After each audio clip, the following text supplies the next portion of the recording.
We're on the record for the video deposition of Roger Stone taken in the matter of Clayman versus Stone. Today is February 12th, 2020, and the time is 9:42 a.m. This deposition is being conducted at 110 Southeast 6th Street, Fort Lauderdale, Florida. The court reporter is Trish Bailey Enton, and the videographer is Leland Olson, both of Empire Legal Reporting. Will counsel please introduce themselves, after which the court reporter will swear in the witness. Larry Clayman for the plaintiffs. I just want to put on the record our amended notice of deposition, which lists 6 cases upon which this deposition is being taken. Clayman versus Stone, which is 19-011394 Broward County. Clayman versus Stone et al. 19-00272 Broward County. Coursey versus Stone 50-2019, civil action number 013711 Palm Beach County. Clayman versus Santilli 50-2019, 015104 Palm Beach County. Coursey versus Stone, that is 19 CV 324, U.S. District Court for the District of Columbia. And Coursey versus Caputo, which is 1-19-CV 1573, District Court for the District of Columbia.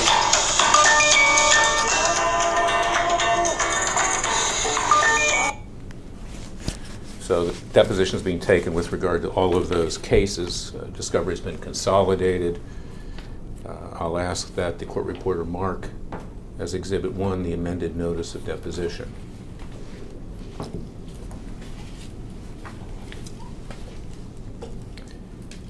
And then ask the court reporter to swear the witness in. Sure. Does everybody else want to just announce for the record? Robert Buchel on behalf of Roger Stone.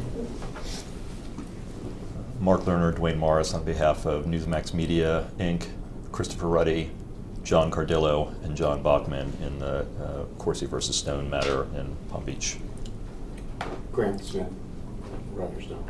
Okay, I'm going to place you under oath. Would you raise your right hand? Do you swear affirm the testimony you shall give will be the truth, the whole truth, and nothing but the truth? I do. Thank you. I'll show you Exhibit 1, Mr. Stone. That's an amended notice of deposition. You've seen that before, have you not? I don't recall. You are aware, however, that this deposition was to begin at 9 a.m. this morning? That is correct. And you are aware that this notice of deposition was filed in the court file and sent to your counsel on at least 2 occasions, correct? Yes. Yet you showed up 40 minutes late. That's correct, is it My not? understanding is that there was a problem with notice on location. There's no problem. Look at the... You want to get started? Let's get started. No, I'm not getting started. I want this on the record. 110 Okay. Southeast 6th Street, let me finish. Suite 1700, Fort Lauderdale, Florida, 33301, correct? As I explained to you off the record, you noticed this at my office, and then without any highlight that you changed the address without consulting a phone call or saying, I changed the address, please note the change of address. Had you done that at 9:15, we would have gotten started, but we had to get in a car and come here instead of stay in my office building. In fact, this amended notice of deposition was filed, for the record, in the court file, and you get electronic transmissions, do you not, Mr. Buchel? I'm not discussing it. I'm not Right. the witness, but And that's fact, the explanation. And in fact, yesterday I sent a copy to you by email again, did I not? Seems extraordinarily petty to me. Can Well, we get started? It's not petty, Mr. Stone. Your time's not more valuable than mine. Can we just go ahead? You have little to no respect for court or judicial process, do you? Objection. We're not answering that question. So let's get started with the facts of the lawsuit of this case. Has your counsel advised you on what it means to be under oath? Objection. That's attorney-client privilege. He's under oath. Let's begin the deposition. Mr. Stone, you've been convicted of perjury on 5 counts, have you not? Objection. We're not talking about any criminal aspect of any criminal case. You're aware that it's a crime to not testify truthfully or to withhold facts? That you can answer. Yes. Okay.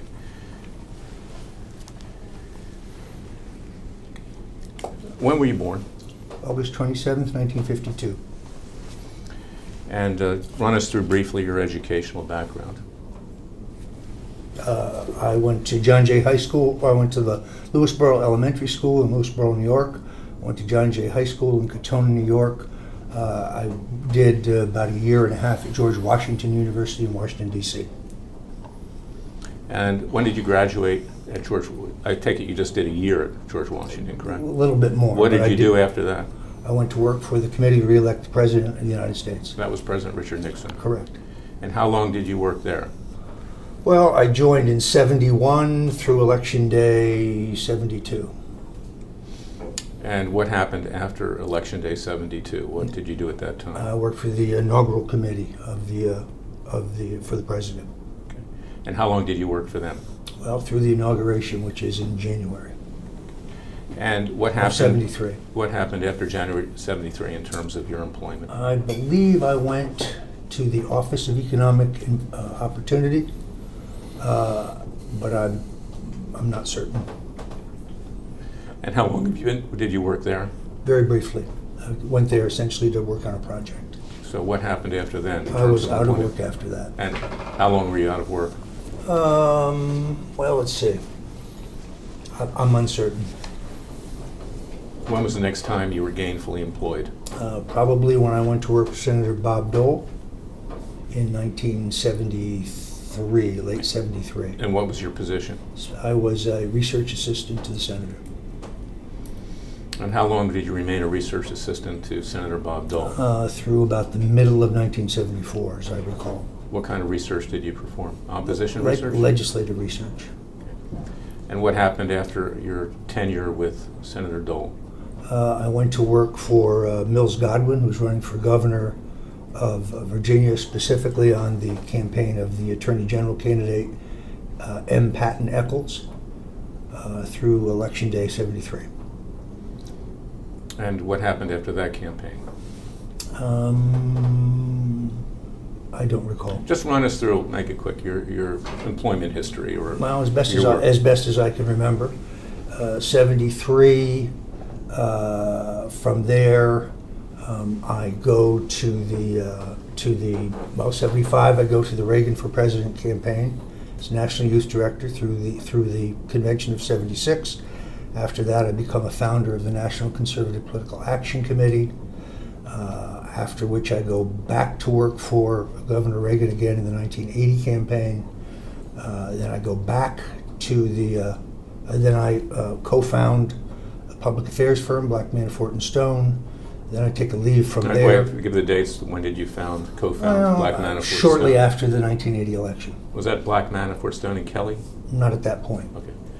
Did it later become that? Yes, it did. And when did that happen? Don't recall. And what type of work did you do as a partner? Public affairs work. Lobbying? No, I had some lobby clients, but mostly not.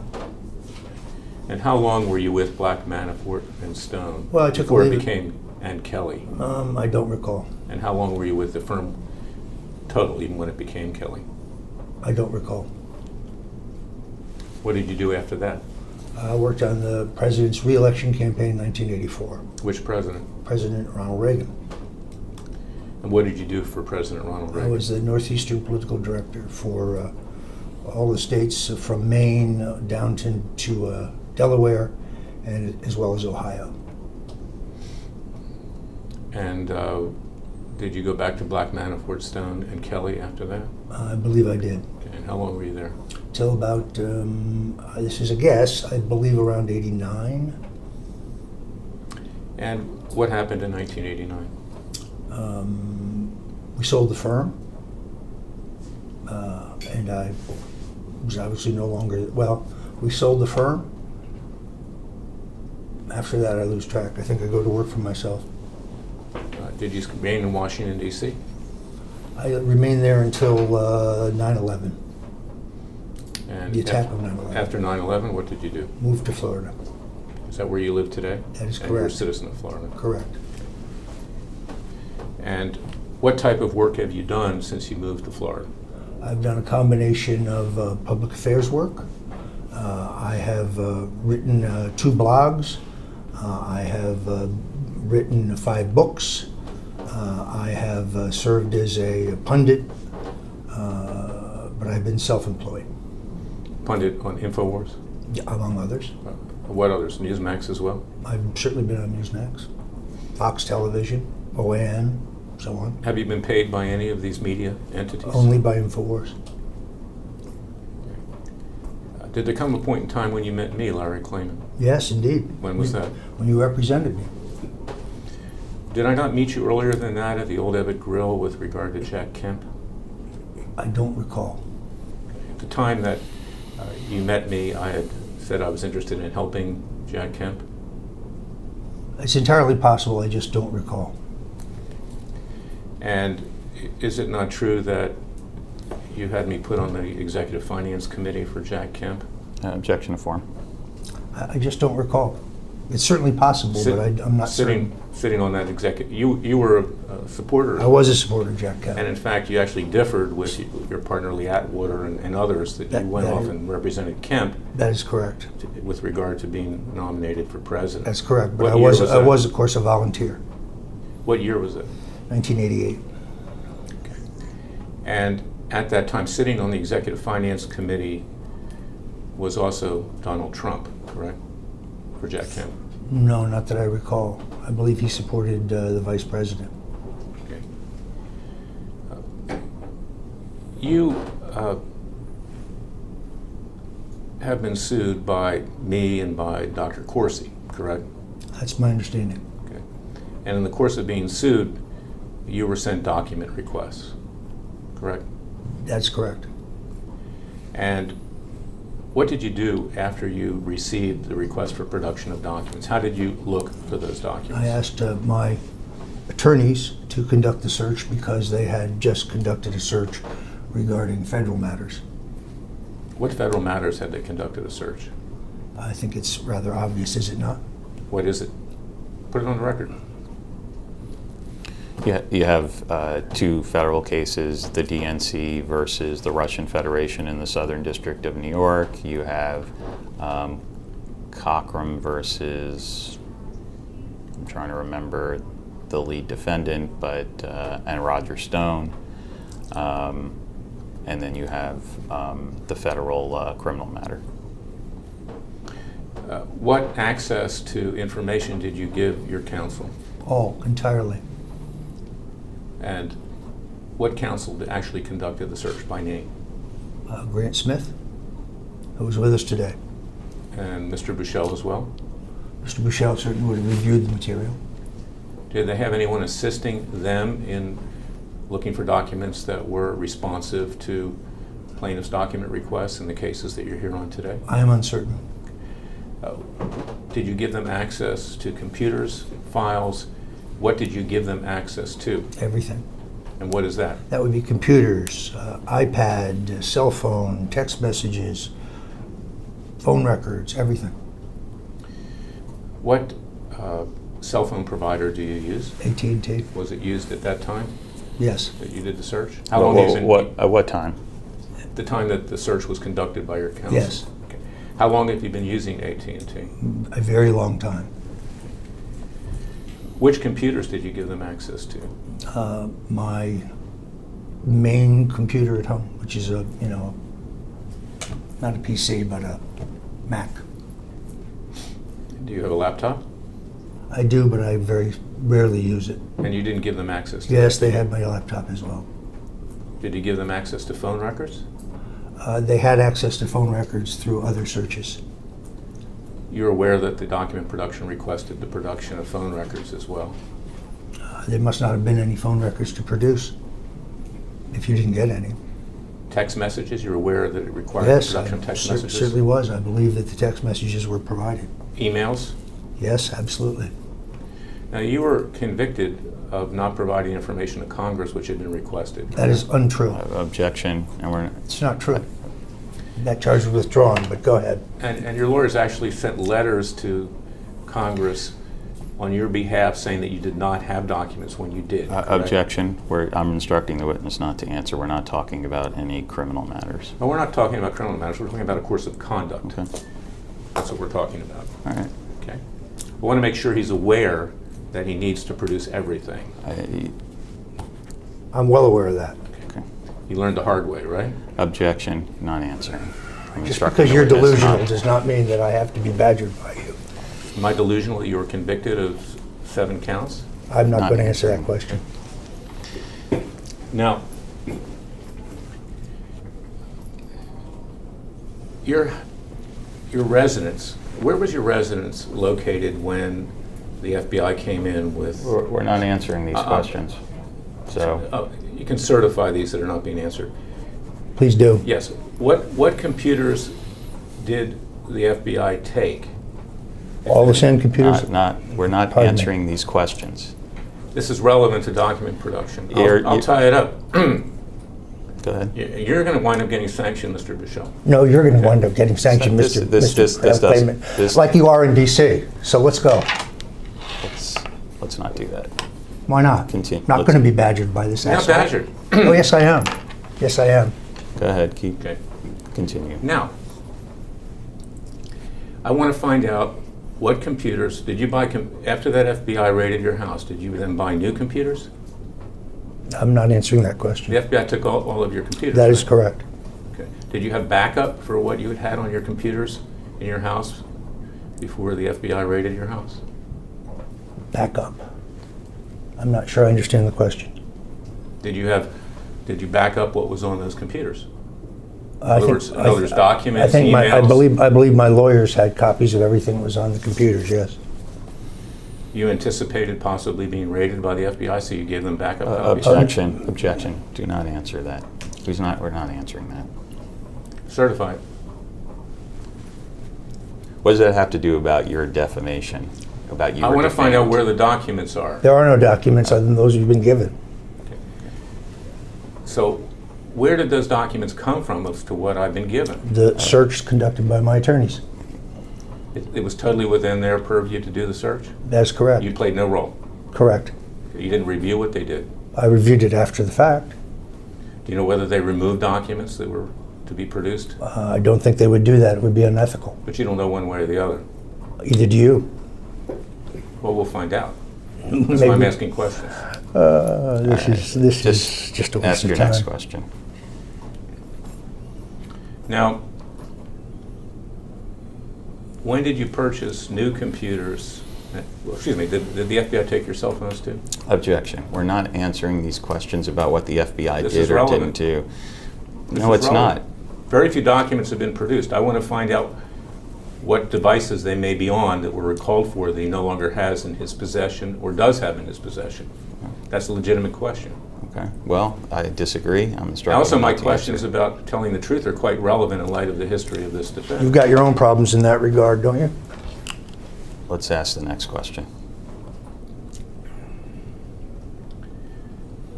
What computers did they take from your house? Objection. The FBI. I'm instructing him not to answer. We're not asking and having any discussions about criminal cases.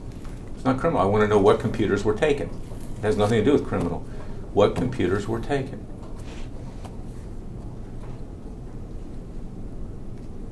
Answer the question, please. I've instructed him not to. Ask your next question. What computers, if any, and cell phones, what were the make of the computers that were taken by the FBI? Same. I'm instructing him not to answer. What were the make of the phones that were taken by the FBI? Same. Instructing him not to answer. Now, the allegations of the complaints filed against you predate the raid of the FBI on your residence, correct? If you know. If you know. I'm not sure Well, that I know. We'll be going through that. Now, what computers and cell phones did you purchase, if any, after the FBI took everything out of your house? You've asked that 5 times I already. have not.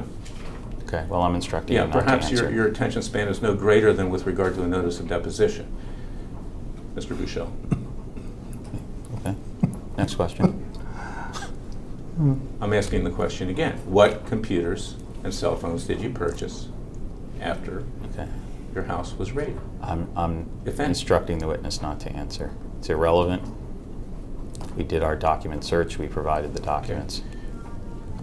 You are aware that not producing documents in a civil case can give rise to criminal liability as it does in a criminal case, correct? Objection to form. This is harassment. Just ask questions about your It's not lawsuit. harassment. I want to make sure that he understood the consequence of not producing documents. We've explained. We have produced the documents. That's it. let's get into the facts of the case. What do you want to know? I control the deposition, and the court does, not you, Mr. Bushell. Already you've shown a disrespect for court process.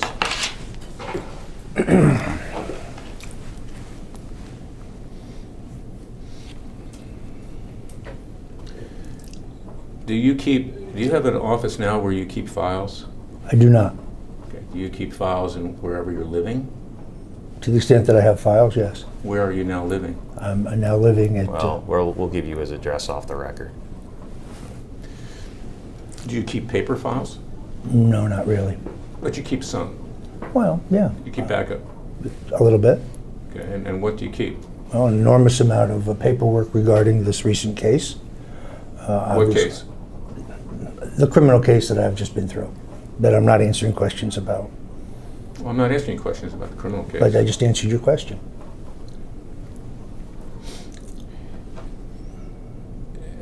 Do you have documents currently that concern Dr. Jerome Corsi? I do not, How do you know that? because I know what I have. Did you give your physical documents to your counsel to review? Yes. Oh, it's actually the other way around. I think my counsel gave me the physical documents, since they almost virtually all come from discovery. But you have some in your house, correct? Some, yes. And you didn't give them those, did you? Objection. They gave them to me. Why would I give them to them? You write things down from time to time, do you not? Certainly. You keep notes. Once in a while. Did you give your counsel notes to review to see whether the notes would be relevant to any of the cases that you're here on today? That would be work product then, wouldn't it? And he wouldn't have to turn it over. No, that wouldn't be work product, Mr. Bushell. Yes. Well, there are no such notes. you There have- are no such notes, so we can keep moving. On a matter-by-matter basis, that could be claimed, but to have them reviewed, obviously they weren't reviewed for whether they're work product or anything else. Objection. You're assuming facts, not evidence. Well, I'm going to ask. I think So, just to make it clear, you didn't give them any of the physical documents in your house to review in response to the request for production Objection in this form. case. It would be unnecessary because the documents I have came from them. They would be therefore well aware of them. But you keep notes yourself, correct? Not on any of these matters. I mean, yeah, I make a grocery list. Who doesn't? You never write anything down. Of course I write things down, but not pertaining to anything we're here to discuss. You didn't It's just not all that you didn't write important to down me, that Larry guys. Klayman's an asshole? Did I write that down Yeah. with my hand, with my fingers? Yeah. Not that I No, recall. okay. That just came to you. Well, truth is an absolute defense. We'll see. Yes, indeed, we will. And we'll see what the truth is. Yes, we Or will. won't.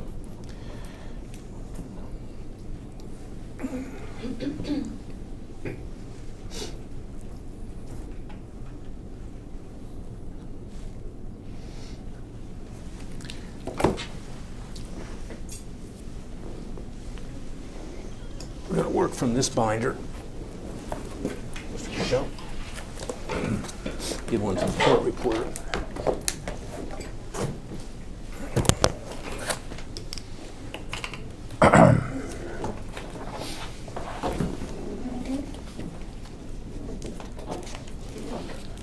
These are documents that were produced by Dr. Corsi and I in the course of this litigation. There are some tax returns at the end which we are going to move with consent to put under seal, Mr. Stone, so I would ask that you not disseminate them or use them in any way other than in this case under seal. But let's start with my sworn affidavit on top, and I'll ask that that be marked. It entails, and you can just mark it right in the book. Sure. To make it easy.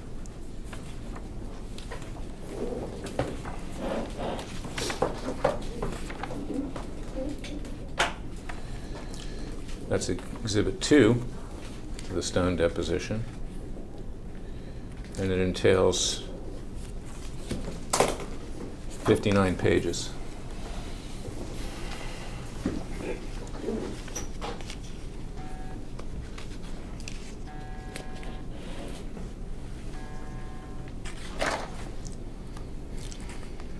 You are aware, Mr. Stone, that I'm the founder of Judicial Watch? I am. Okay.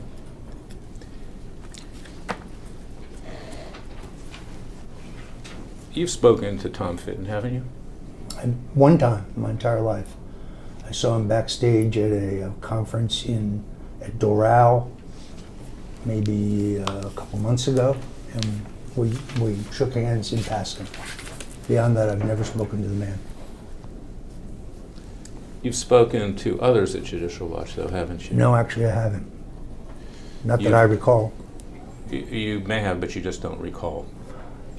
I don't recall ever speaking to anyone at Judicial Watch. I couldn't name anybody else at Judicial Watch other than Fitton, who I've seen online. And you've sent emails to Fitton? No, I don't believe I have. You've sent text messages to Fitton? No, I don't believe I have. You've communicated with him through intermediaries? I have not communicated with him at all. You know what intermediary means? I'm familiar with the term. Now, there came a point in time when I left Judicial Watch, correct? That's my understanding. Yeah. That was around September of 2003, Objection to form, correct? if you know. Now, I suggest that you don't make speaking objections if you know, okay? He knows. One No, way or actually, the other. actually, I don't know. Okay, there came a point in time before September 2003 that a mutual friend named Scott Reed contacted you concerning me, correct? Objection is as to form.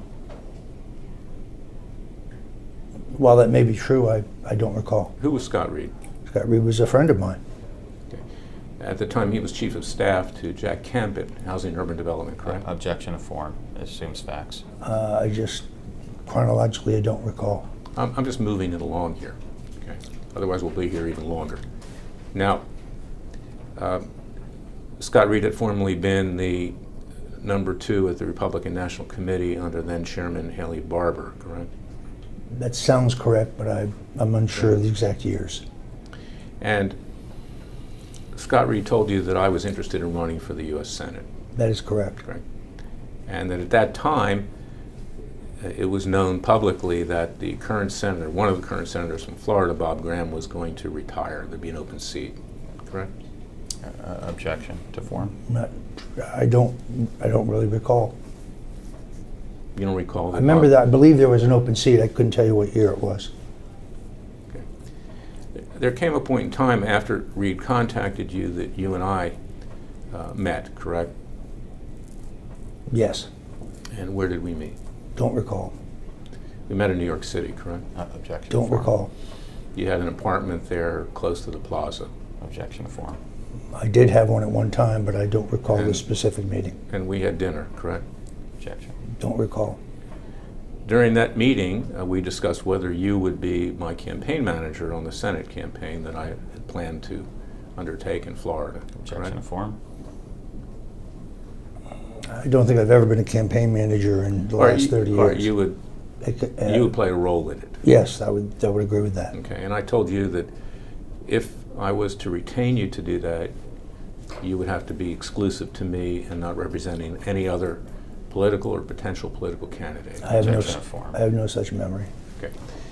And I told you that if you were to work with me, you could not, you had to do things ethically, Objection to form. correct? I have no such memory. You have no memory of anything dealing with ethics? Objection to form. That's argument. There came a point in time when we worked together in anticipation of my running for office in Florida, correct? That is correct. Okay, and what was your capacity? I believe I was working as a strategist. And you were then on Miami Beach. You had your own office down there. That is correct. You still have that office? Do not. And you went out and you found office space, correct? At your direction, as I recall. It was on Alton Road, correct? That sounds right. On top of the cleaners. That sounds right. Okay, it had previously been a modeling agency that occupied the space, correct? I don't recall. Okay. And you then recruited people to work on the campaign, correct? At your direction, yes. People that you had known that were friends. People I knew, Objection to form. friends. I don't mean people I thought were competent professionals. Who did you recruit? Let's see. Michael Caputo, Teddy Siegel. I don't recall beyond that. There was somebody that was a weightlifter that was allegedly my security guard. Oh, Adam Powers. Adam Powers. And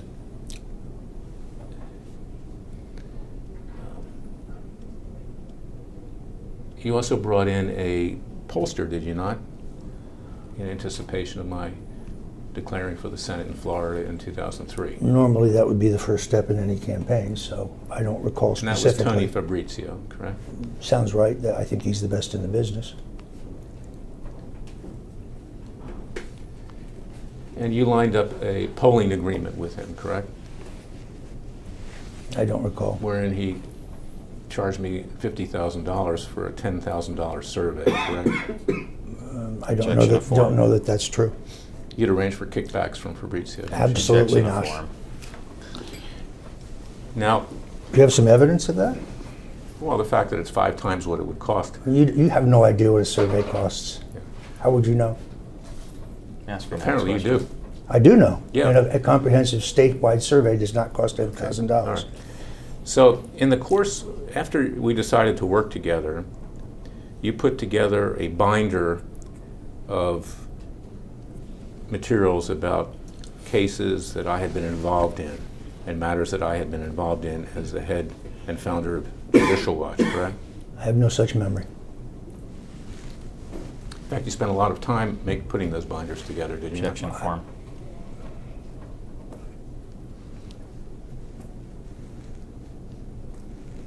Is your memory that bad, Mr. Stone? Objection to form. It's, Argumentative. in all honesty, it wasn't all that important to me. I've been through quite a bit. No, I don't recall any of that.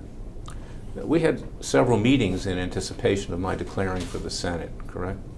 Objection to form. Don't recall. Likely, but I don't recall. We met in your office, correct? I don't recall. You had a secretary then, or an assistant. What was her name?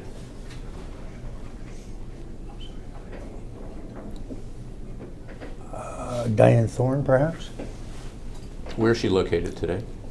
I believe she's in Miami somewhere. How is Thorne spelled? Thorne. Okay. And she helped you put together those binders, did she not? Objection I to form. don't recall. And in those binders, you had a number of my successes at Judicial Watch, correct? I don't recall. Okay. You are aware that when I was at Judicial Watch, I played a role in triggering the Chinagate scandal. Remember the Objection to Chinagate form. scandal? Objection. I don't recall. Okay. You're aware that I'm the only lawyer who ever got a court to rule that a president of the United States, Bill Clinton, had committed a crime. It was in a civil context. Objection to form. You're aware of that? No, actually, I wasn't aware of that. You are aware that I brought a case against the Commerce Department, then run by Ron Brown. Objection to form.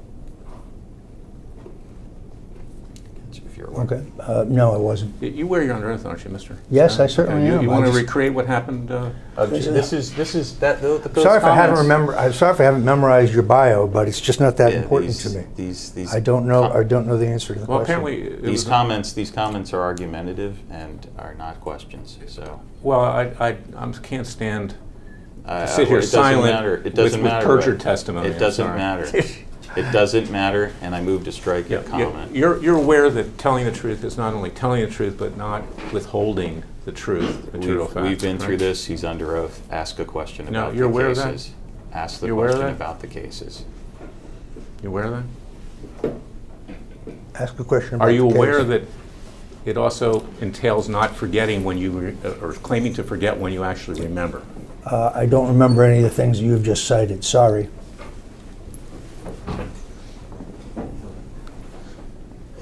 Do you remember that someone who worked on that campaign with me was a person named Sandy Kobus?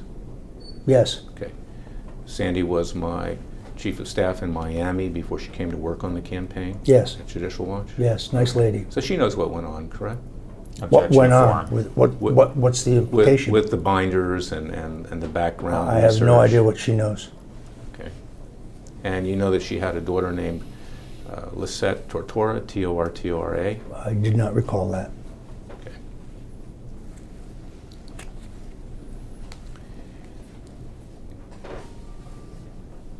In fact, you decided to work with me, represent me, as you put it, as a consultant, because you were impressed with the work that I had done at Judicial Watch.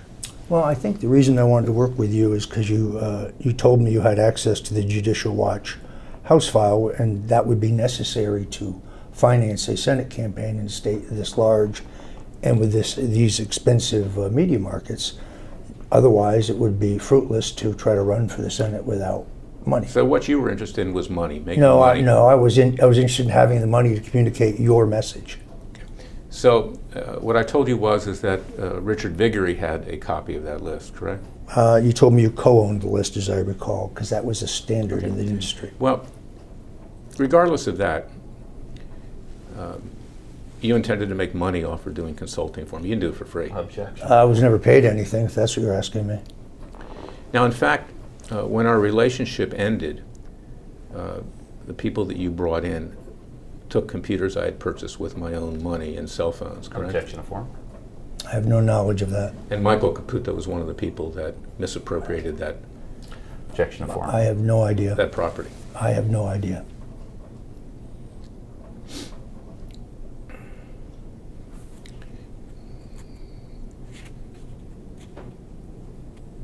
You're aware that I later wrote a book, autobiography, Horrors, Why and How I Came to Fight the Establishment. I'm unaware of that. You never seen that? No, I haven't. Okay, you're aware that I wrote about our so-called relationship in that book? Objection to form. I don't recall. You weren't contacted by reporters who asked you about your role in my campaign? Honestly, don't recall. Now, at the same time that you were supposed to be representing me, you were actually also representing Al Sharpton, correct? That is incorrect. I've never represented Al Sharpton. Or I you were- know the gentleman. You were helping Al Sharpton, correct? I was indeed. What was he doing in 2003 politically? Disrupting the Democratic Party Okay. How was he disrupting the by Democratic running for Party? president on a radical platform. So you were telling me when you would leave Miami to go up north that you were seeing your sick father, correct? I did see my sick father. Yeah, but He was ill at that time. Notwithstanding that, whether that's true or not, you were also up there to consult with Al Sharpton, No, I correct? never consulted with Al Sharpton. I'm certainly entitled to meet the gentleman if I wish. And you were working with him to, as you put it, disrupt the Democratic Party. And that was my goal And how was he going to disrupt it? by running on a radical platform, which drives the party to the left. You know, you weren't honest with me, were you, that you were going to be exclusive to working with me? Objection. I don't believe I had any other client at that time.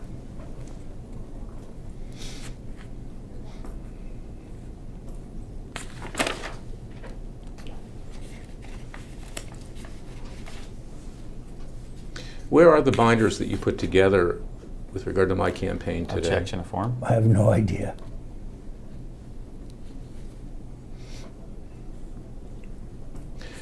In one of the meetings that we had, it was at your then home, correct, in North Miami? Don't recall. You did have a home in North Miami, correct? At one time, yes. Right, it was on the banks of the Biscayne Bay. No, I think it was on the canal, but It was, that was on the canal. It was on Waterway. Yes, it was on a waterway. Okay, and you remember sitting there with me outside, do you not? I do not. Okay, you remember saying, gee, isn't this great, smoking a cigar? I feel like I'm Hyman Roth. Don't recall that at all. You have an admiration for the mafia. do you know? Objection to form. And do you have a year for this, by the way? Can you? No, we have 2 days. No. Year. Yes, 2003.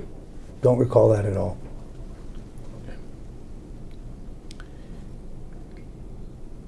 You know people who are in the mafia, do you? I do not. Objection to form. The consulting that you did for Donald Trump was in the gambling industry, correct? I represented his Trump hotels and casino resorts, yes. It's well known that the mafia is present in the gambling industry. Objection to form. Okay, fine. It assumes facts, not in evidence. There are allegations to that case, but I don't know anybody who would meet that description. The Casino Control Commission in New Jersey has very, very rigorous regulation of the industry.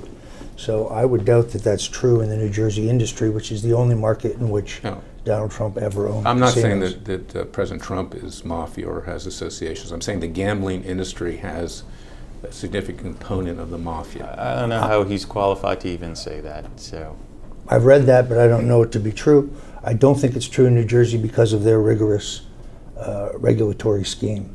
Now, Hyman Roth was the character that played Meyer Lansky in the movie The Godfather, correct? Yes. And you have an admiration for him. I've never said anything of the kind. And you have an admiration for Roy Cohn, too, C-O-H-N. Roy Cohn was a friend of mine, yes.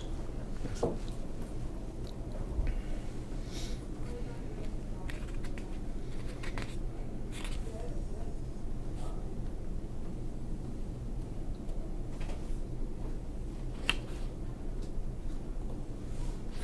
The binders which you kept had a number of my successes in it, both at Judicial Watch and in my private capacity as a lawyer, did it not? objection. I have no recall. It's a form. Go ahead. I have no recall of any such binders. Now, you wouldn't have represented me if I was a loser, would you? I thought that you, if you had the money, could be a viable candidate for Yeah. the Senate. A loser can't win for the Senate in Florida, correct? Not without money. A loser could win? No, a loser cannot win unless they have money. What This losers? is what define loser in your context. of Someone your who sentence. loses cases repeatedly and who accomplishes little to nothing, in this case, in the legal profession. I'm not sure I understand the question. How did you do in the Senate race? We'll get to that. Yeah? Thanks to you. No, thanks to you. No, thanks to you. Where's that list, Larry?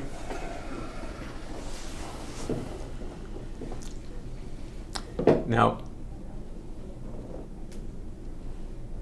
what is it that, other than money, caused you to represent me in the Senate race?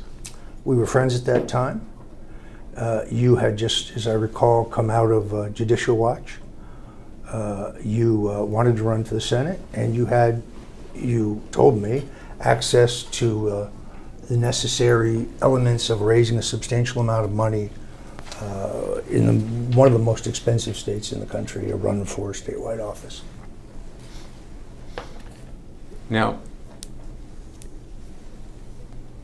at the time that I declared, you had arranged for a tour of Florida on a private jet, correct?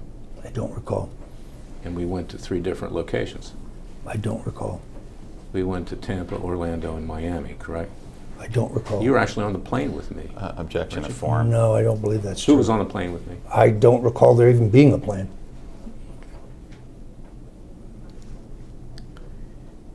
Now,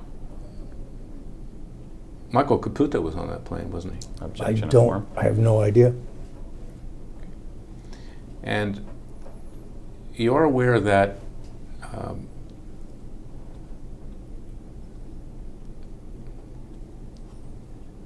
that at each location I gave a speech, correct? I don't even recall the tour, so I couldn't say. And you helped prepare that speech, did you not? I don't recall. You're aware that at the time the governor of Florida was Jeb Bush. It sounds correct, but I'm uncertain. You had sold your services to me in part by saying that you strongly disliked the Bushes, correct? That is definitely true. I've written a book on the subject. Okay. But you still urged me to call him when I declared for the Senate as a courtesy as the governor of Florida, correct? I think that would be the protocol. I don't recall that specifically, but normally speaking, that would be the protocol.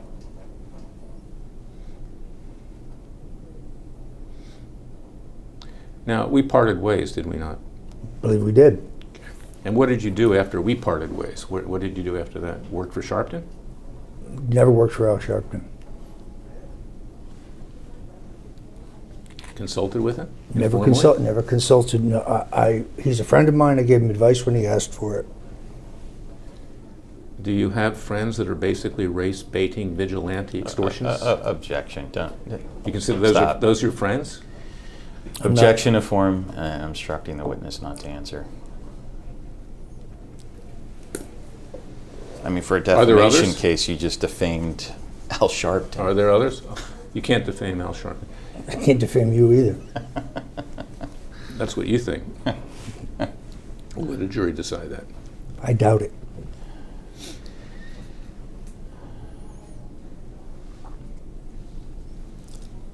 Do you have faith in the jury system? Objection to form. These are not relevant questions.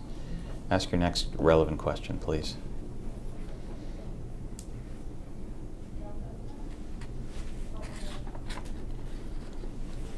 You are aware that after I left, or after the Senate campaign, I started a group called Freedom Watch, correct? I don't know when you founded Freedom Watch. I do know you started such a group. And you're aware that while I was at Freedom Watch, and still am, I obtained preliminary injunctions against the National Security Agency for illegal mass surveillance. Objection to form. I was unaware of that. You read the media routinely, do you not? I do, but That's I your don't. job. But I don't recall reading that. Now, you have an interest in the mass surveillance that's been conducted on President Trump. I Do you do. not, right? I do. And you're aware that it had been conducted on others before him by the NSA, FBI, CIA. I believe that to be true, but I don't recall reading about you in that context. And you believe that they've conducted mass surveillance on you, illegal mass surveillance, correct? Objection to form. The New York Times reported that on January 20th, 2017 on page 1. Now, notwithstanding your, quote, not remembering, unquote, if an individual is able to obtain a preliminary injunction against the NSA, the CIA, or the FBI with regard to mass surveillance, that's quite a legal achievement, is it not, Objection to form. in terms of its mass surveillance? Answer if you'd like. In all honesty, I'm not an attorney, so I couldn't tell you what a preliminary injunction means.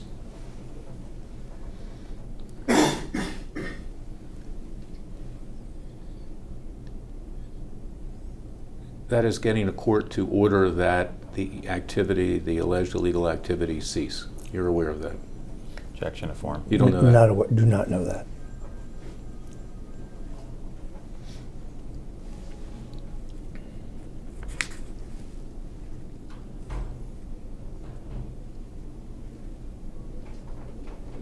You're aware that I played a role at Freedom Watch in having Obama's $5 million illegal alien amnesty executive order declared void, null and Objection to void. form.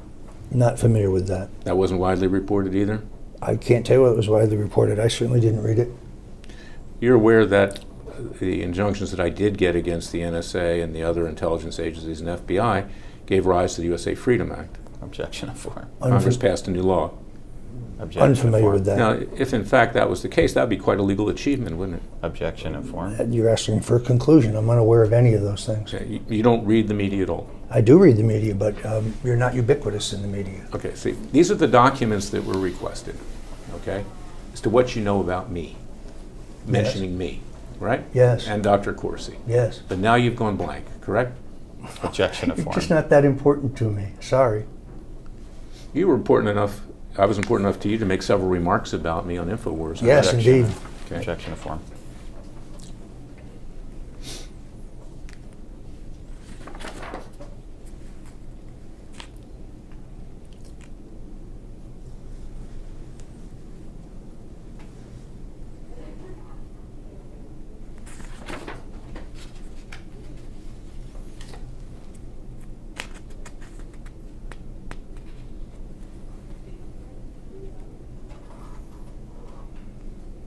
You're aware that I'm a columnist on WorldNet Daily, correct? I am not. You've written articles for WorldNet Daily, haven't you? I'm uncertain. I don't think so. But I'm uncertain. You're aware that I have a radio show, Special Prosecutor with Larry Klayman? Did not know that.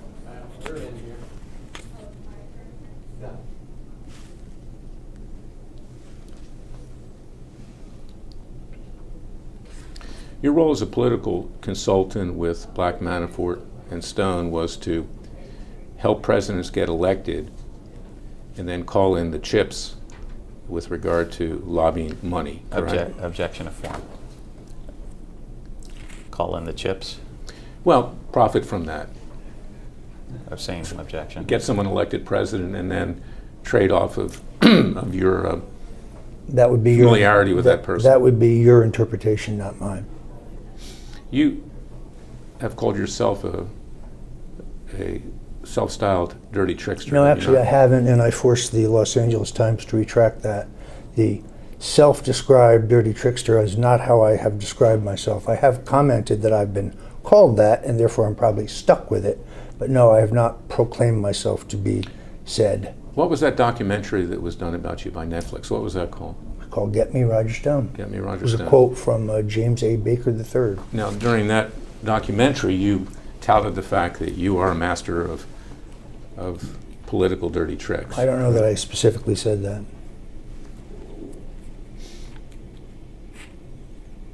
What did you say? Don't recall. Film speaks for itself, right? You can go look at the film, I guess. Okay. In 1996, you were accused of, at the Republican Convention in San Diego, of attending a swingers party. You remember that? Objection of form. Relevance? Yeah. What's the relevance of that? That's when I represented you with regard to get the media off your back, correct? I think that's correct. You later advocated for me to become U.S. Attorney for the Southern District of Florida, did you not? I don't recall that, but I certainly may have. Now, you wouldn't advocate for somebody that's a loser to be U.S. Attorney for the Southern District of Well, Florida. what Yeah, year but was you- that? What year was that? So you're saying I became a loser after that? All I'm saying is that I look at the totality of your record, and I'm entitled to my opinion. But you're saying I've never won a case. You have absolute knowledge that I've never won a case? Objection of form. That was the impression I had, yes. Okay. What research did you do to determine that I never won a case? Don't know that you need research to express an opinion. That was an opinion. No, that's the fact, isn't it? Either you win a case or you don't win a case. If you say so. A statement like that can damage a lawyer in terms of his ability to obtain clients, his reputation, and his goodwill, correct? Objection of form. And You can respond. You do enough of that on your own. But you're aware that that can be very damaging to a lawyer in terms of his reputation and goodwill, correct? Since I'm not a lawyer, I don't know that. No one's going to hire a lawyer that loses every case, correct? I wouldn't, that's for sure. You hired Mr. Bushell, right? Yes, I have. Did he win? He's won a number of Objection cases. form. This- He certainly won the case against the DNC, and he won the Cockrum case, yes. And despite the fact that he lost your criminal prosecution, he's still your lawyer, correct? On this matter, he is, yes. And Mr. Smith. On this matter, yes. You were alleged with regard to that swingers party of wearing a toga, correct? Objection of form. Don't recall. And posting pictures on the internet of yourself half naked. Objection of form. Half naked is defined as not wearing a shirt, I think. And you had told me at the time that that was your houseboy that posted that. That's what I believed at the time. You posted it, didn't you? I don't recall doing that, no.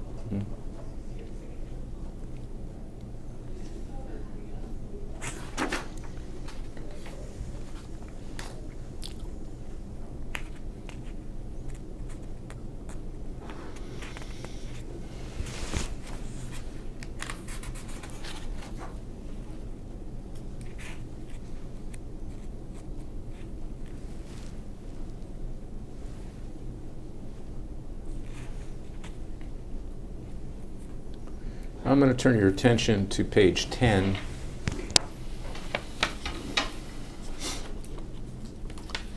of Exhibit 2, paragraph 58. Of exhibit. This one, yeah. Page 10. Yep. This is a appearance that was published by InfoWars on January 18, 2019. That's what's being referenced in paragraph 58, correct? Yes. Appears to be. Now, what is InfoWars? It's a online, conservative-oriented news organization. And how did they disseminate, at that time, how did they disseminate their broadcasts? Online. And it was on YouTube at the time? 19, yes, it would be on YouTube. What was your relationship with InfoWars on or about January 18, 2019? At that point, I was an occasional contributor. I had no business relationship with them. You're aware that InfoWars had many viewers at that time? Yes. Correct? Mm-hmm. They had millions of viewers, correct? I think that's probably true, yes. And they still do. I couldn't tell you what their viewership is today. And many of those viewers are in the state of Florida, correct? I would think so, yes. Yes. And in their videos, they solicit money, correct, to buy products that InfoWars sells. They sell products, yes. Now, the head of InfoWars at the time, in terms of the broadcast, was Alex Jones, correct? That is correct. Was he the sole owner of InfoWars? Was he an owner of InfoWars at that time? I don't know what the ownership of InfoWars Okay. is. He has a father, does he not?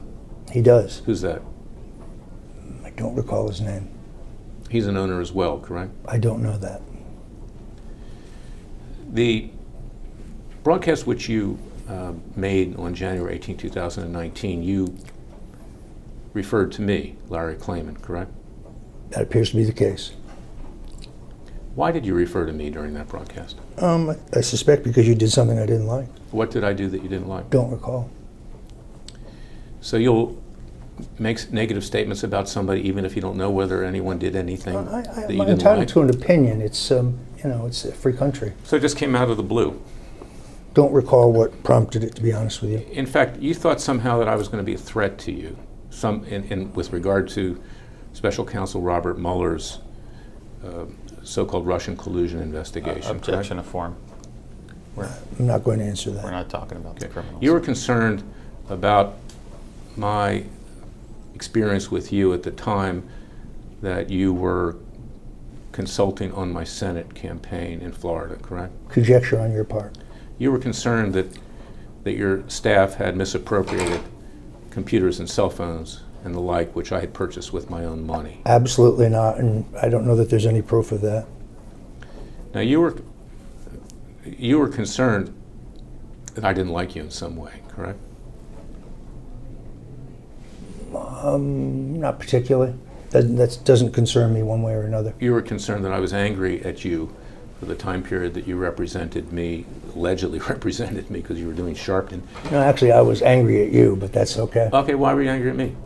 Because a number of misstatements and falsehoods that you told me regarding your ability to raise money. Okay, well, money is all that's important to you, right? Money is Objection of important in form. terms of getting you elected to the Senate, And it's yes. important to fill your pockets. You never, do you not work for money, Mr. Klayman?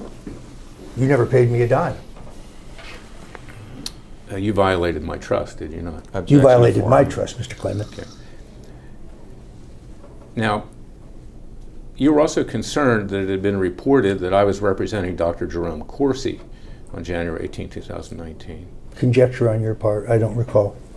You feared Dr. Jerome Corsi, did you not? No, absolutely not. You made a number of derogatory and statements about him as well during the course of the Russian collusion investigation.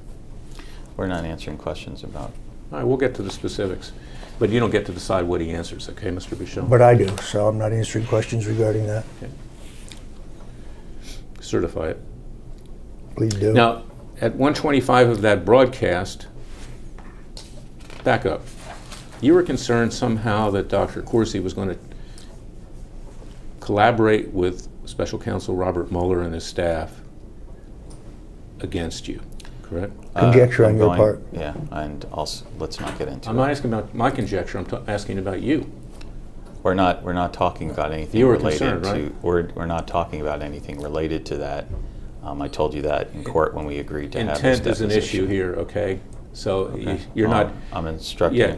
Yeah. all right, you're going to wind up getting yourself sanctioned, Mr. Bichel. No, you're going to get Okay. yourself sanctioned, Mr. Yeah. Clayman, All right. as you have been No. in D.C., as I recall. Ask your next question, please. Now,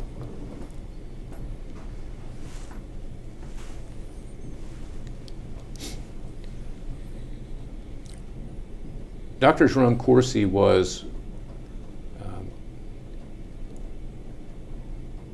material witness number 1 in your indictment by Special Counsel Robert Mueller, correct? I say we're not talking about I'm laying any the foundation. special counsel I'm laying the indictment. foundation. These statements were made in the context of an ongoing criminal That you investigation and, let me finish, all right? Sure. Criminal investigation and prosecution of the defendant, in this case, Stone, okay? And motive and intent is relevant in this case, particularly with regard to punitive damages or anything else. So I'm entitled to ask these questions. May I respond now? You can respond. Okay. The purpose of this deposition was to have all these cases consolidated, including discovery. You represented to me that Newsmax would also be a part of it. That didn't work out. They're here, but they're not required to ask questions. You're permitted to come back on a different day. We didn't get the benefit of the bargain, meaning sitting here having a full and complete deposition. Mr. Stone still has issues regarding the criminal case, so we're not going to be answering questions today about anything relating to the special counsel's indictment or anything relating to that case. Are you instructing him to take the Fifth Amendment? No, I'm not instructing him Then to he take has the to Fifth answer. Amendment. No, I'm instructing him not to answer. Then you're them. obstructing the deposition. I am not. There are motions to dismiss pending as to Mr. Corsi, and this is the time you demanded to have this deposition. I try to accommodate. It didn't work out. We'll do it another day. You're the one, we're doing it now. You're the one who suggested the consolidation, correct, to the judge? And I just explained to you Singh what Dell. happened. I just explained to you what happened. So let's ask. Well, there's other actually an questions, order which consolidates the discovery, correct? which is not really Are- consolidated. is Are it? you defying that order like you did the notice of deposition this morning? I did not defy any Coming up order. with nonsense as to why you didn't know where this was when you came in 40 minutes late? Thank you, Petty. Thank you, Mr. Klayman. Move on. Let's go.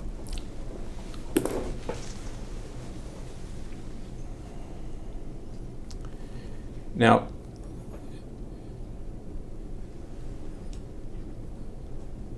you were concerned that Larry Klayman and Dr. Jerome Corsi were going to do something in collaboration with Robert Mueller that would affect you in the criminal investigation and prosecution by the special counsel, correct? I'm not answering any questions pertaining to... Certify it. Yes, do. And that's why you then launched these statements about me on InfoWars. Speculation on your part. And you're aware that I was Corsi's counsel. We're not answering these questions. Certify it. At 125, you say, defendant Stone, you say, he's, meaning Klayman, never actually won a courtroom victory in his life. I believe, said that, correct? I believe that to be true at the time, yes. Now, you never did any research, did you, to find out whether that was true or not before you made that statement? That is an correct? impression that I had, yes. Okay. But in fact, you actually did know that I had had courtroom victories. No, actually, I didn't. Or you wouldn't have wanted to be my so-called consultant in the Senate campaign. That was a long time before this. Okay. You then say at 1:30, defendant Stone says he, meaning Klayman, was ousted at Judicial Watch. Ask Tom Fitton why he left. He was ousted because of a sexual harassment complaint. Yes, I'd heard that. Yeah, where did you hear that? Don't recall. You heard it from Fitton, didn't you? I most certainly did not. Okay, but Never you spoke- remember that, but you don't remember where you heard it. I don't remember what I heard, but as I've told you previously, I've never spoken to Tom Yeah. Fitton other than the one time in passing when we shook hands. And we during that certainly one, didn't discuss And this. during that one time in passing, you discussed this, correct? We did not. Okay. So you just gleaned that out of the cosmos? You know how politics work. Objection People of form. talk, particularly about something like that. Well, who talked? What were the circumstances Who that talked? you're leaving? How would you Who get? talked? Why would you leave an organization that you founded? Who talked? I don't recall. You don't recall? No, I don't. You're lying, aren't you, Mr. Stone? Objection. No, you're lying, aren't you, You're a Mr. convicted Clayton? liar, aren't you? Stop, stop, And you're about stop. to be ousted from the bar. Stop. Let's take a break. Good time for a break. Have fun molesting your own children, Larry? Stop. I read the court decision. You read that, huh? Are we Yeah, off I the did. record? You didn't read anything else. Fuck you. Are we off the record? Yes. Off the record, 10:47.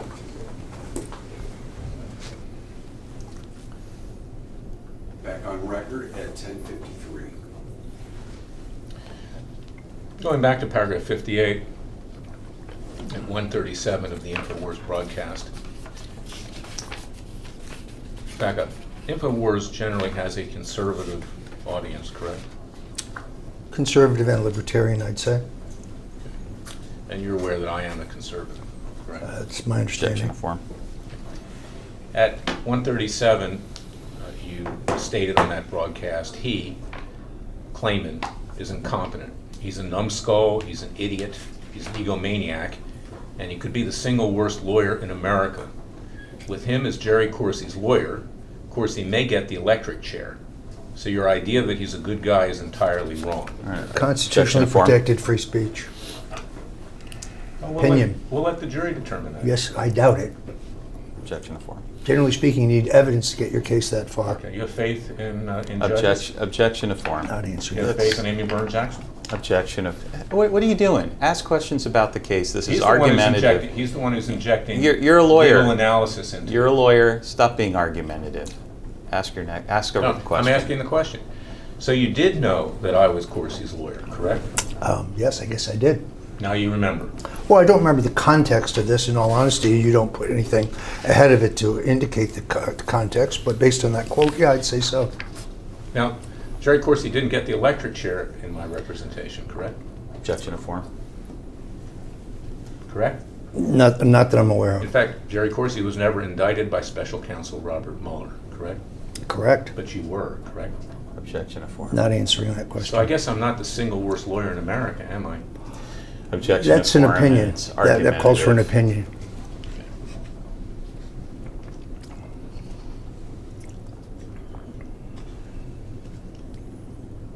You're also talking to Alex Jones at this time, are you not? And Alex Jones and his sidekick, Aaron Stroyer, S-T-R-O-Y-E-R, Objection of form. correct? You were on InfoWars with them. In this time frame, I would think so, yes. Yeah, so you're actually intending to damage my reputation with Alex Jones Your interpretation, not mine. and Aaron Stroyer as well. Owen, I think his name is Owen to begin with. Owen, okay.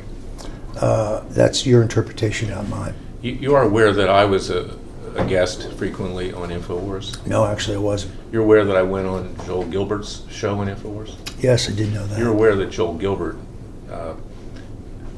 had a show on InfoWars? No, that's not my understanding. He occasionally, on Fridays, various people would sit in for Jones, who often took Fridays off. And in fact, on at least one occasion, Joel Gilbert emailed you and said, you know, Larry Clayman's going to be on my show today? Objection of form. I don't recall that. You're aware there's an email to that effect, are you not? There may be, but I don't recall And that. you didn't produce that to me, did you? Objection of form. I don't know that there is or that there isn't. Your lawyer pulled it out of the stack that you gave him? Objection to form. And why would he know that? So That's the ask point, your is next that he didn't question. control the document production, so he claims. Right. You don't know what was pulled out of anything you gave to your lawyer. That do you? assumes facts. Nothing was pulled. Go ahead. Ask a question. That doesn't assume facts, not an evidence, please.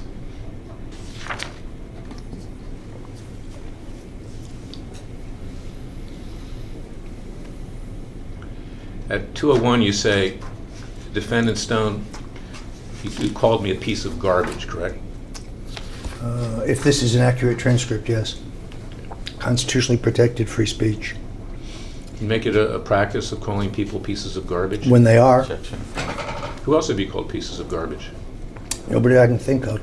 Robert Mueller? Objection. We're not talking about Robert Aaron Mueller. Zelinsky? Not talking about them. Next. The other prosecutors, you called them garbage too? Next.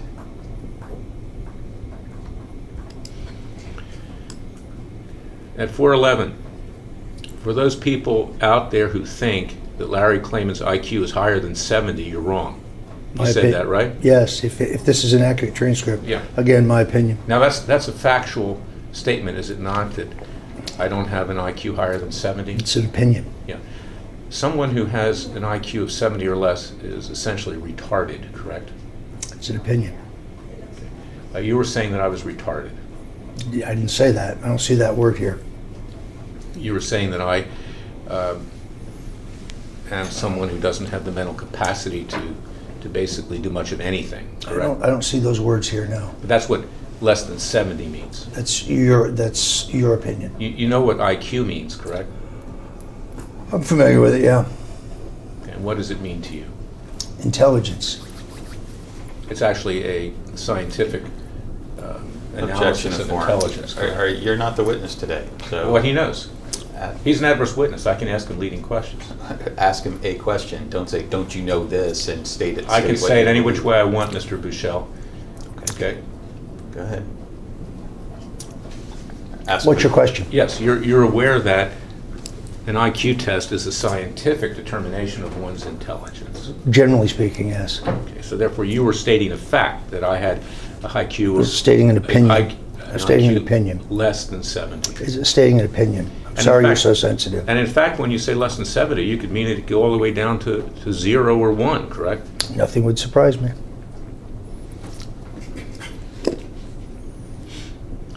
Paragraph 59.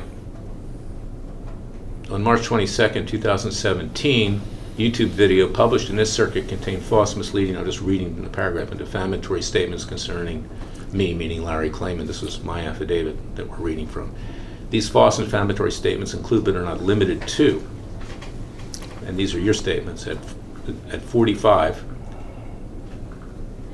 of the hour in the YouTube video, you stated, "Now comes gadfly right-wing lawyer Larry Klayman to say that Alex Jones and InfoWars have violated the law in their release of classified documents and would be prosecuted." You made that statement, did you not?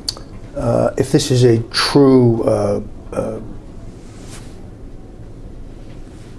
statement of what was said on the internet, on the video, yes. On the other hand, I don't recall specifically what that refers to. Context. Excuse me, Mr. Clayman. Yes. I didn't put my thing Yes. on. Are you able to get my sound anyway? Yes, I got it. Thank you. Thank you. You were referring to whether or not Alex Jones and InfoWars had classified information from a whistleblower about national security matters, correct? I don't recall. And it was dealing with alleged mass illegal and unconstitutional surveillance on the American people by the Obama NSA, CIA, and FBI, correct? I don't recall. So you just pulled this out of a hat? Well, it said in the context of the time, but I don't remember the specific interview. I'd have to see the entire interview to understand the context.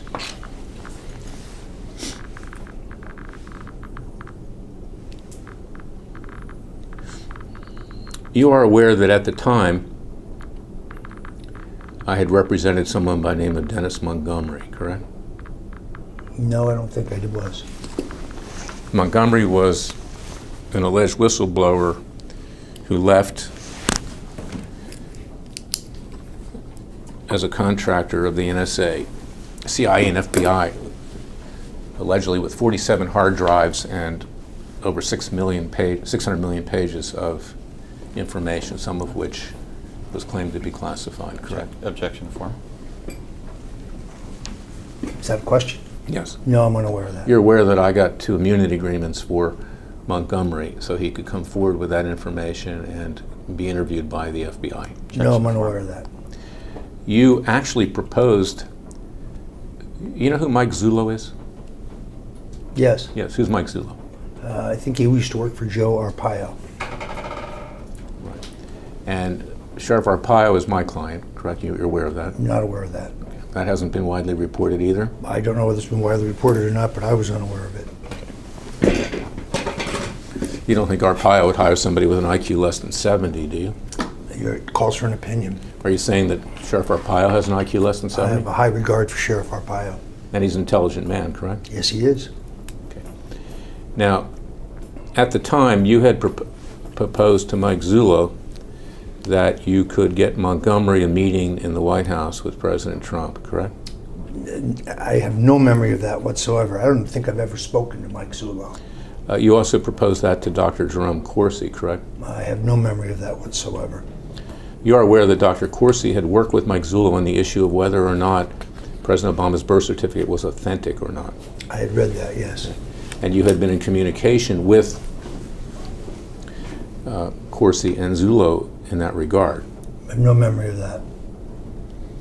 You believe that that birth certificate was not authentic, correct? Objection to I form. didn't have an opinion at the time. I don't think what year are we talking? Ever. Well, but I didn't think, let's go back.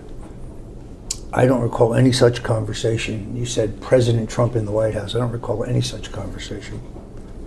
That would Or be you would put post-2020. Montgomery in touch with individuals in the Trump White House. I never recall saying any such thing. You were stating at the time that President Trump had been illegally surveilled by the intelligence agencies and the FBI in and around the time of this published statement on March 22nd, Objection 2017. I don't recall that.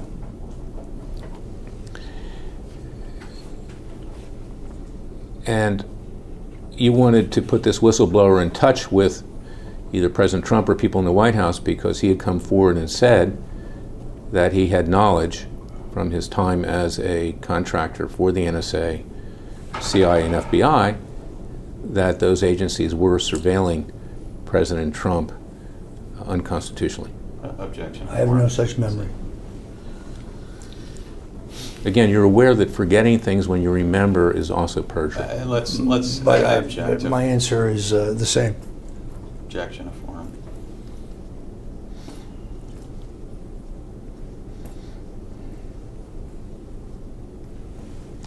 You've been in contact with Montgomery, have you not? I don't believe so. I'm going to be getting your telephone records. Help yourself.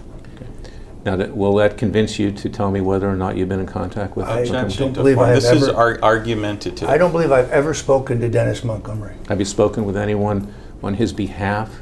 I have not. Michael Zullo? I don't believe I've ever spoken to Michael Zullo, as I said previously. Jerry Corsi? Not in regard to Dennis Montgomery, not that I recall. With regard to illegal mass surveillance, which included the president? I remember reading a story, I think it was on InfoWars, regarding this program. And to the extent that I have any knowledge of it, it would have come from that.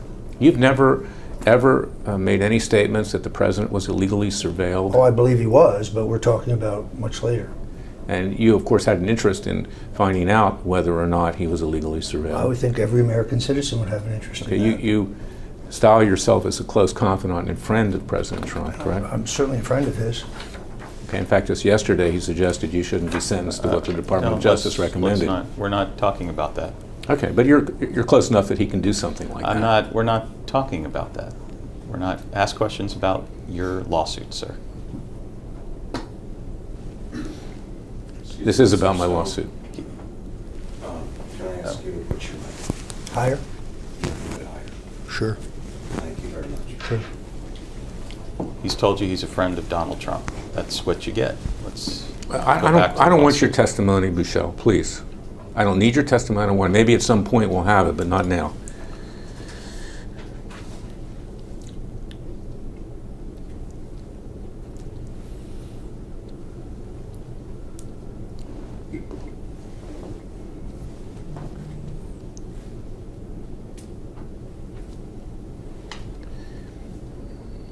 What you're referring to was a concern that you perceived that I had, that Alec Jones and InfoWars somehow had access to classified information that was provided allegedly in a court case in Arizona concerning Sheriff Joe Arpaio with regard to alleged profiling of Latinos in Maricopa County, correct? Objection.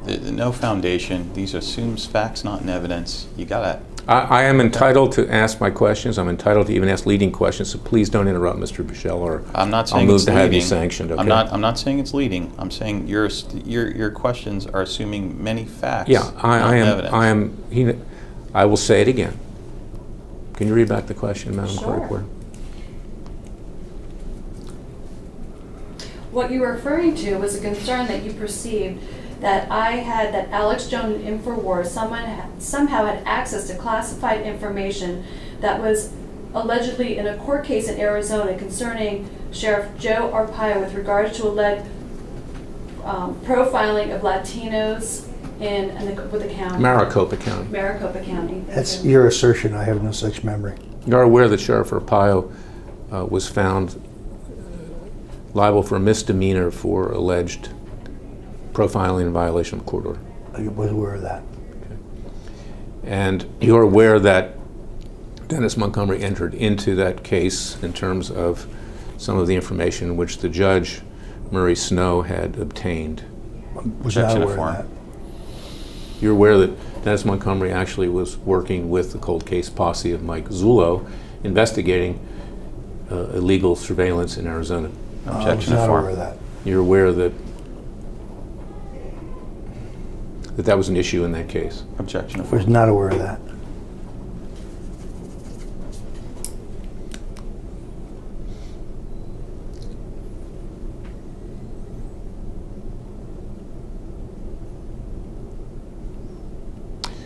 At 1 o'clock, you also published, quote, "To be clear, Larry Klayman is a moron. He has never won a case in court in his life. He may have won a few motions. He is a lightweight. He is a know-nothing." Now, to be able to make the statement that I never won a case in court, you had to look back into my record as a lawyer, correct? Well, that's the impression I had. Okay. I believed that to be true at the time I So said it. you basically showed a reckless disregard for the truth at a minimum. Are you Objection not form. disputing the other things I said? I'm getting to that.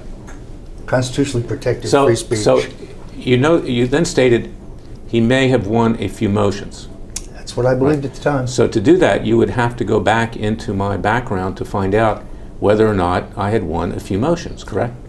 It was just an impression that I had. And where did you get that impression? Don't recall.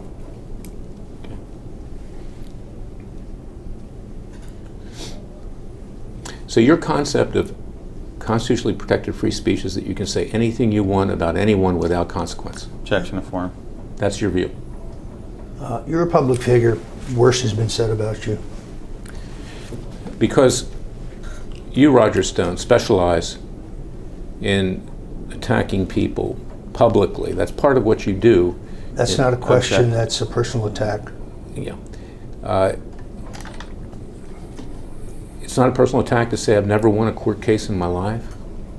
That was my impression at the time. It's I not a- believed it at the time I said it. It's not a personal attack to say that my IQ is less than 70. It was essentially that was my opinion at the time. a moron and a retard. I didn't. Those words are not there. Okay, moron's here though, isn't it? Yes, it is indeed. Okay. That's a constitutionally protected opinion. You've done research on what is defamation and not? I am entitled to an opinion. Well, you've done research and you know what constitutes defamation, correct? Objection to form. No, I'm not an attorney. So you have no clue as to what defamation entails. I know I'm Objection to entitled to form. my opinion. And because you have no clue, that means you can say anything you want about anyone without Objection to form. consequence, correct? I'm not an attorney. I couldn't say.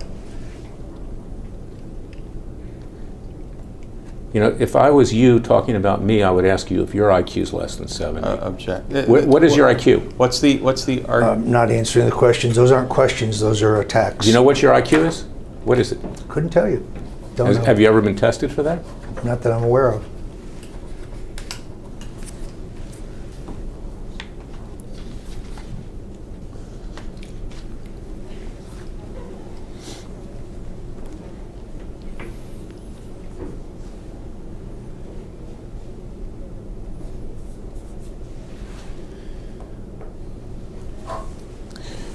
Turn to the next page, which is 12.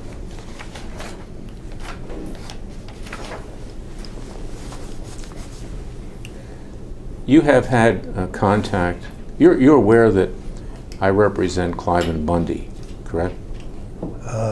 I became aware of that, yes, How did you become aware of that? because I spoke at a rally in Nevada in favor of a pardon for Mr. Bundy and others who got caught up in that action by the federal government. And who did you speak to about that pardon? I think I sent a letter to the president. You spoke to Deborah Jordan, the person who works with and apparently is the girlfriend for Pete Santilli. I don't recall ever discussing that with her. She's the one that invited you to Nevada, correct? To speak. No, actually, I don't think so. I think Dean Ryan was the person who invited me to Nevada, Who's Dean Ryan? an activist out there. Okay. Have you spoken to anyone about that pardon with the Bundy family? Mrs. Bundy, Cliven's wife, I guess, was at the event, yes. And what, if anything, did you say to her? I said I thought her husband deserved a pardon. Did you say you were trying to get a pardon for him? I just told him I would write the president, yeah. And you did? I believe I And you did. have a copy of that letter today? Today, no, not. No, you have a copy of that in your possession, custody, or I control? honestly don't know. Did you give that to Mr. Bouchel? I did not, but I don't see the relevance. Now, at the time that you met with Mrs. Bundy and others in Nevada, you were aware that I represented Cliven Bundy. No, actually, I wasn't. I became aware afterwards. If you're asking whether your name came up, I don't recall it coming up. In at the time. fact, the basis upon which you offered that pardon was to help yourself make money, correct? Absolutely not. I was paid nothing for my appearance there. You were attempting to trade off your relationship with President Donald Trump. I received nothing for that event. I did that because I think these people were wronged. You are aware that I told Carol Bundy not to have anything to do with you I'm unaware of that. because I believe that you're unethical? You're aware of that? That's argumentative. That's a personal attack. Are you aware? Along with defendant Stone has tried to trade off my clients like a scavenger, there's defamation for you. I asked nothing of the Bundys, nothing. It's not even expenses. So this was to nothing. boost your reputation so you could make money, It was to try to help right a wrong. Because money is what primarily matters to you. That's conjecture on your part, some kind of veiled insult, I guess. Okay. Well, you just said that was the case when you represented me. No, that's not what I said at all. I said you needed the resources to try to communicate a message. And those resources would go to pay you and your staff, correct? Partially, but I generally believe that overhead in a campaign should be less than 20% of the and budget. would pay your friend Tony Fabrizio, the pollster. Any campaign that's a serious statewide campaign needs a benchmark poll, which cannot be had for $10,000. You were making a percentage off of what Fabrizio was charging the campaign, I correct? have no such memory whatsoever. Do you have some evidence of that?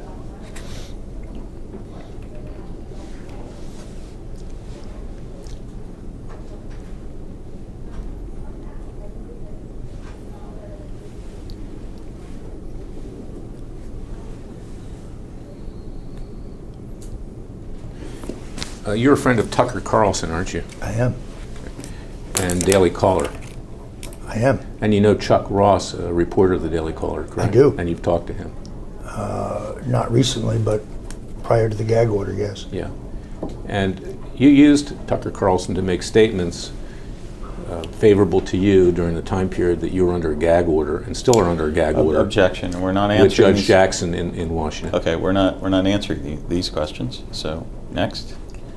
Has nothing to do with your lawsuit. Next. In fact, you used Chuck Ross, a Daily Caller, to make negative statements about Jerry Corsi and his involvement with a doctor in Florida, correct? Say that again. Repeat read the it question. back. Sure. In fact, you used Chuck Ross, a Daily Caller, to make negative statements about Jerry Corson with his involvement with a doctor in Florida, correct? The doctor, you're saying? He knows what I'm talking about. We'll get to it more specifically. Okay. You I can don't answer that one. recall any such conversation. You planted a story with Chuck Ross to try to harm Dr. Corsi. You have no evidence of that whatsoever because it's not true. Well, we'll be deposing Chuck Ross. Good, help yourself. And Tucker Carlson. Have fun. I don't think either one tells either one of those guys what to say or write. I certainly haven't. But you have had contact with them about various matters. Prior to right? the gag order, yes. And during the gag order. No. In fact, the evening before We're before not. you were convicted, you had discussions with Tucker Carlson, correct? We're not talking about any of that. Next question. Certified.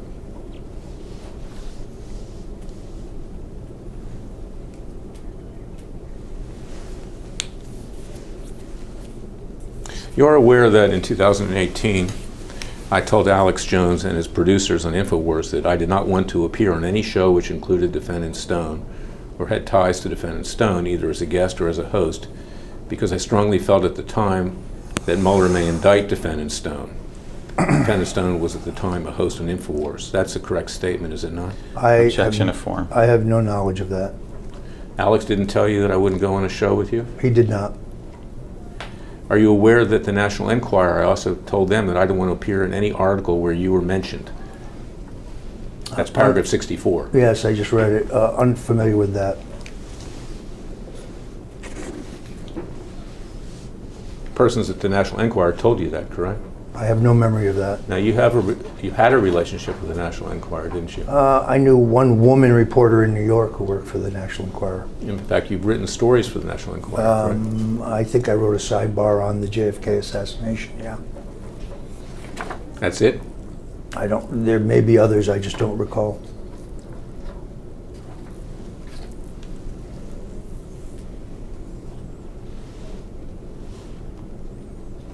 Paragraph 66.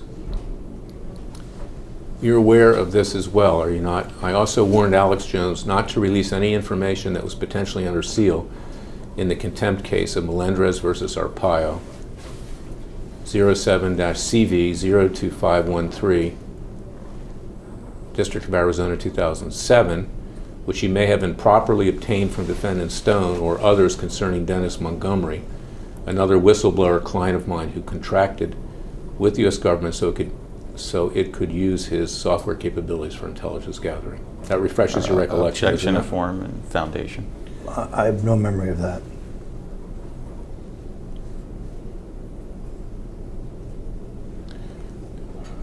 You're also aware that I warned my client Dennis Montgomery to stay away from you. No memory of that. I have no knowledge of that, I should say.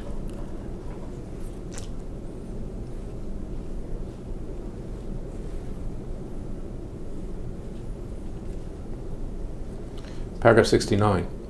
Stone wanted to and did intimidate and threaten my client, Dr. Corsi, since he is a material witness in the Mueller investigation, as Defendant Stone obviously feared that he would testify against him to Mueller. Defendant Stone feared me as Dr. Corsi's lawyer, as he knew that I know what type of person he is, and must have thought falsely that my representation of Dr. Corsi was my revenge for him having harmed me during my U.S. Senate campaign. That's an accurate statement, isn't it? We denied it in the complaint, and we're not talking about it, but it assumes You denied more it. facts in there. He didn't sign the complaint. I can ask that question. He what? He didn't sign your answer. I can ask the question. That would be all, Yeah, that would just- all be conjecture on your part. That was in fact the motive to attack me and Corsi. You feared us both, correct? We're not talking about Not your answering that. motives regarding the indictment or Well, anything. given that I'm a know-nothing, a moron, have IQ less than 70, never won a case, why even bother mentioning me on InfoWars? Don't recall. Just something that you had an epiphany at the time that you had to attack Larry Klayman and Dr. Jerry Corsi? If you can't take the heat, get out of the kitchen. Would you attack people that have no relevance to anything? Is that your modus operandi? Objection of form. Not answering that question. Do you have any questions that pertain to your lawsuit? This does pertain to my lawsuit. In fact, the affidavit was submitted in furtherance of the lawsuit.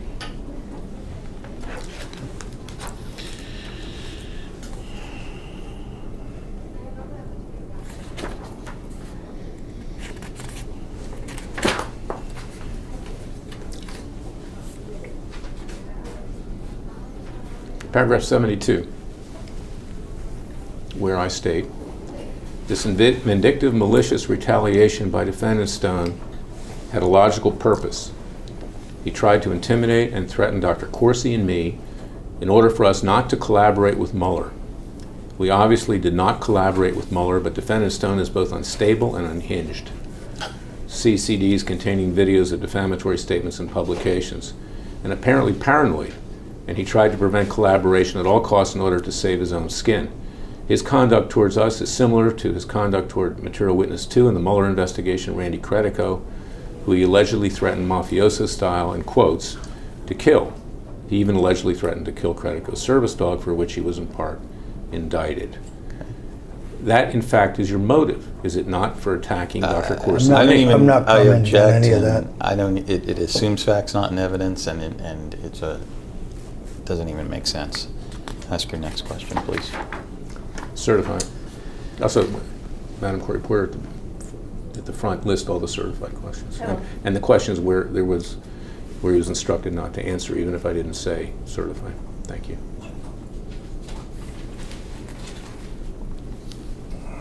You are aware that Judicial Watch filed a complaint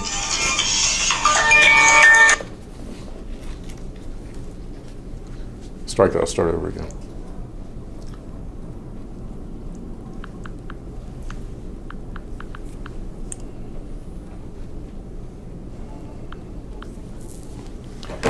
You are aware that Judicial Watch filed a complaint under the Freedom of Information Act, a court complaint, and before that a FOIA request to obtain documents about the raid on your house where you were arrested on January 25th, 2019. We're not going to discuss the arrest, indictment, any. You are aware that they filed a complaint to get the documents from the government, the FBI, the Justice Department. If you're aware. Yes, I read that. Yes. And you've had discussions with people at Judicial Watch about that. I've never spoken to anybody In at fact, Judicial you've Watch. contacted them to find out what documents, if any, they've gotten. I've never had any communications with anyone at Judicial Watch other than the one I described previously. And during that discussion that you now remember, you discussed with Fitton the raid on your house? No, I didn't. That did not come up. Did Fitton express sympathy for the raid on your house? I don't recall that. I think our conversation was more casual than that. What was your conversation? Hey, how you doing? You do a great job. Thank you very much. I think that was kind of it. We passed each other in the hallway. There is no other communication. I don't know Tom Fitton. Now, you're not in any way interested in what documents, if any, Judicial Watch got from the FBI, the Justice Department, and any others involved in the raid on your house on January 25th, 2019? I don't recall that they got any. I thought I read that the FBI turned over nothing and they subsequently filed a suit. Who's been contacting with Judicial Watch in that regard on your behalf? No one. Are you saying you have no cell phone records or emails? Exactly what I'm saying. Is that what you're saying? Exactly what I'm saying. So you're saying that when I get your telephone records, they're not going to show anything They like will, that? most certainly will not. And your emails will not show anything Most like that? certainly will not. Because you've erased all of this, haven't you? Objection, a form. It assumes facts, not in evidence. Absolutely and it's untrue. argumentative.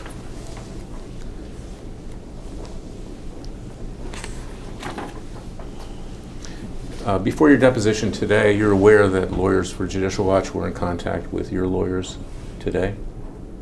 You're aware they've talked? I don't know that they have talked. Have you talked with lawyers for Judicial Watch? I'm not a witness today. Ask your next All right, question. well, that'll come some other day.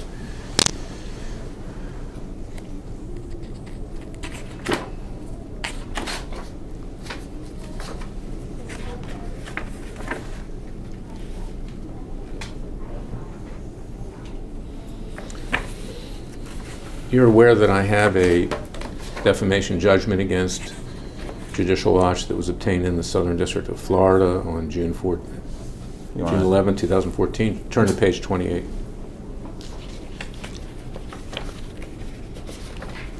I think it's after this.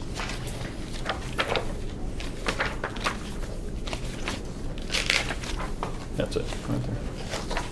No, I'm unaware of this. Turn to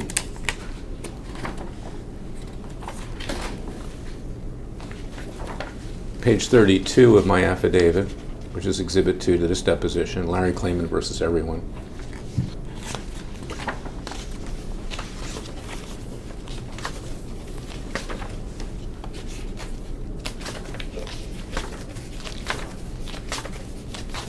This is after the clippings? This 32, look at the bottom, Klayman Production 32. It's called a Bates number. At the very bottom. That's 60. Yeah, so Oh, is this it? 32. No, 32, what are you saying? 32? Mm-hmm. 57.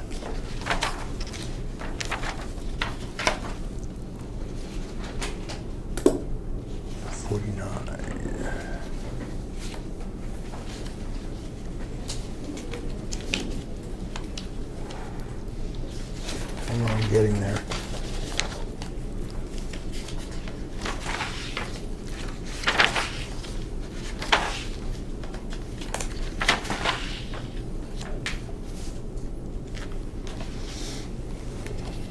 Here we go.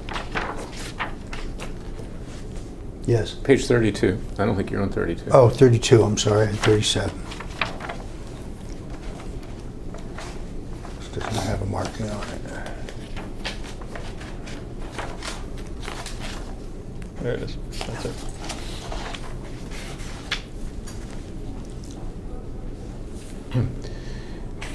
You make it a practice to read the Washington Post as part of your work? No, I actually don't, because they're behind a paywall and I refuse to pay for them. So I rarely read the Washington Post. But in fact, their articles are published publicly without being behind a paywall. You Much get it later, they a usually... few days later. Yes, but So I you rarely... read those? I rarely read them. You get on Google prompts about various articles involving politics and law and things like that. Yeah, that would be true. Yeah, and you read it off your phone. Usually. And you're aware that the Washington Post published the story Larry Klayman versus everyone in their weekend edition back in 2014, which is pages 32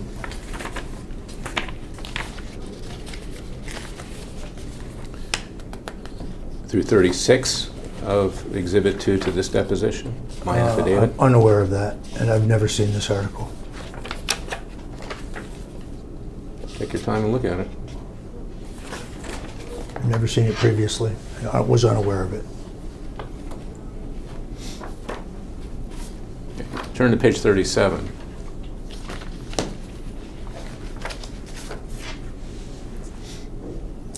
Yep. This is a biography that's on Freedom Watch's website. You've seen that before, haven't you? No, I can't say I have. You've gone to Freedom Watch's website, have you not? I think I get blast solicitations from you. I don't know if I've ever gone to the website. You're aware that I graduated from Duke University? Not aware of that. You're not aware that I went to Emory Law School? Not aware of that. In the course of representing me in my Senate campaign, you would not have come to know that? I may have then, but I don't recall it today. In fact, now that I read it, I'll take your word for it. I assume you wrote this, but I didn't recall it. No. In fact, when you were working with me on the Senate campaign, you actually created a website for my candidacy which had my biography on it, correct? That's true, but I haven't memorized your biography. Okay.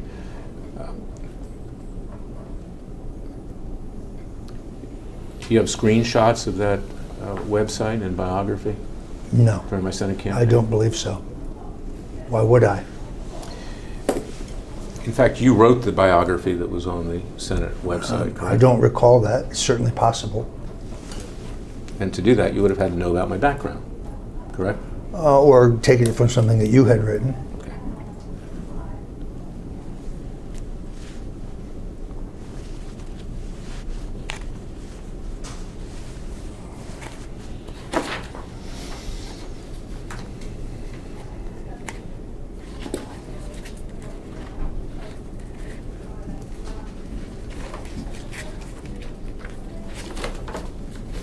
You are aware that I've sued Tom Fitton for defamation over the statement that I was ousted from Judicial Watch because of a sexual harassment complaint? I'm unaware of that.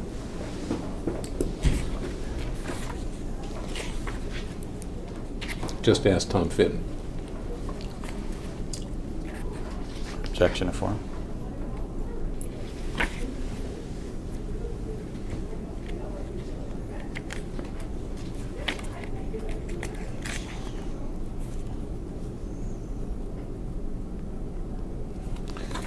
turn to what I'll ask to be marked as Exhibit 3.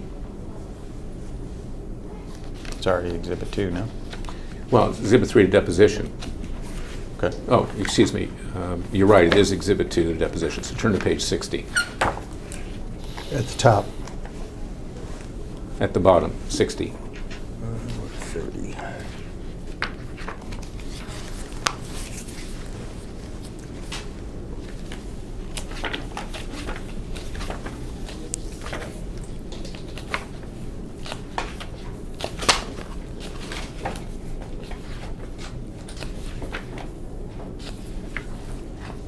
Yes.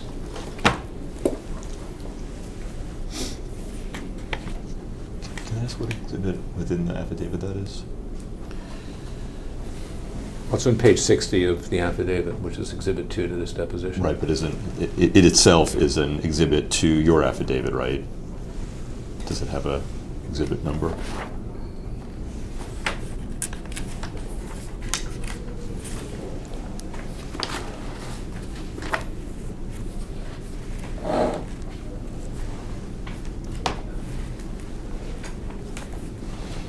It's Exhibit E.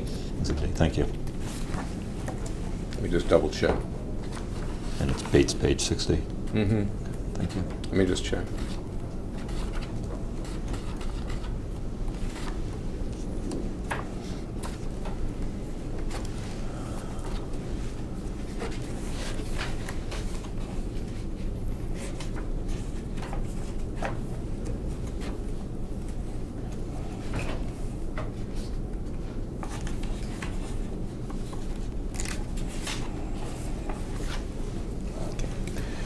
Page 60 of Exhibit E to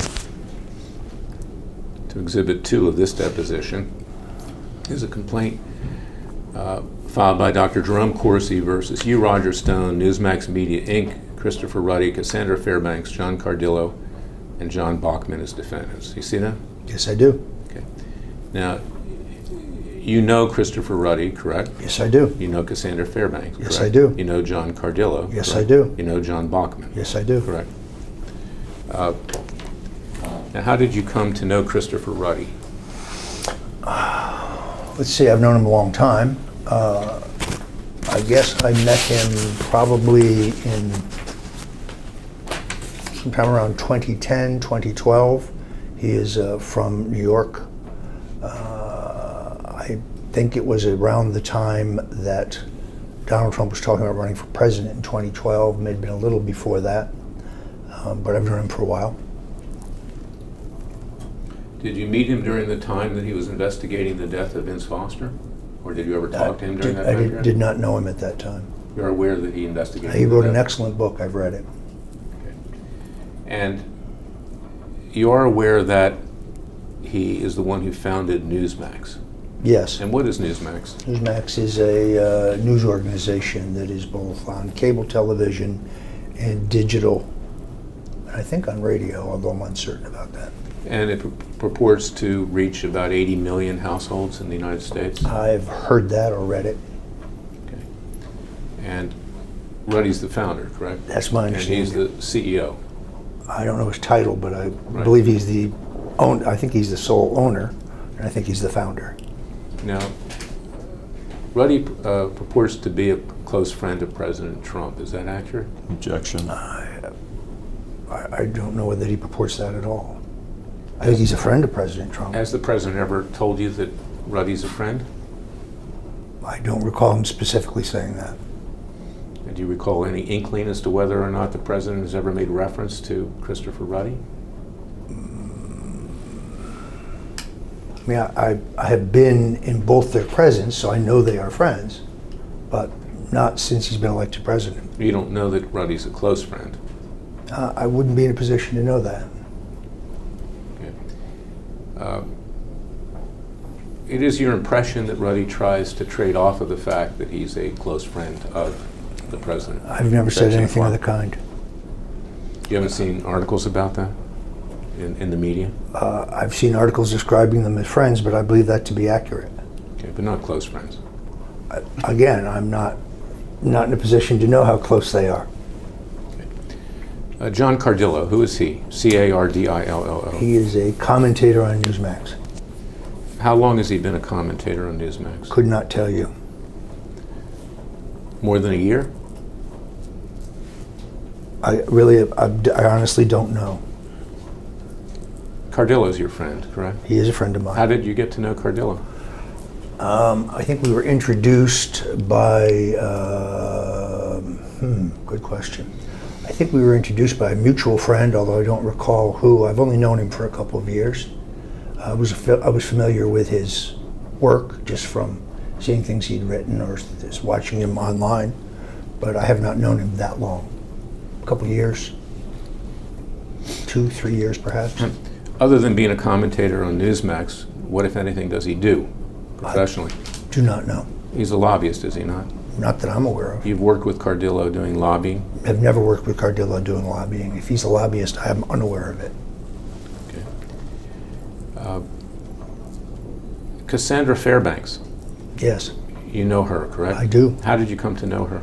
She was introduced to me by Jack Posobiec. How's that spelled? Posobiec.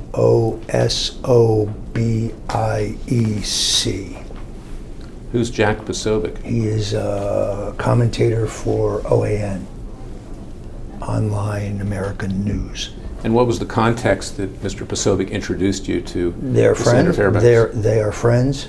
I think she was, I forget where she was working at the time. She was not at the Gateway Pundit. I don't recall where she was working. Just they're close friends, so that we were introduced sometime during the Trump campaign, I think. Where were you introduced? Don't recall. In New York? No, definitely not. Where does she reside? Don't know. You're aware that she claims to have a close relationship with Julian Assange, Assange. I have read that. You're aware that she claims to have visited Julian Assange. I have read that. You're aware that she knows Dr. Jerome Corsi. I understand she was on television with him, but I don't know what the extent of their relationship When is. was she on television with him? Couldn't tell you. Sometime in the last year. You have spoken with Cassandra Fairbanks, have you not? I have spoken to her, certainly. And you've spoken to her about Dr. Corsi. Name never came up. And you've spoken to Cassandra Fairbanks about me. Name has never come up that I recall. You've spoken to Christopher Ruddy about me, have you not? We had one exchange, I believe, about the ridiculousness of one of your lawsuits, but beyond that, no, not really. Was it this lawsuit that was discussed? No. What other lawsuit was discussed? This is the one, the tortious interference lawsuit, I believe. I was unaware that you had a contract with them. Christopher Ruddy called you? No. You had a discussion in person at Newsmax No. headquarters? No. What was the context of having I believe we turned that communication over. I told him that you had filed a lawsuit, and I believe he responded, but I don't recall you ever discussing this with me. And I said I didn't, because I didn't. Well, if the case was against Newsmax, well, strike that. It wasn't against you at the time, it was just against Newsmax, right? No, I think I'd just been served. I'd just been served at some event. You are aware that there's a separate suit just against Newsmax, correct? I just became aware of that today.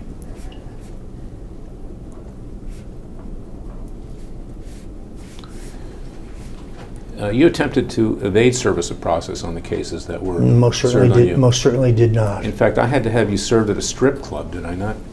You attempted to have me served at a strip club, but I don't think you were successful. But I've accepted service at home and in public events for all of your suits. Now,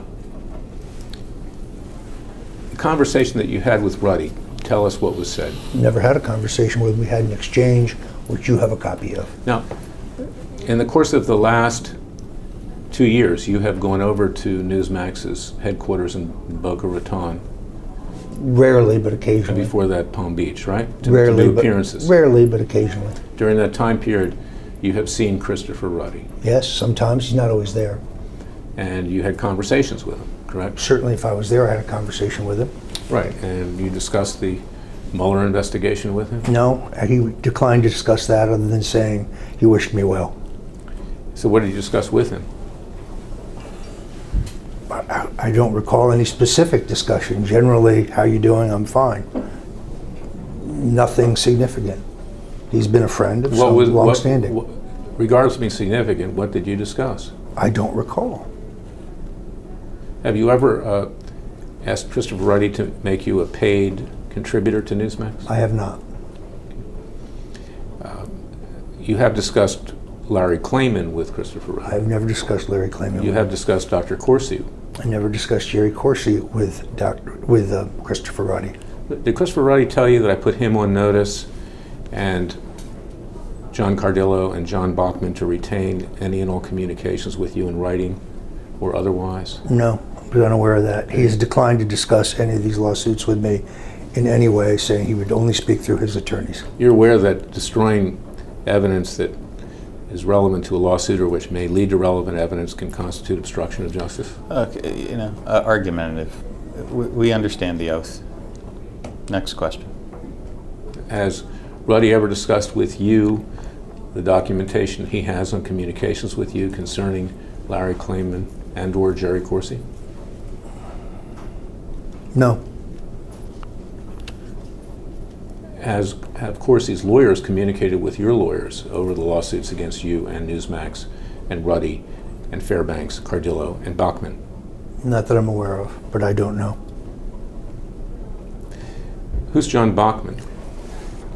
He's the one I know the least on this list. He is a talking head at, an analyst at Newsmax. Have you ever appeared on his show? One time. When was that? Don't recall the exact date. And what was the subject? Don't recall the subject. Have you ever appeared on Cardillo's show? Yes. And what were the subjects discussed then and when? Fairly recently, regarding the Democratic primaries and the Democratic contest for president and impeachment, subjects that I'm allowed to speak about. You have appeared on Cardillo's show in the past and talked about Special Counsel Robert Mueller? Don't recall whether I had, but if so, it would have been prior to the gag order, obviously. It has been alleged that you violated the gag order on a number of occasions, correct? We're not talking about any Not gag going to discuss orders. that. I'm just asking whether it's alleged, not whether you did it. You know it's alleged because they're court records, so Excuse me, Mr. Clayton. I have to do it. Yeah, go ahead. let's take a break. Back on record at 11:50.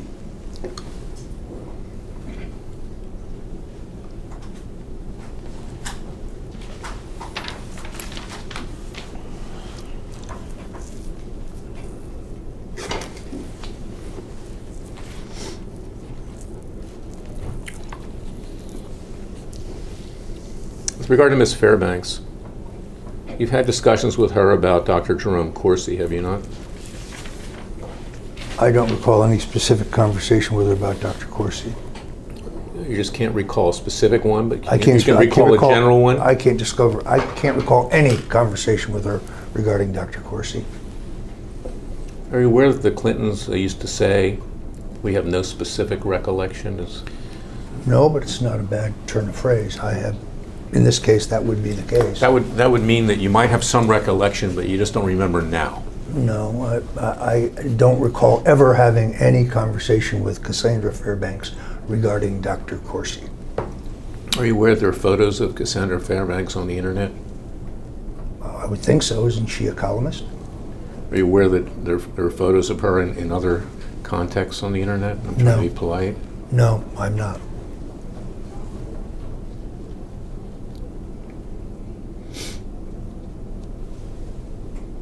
Now, you had an interest in Cassandra Fairbanks because she had had contact with Julian Assange, correct?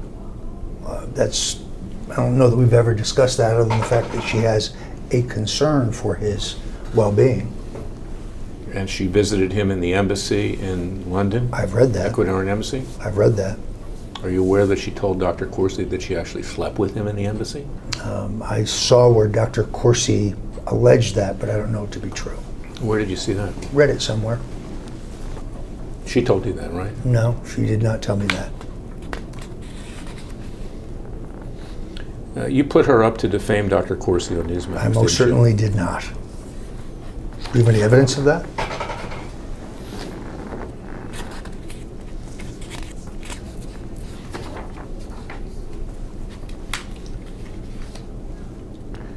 In fact, you are aware that there came a point in time when I appeared on Newsmax with John Cardillo, correct? Not specifically. I understand that you have, but I don't recall ever seeing one of your interviews.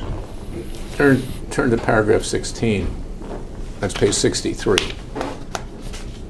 of Exhibit 2. Yep.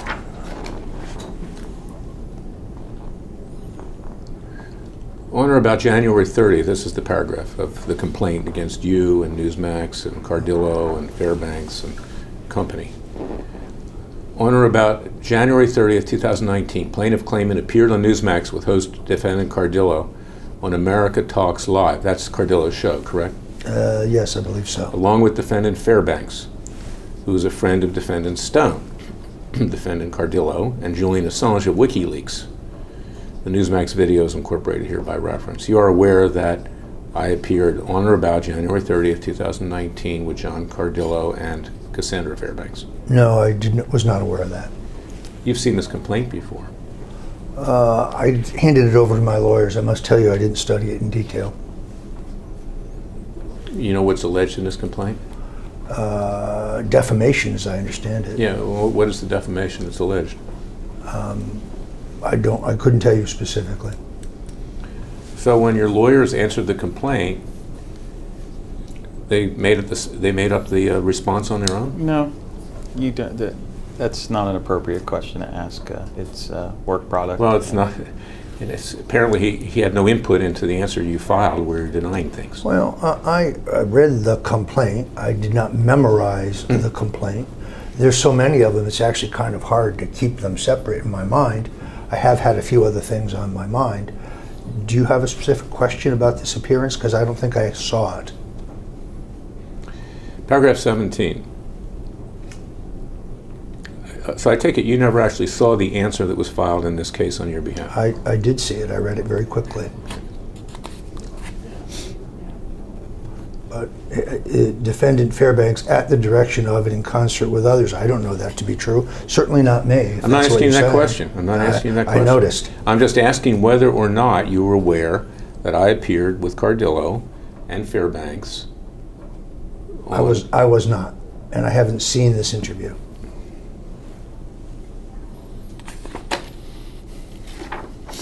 Turn to page 64.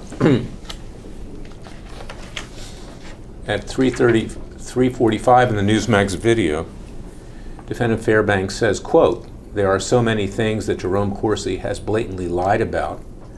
I confronted him last April in person about the fact that he was reporting false things about WikiLeaks, and he was using my reporting that he plagiarized in order to do so. The fact that anyone is taking him seriously at all is making me completely just. It makes me laugh. It's ridiculous." You see that? I do. Are you aware that Cassandra Fairbanks made these statements about Dr. Corsi? Not specifically. I never saw this interview. I understood that they had clashed on the air. You agree with what Cassandra Fairbanks says here about Dr. Corsi? Cassandra Fairbanks is responsible for her statements. I am not. I don't know whether that's accurate or not regarding plagiarizing his work. I have no idea. Is it your view that Dr. Corsi is a serial liar? I have no opinion on that one way or another. Is it your view that Dr. Corsi plagiarized Cassandra Fairbanks' work? I have no opinion on that. I have no way of knowing. In fact, Dr. Corsi has actually ghostwritten books for you, has he not? He's an excellent writer. He's ghostwritten books for you, correct? He worked on one of my books, yes. What book was that? Make You the President. He's an excellent writer.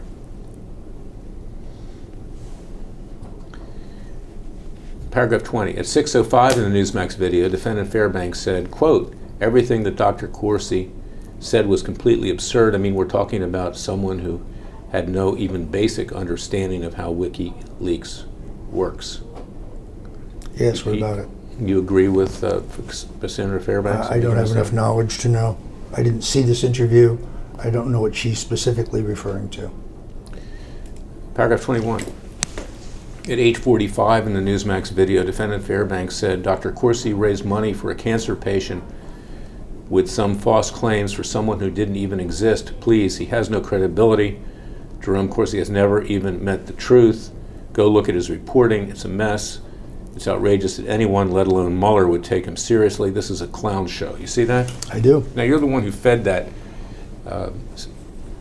statement to Fairbanks. That is correct? entirely false. In fact, what Ms. Fairbanks is referring to is the publication of an article by Chuck Ross of Daily Caller, which was owned by and may still be owned by Tucker Carlson, Fox News, that accused him of committing a fraud with a doctor in South Florida, correct? I don't know that. You are aware of the allegation by Chuck Ross? I'm aware of that a story was written. I presume Cassandra Fairbanks can read, but I don't, beyond that, I couldn't comment. And you fed that story to Most certainly did not. Cassandra Fairbanks? Most certainly did not. You're aware that a lawyer that was representing that doctor you're friends with? Who? What? I'm not allowed to ask the question. Please do not interfere. Okay. Michelle. Objection to form. What doctor, first of all? Well, we'll get to that. I'm asking you a general question right now. You'd have to identify the doctor before I could tell you whether I knew a lawyer who represented You him. have had contact with a lawyer who represented this doctor in Florida that was, of course, he was raising money for a cancer patient. I don't know that. I don't know what doctor you're referring to. Does this doctor have a name? All right, we'll get back to it. Okay, I'm just asking you right now. I can't answer the question before I know who the doctor is.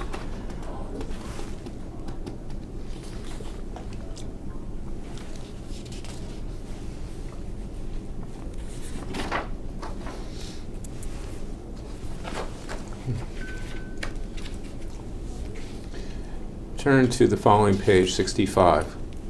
Yep. These are tweets by defendant Cardillo. Yes. Correct? And you've seen these before. Well, let me read them and I'll tell you.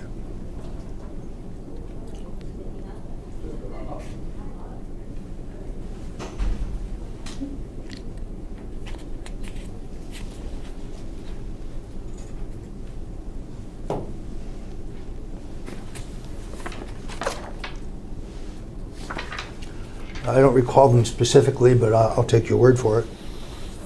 Okay. Let's break at this point. It's a good break point for lunch. We'll come back at 1 o'clock. Okay. Off the record, voted.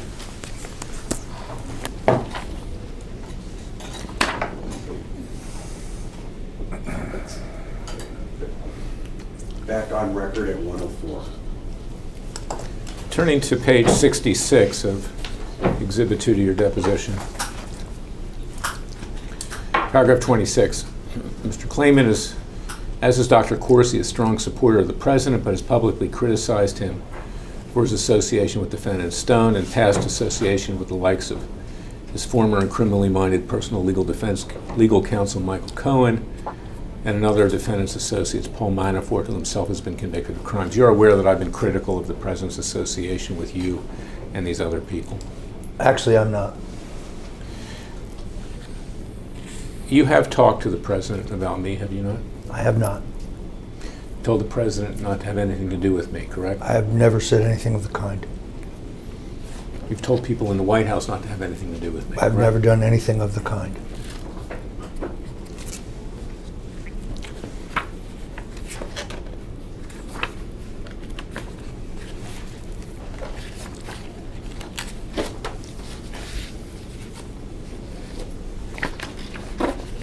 Turning to page 70 of Exhibit 2, this is a complaint, Dr. Jerome Corsi versus Roger Stone in the U.S. District Court for the District of Columbia, which I previously identified, filed on February 7, 2019.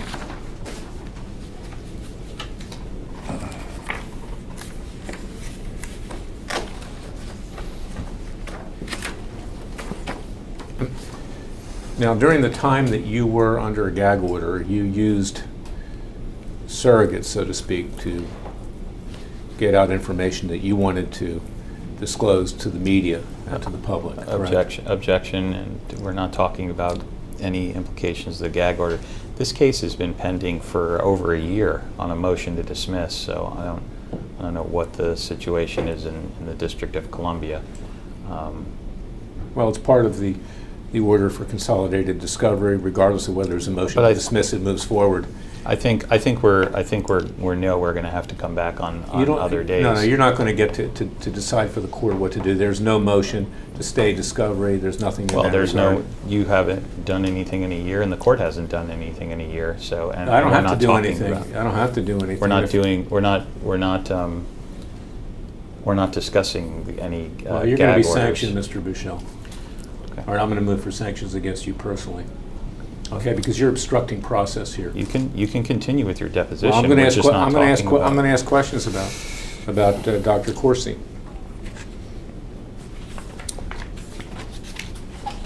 You have filed no motion for protective order. You filed nothing, and even if you did, until it's ruled upon, it's of no force in effect.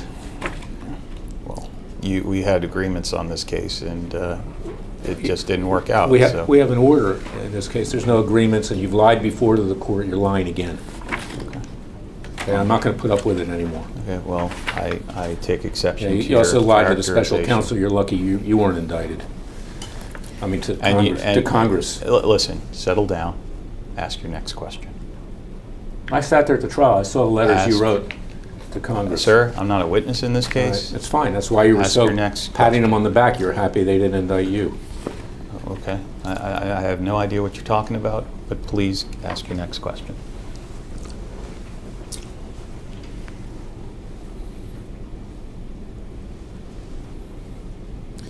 You have been involved in defamation lawsuits before, have you not, Mr. Stone? Yes. What lawsuits have you been involved in? I settled a suit with a gentleman named Miles Kwok over a year ago, I guess. That's the only one I recall at this moment. What was that case about? He said that I had said some inaccurate things about him on InfoWars. I had relied on a research from Sam Nunberg, which turned out to be incorrect. I issued an apology. He dropped the suit. You paid him money, did you not, in that settlement? No, I did not. He dismissed the suit? The suit's been dismissed. I believe it's subject to confidentiality. Confidential settlement agreement? I believe so. Yes. Well, the plaintiff didn't pay you money, did he? No. Now, on or about January 18th, 2019, at the same time you were allegedly defaming me, you were also in InfoWars talking about Dr. Jerome Corsi, correct? I'm uncertain of that date. I turned to page 5, that's claim in production 74.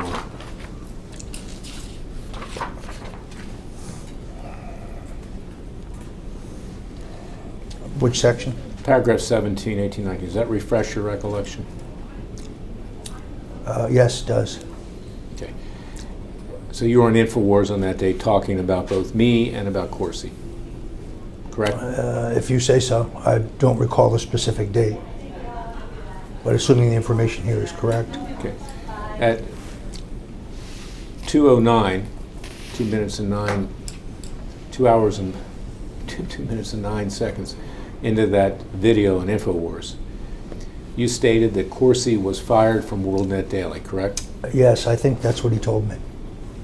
But you had no independent knowledge of being fired from WorldNet Daily. That is correct. So you're claiming Corsi told you that? I believe so, yes.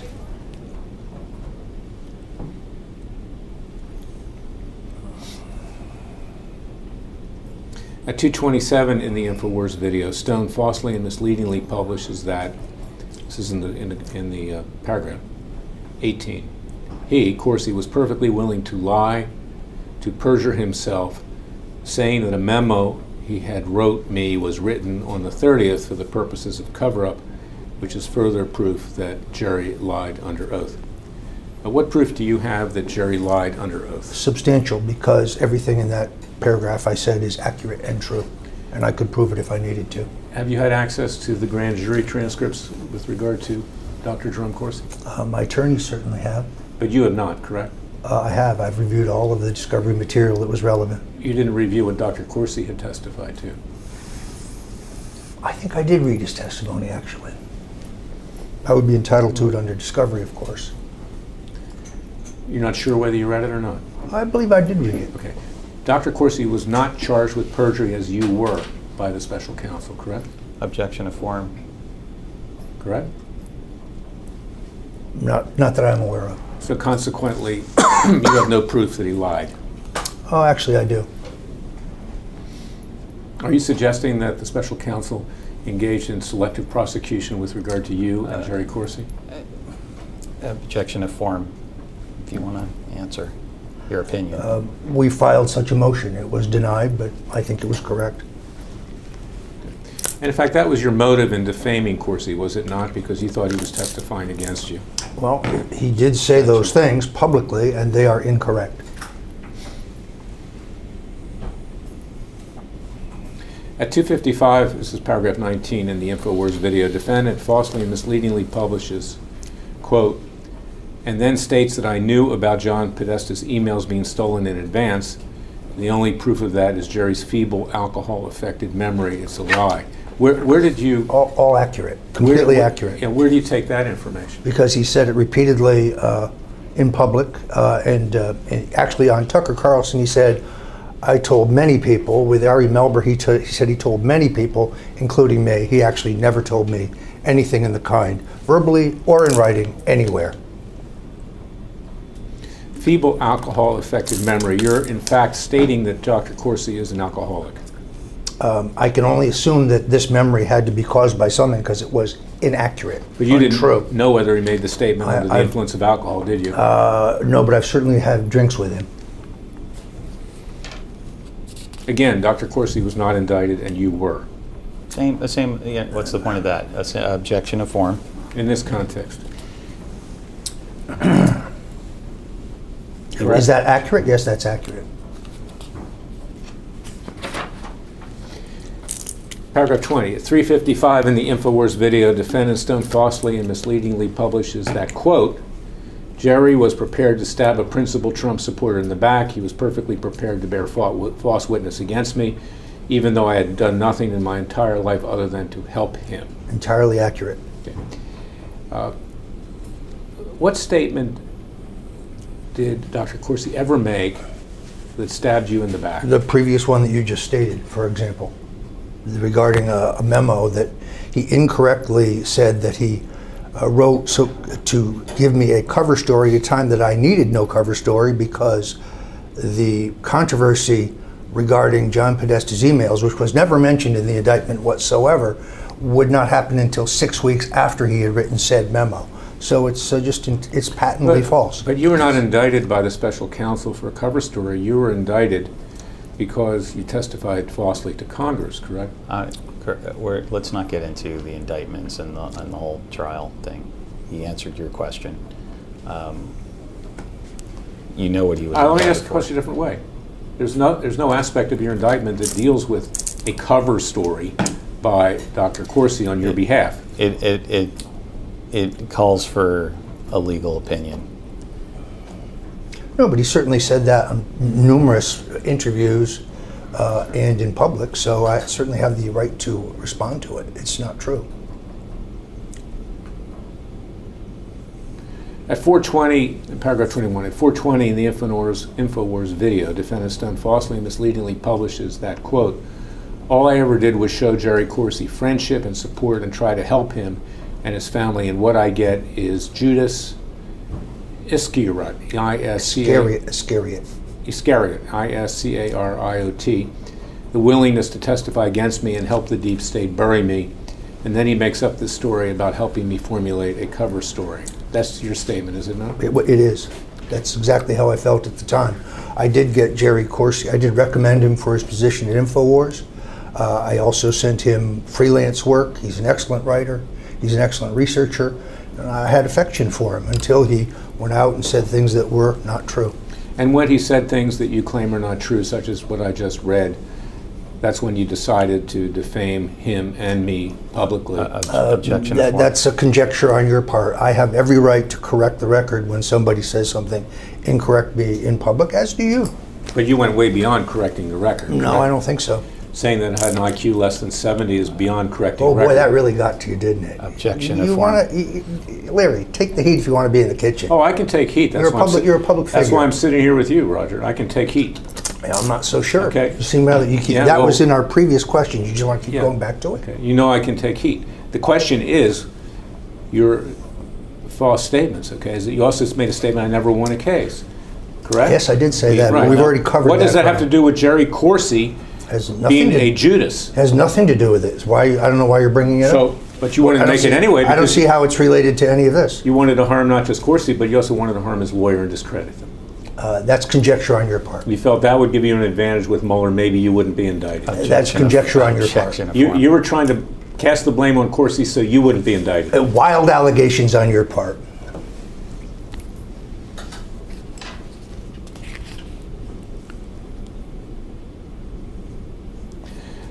Paragraph 22, at 6:26 in the InfoWars video, defendant Stone falsely publishes that, quote, you can always tell when Jerry Corsi is lying because his lips are moving, unquote. See that? Yes, You definitely. said that, correct? Definitely, because he was lying, as we had just said on the previous Well, matter. this goes beyond what you claim was a specific lie, that he lies any time that he says anything, correct? Well, I think he told multiple lies, to tell you the truth, You're- but yes, I definitely said that. You're calling him a total liar. I think he lied on some occasions here, yes. But this goes beyond just some occasions, right? Anytime his lips are moving, he's lying, correct? That's what I said, yeah. Okay. In fact, that's an expression that's frequently used with regard to lawyers, isn't it? How do you tell a lawyer's lying? His lips are moving? Objection of form. Never heard it in that context. So you're also referring to me, weren't you, in this statement? Wild conjecture on your part. I'm his lawyer. Wild conjecture on your part. Where's the word lawyer? And you're suggesting I help him lie, correct? Where does it say that? That's a phrase that's used with lawyers. But where does it say that? It doesn't say that. You're putting words in my Well, mouth. do You're some not that clever. Do some research on defamation by implication. Good luck. Apparently you've Good done luck. a lot of research but won't testify truthfully to Good it. luck. Listen, stop. You got to stop with your commentary, sir. Okay. Ask He's your next making question. commentary towards me. You asked for it. 23. Yep. You made these false and misleading statements knowing that they were false, or at a minimum with reckless disregard for their truthfulness. Incorrect. Objection calls for legal conclusion. Incorrect. No, it calls for a factual statement. I believe everything in that paragraph to be true. Paragraph 24. On January 2nd, 2019, Defendant Stone published an article on www.infowars.com titled Roger Stone Believes Jerome Corsi Works for Mueller, in which Defendant Stone falsely, misleadingly, and maliciously writes, quote, before you decide that Corsi is a hero, you should be well aware of the fact that the good doctor was prepared to bear false witness against others in the Trump orbit if I thought it would save his own skin. It's exactly what I believed at the time, Okay. based on his false comments But in what public. information do you have that Dr. Jerome Corsi worked for Robert Mueller? Well, I've read his book, first of all, which is rife with things that are incorrect. But secondarily, we go back once again to the question of the memo that he claims was written as a cover story, which is chronologically impossible as well as illogical and false. Did Dr. Corsi defame you? I think he did. You threatened to sue me, didn't you? You said, Larry Klayman, bring it on. I welcome your suit. I don't remember saying that. Objection but of form. That's you suing I him. don't recall that. So, why didn't you sue Corsi if he defamed you? I actually considered it. And what caused you not to do it? Events. In fact, the reason is because he wasn't lying. He was Conjecture telling on the your truth. conjecture on your part. False. In fact, you don't like to be in a court of law. You'd rather destroy people outside of a court of law. correct? Objection. Personal This is attack. This is and argumentative. ridiculous. Yeah. If you have questions, ask them. I'll That's answer your them. modus operandi, the dirty trickster, right? That is, that's a personal attack on Objection me. of It's not a form. question. If you have questions, ask them. You don't like to be seen in public, do you? I don't like to be seen in public. In fact, when you were handling my campaign, you said you didn't really want to be visible. You didn't want to be known that you were assisting me. correct? I think the candidate should get the attention in a given campaign, yes. Okay, the reason is because of your reputation, correct? Has nothing, that's a personal attack, I mean, not a question.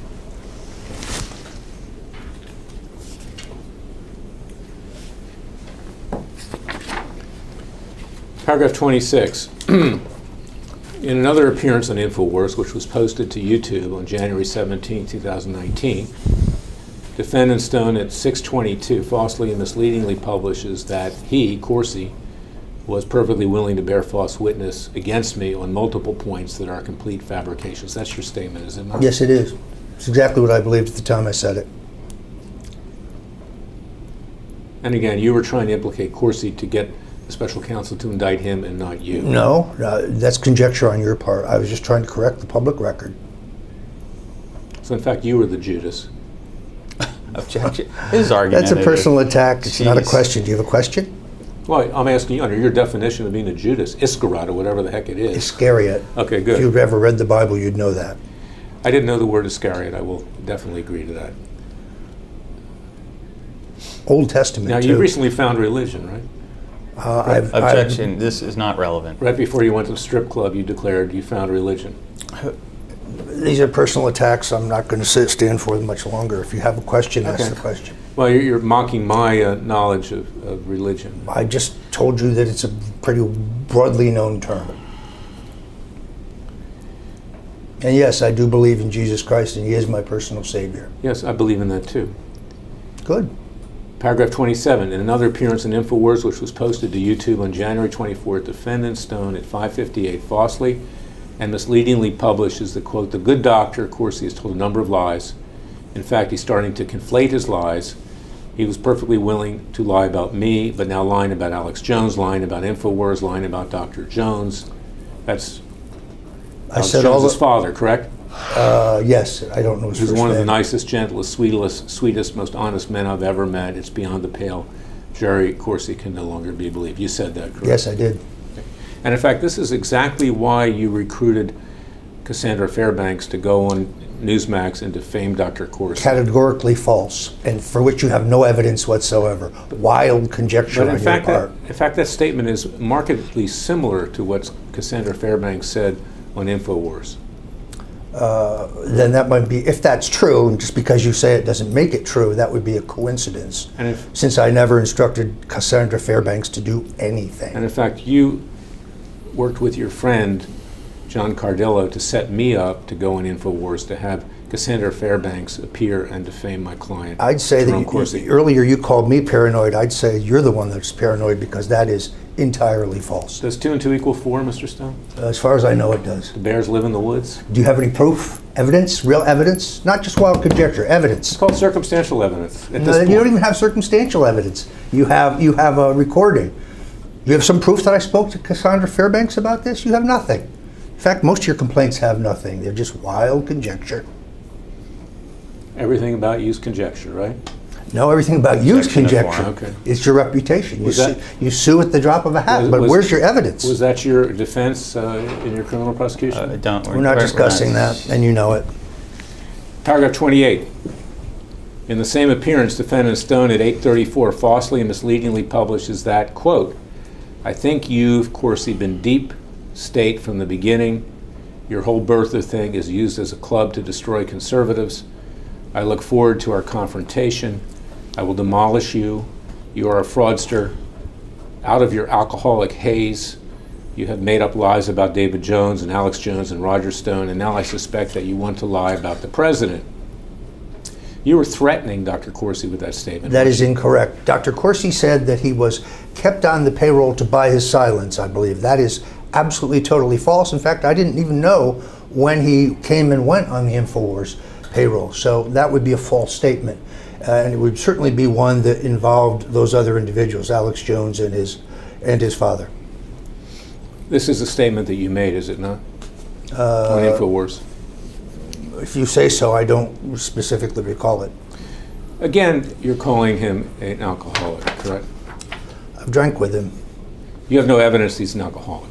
I have some personal experience where I've seen him carried out of a restaurant, stone drunk, yeah. That doesn't mean that you're an alcoholic, that you were drunk on an occasion. I've seen him drunk on more than one So occasion. are you medically capable of making a determination of someone? I can certainly tell when somebody's inebriated.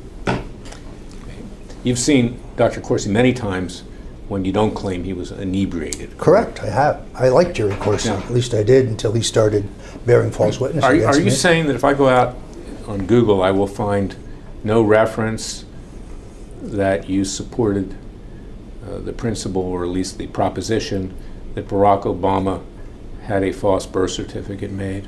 I don't think you will. I think what you will find is a quote where I said that I thought that that a substantial number of Republicans, probably a majority, believe that the issue therefore had currency within the Republican Party. And I think it's the reason that in 2012, after Donald Trump raised this issue publicly, he briefly jumped ahead of Mitt Romney in the Gallup poll. But that was an analysis of the issue. I've read excellent work on it. I've seen a video on it. There's something odd about the fact that that president didn't immediately produce his papers, but I'm not an expert on the subject. I don't think I've ever put forward an opinion. Now, you've been an advisor to President Trump for many years, correct? Sometimes, yes. And you've given advice on politics, I have. and you urged him to run for the presidency. Yes, I have. And you had input with him up to the point that he announced his presidency in Trump Tower. Yes, I did. And you had input with him later, too, correct? Some, yes. In fact, you spoke with him later, even with regard to WikiLeaks, correct? No, I've never spoken to him about WikiLeaks. There were calls being placed during the period that you were under investigation by Congress to him, correct? That came up during your trial. Yes, indeed, but none of them regard WikiLeaks. There was no evidence of that presented at trial. It was an assertion by the government, but that does not make it true. Because those communications occurred on WhatsApp, correct? And it was... No, I let's- don't use WhatsApp. Let's not. We're not getting into the trial. I use the only person I know who used WhatsApp is Chris Ruddy. Actually, I don't particularly like WhatsApp. Chris Ruddy uses WhatsApp because he doesn't want it to be subject to surveillance, correct? Objection. I told you that. I have no. He's never told me anything of the kind. I don't know that. Now,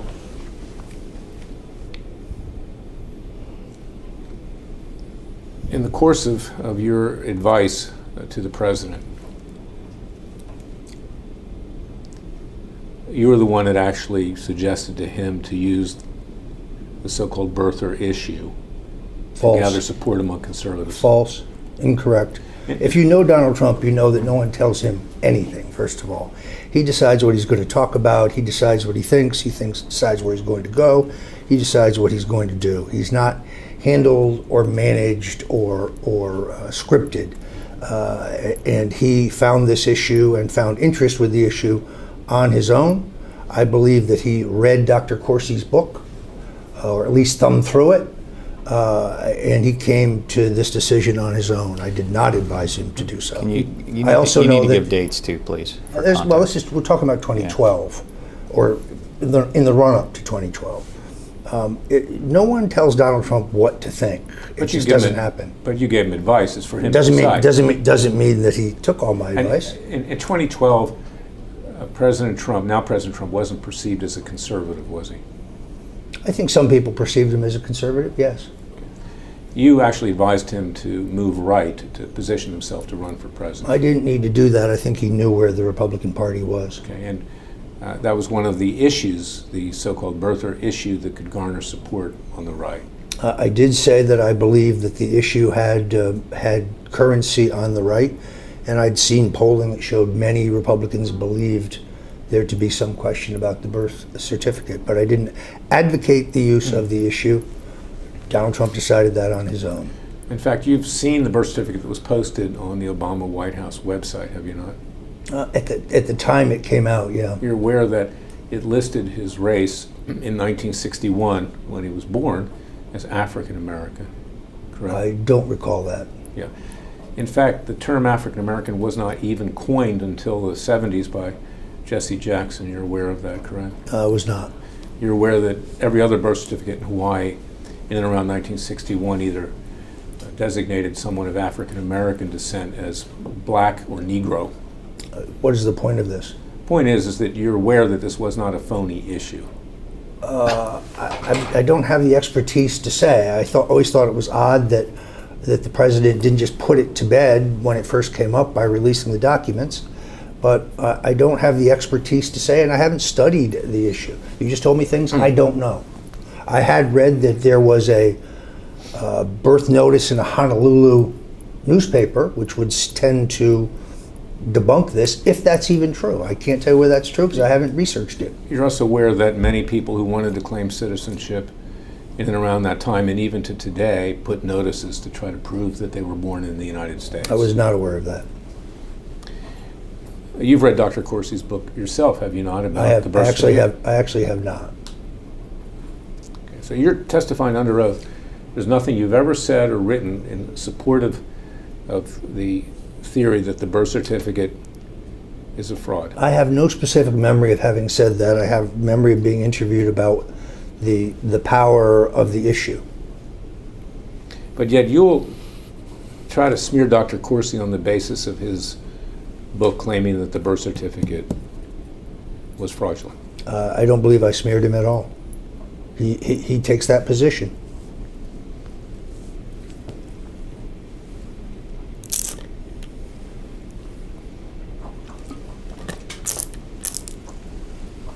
You're claiming that his position, which apparently, your confidant, President Trump, also took about the birth certificate of Barack Obama, that he used that as a club to destroy conservatives.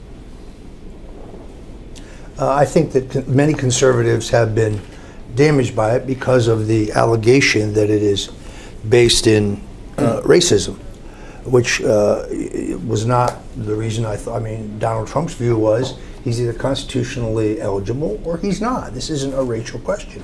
But I did see how it could be viewed as a racial insult, yes. But you're saying here, with regard to Dr. Corsi, as quoted in paragraph 28, your whole birther thing is used as a club to destroy conservatives. I think it has been.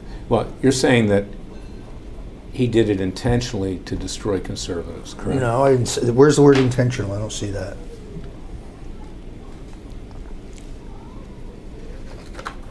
You're saying, I think you've, Corsi, been deep state from the beginning. Your whole birther thing is used as a club to destroy conservatives. You're tying him to the deep state and saying that he wants to destroy conservatives. I did say those with things. the birther thing. Yeah. Yes, I did say that. You're aware that Dr. Corsi's livelihood is based upon his reputation and goodwill with conservatives, correct? I'm just telling you that was my opinion, which I'm entitled to on the First Amendment. You are aware that he's a New York Times best-selling author. As am I. Correct? I didn't ask you about you. But I decided to say it because I get to answer the questions. But that wasn't the question. I am aware of that, yes. I've read his book on the Kennedy assassination. It tracked mine almost exactly. It was a good book. Do you think the CIA killed Kennedy? I think they were among several institutions. I don't think it's that simple. Organized crime is involved. Big Texas Oil is involved. I think, as Dr. Corsi does, the Vice President Lyndon Johnson is involved. Motive, means, opportunity, eyewitness evidence, fingerprint evidence. Dr. Corsi's book and his research tracks mine pretty closely. You may be pleased to know I actually agree with you on this issue. Good. But are you concerned with regard to President Trump right now after having weathered impeachment with regard to the CIA? I pray for the president's safety every single day. So do I. Good. Prayer has power. Can we get back to the deposition?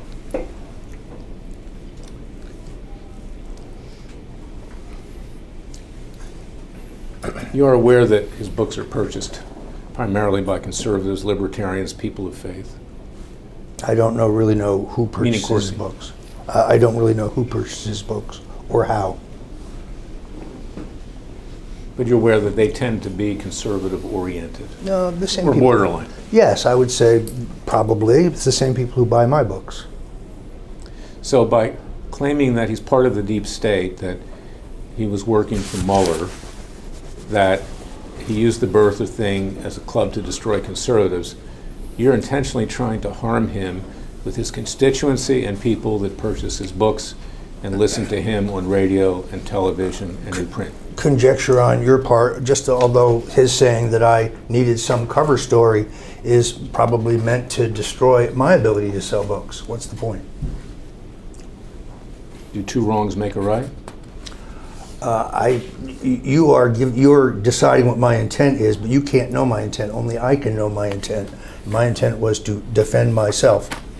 Well, the jury is in charge to figure out what intent If you ever is. get that far, You can rest assured in Florida that I will get that far. I doubt it. Okay. Hopefully you'll be available to appear. Let's see if you're admitted at the time. Now, Mr. Stone,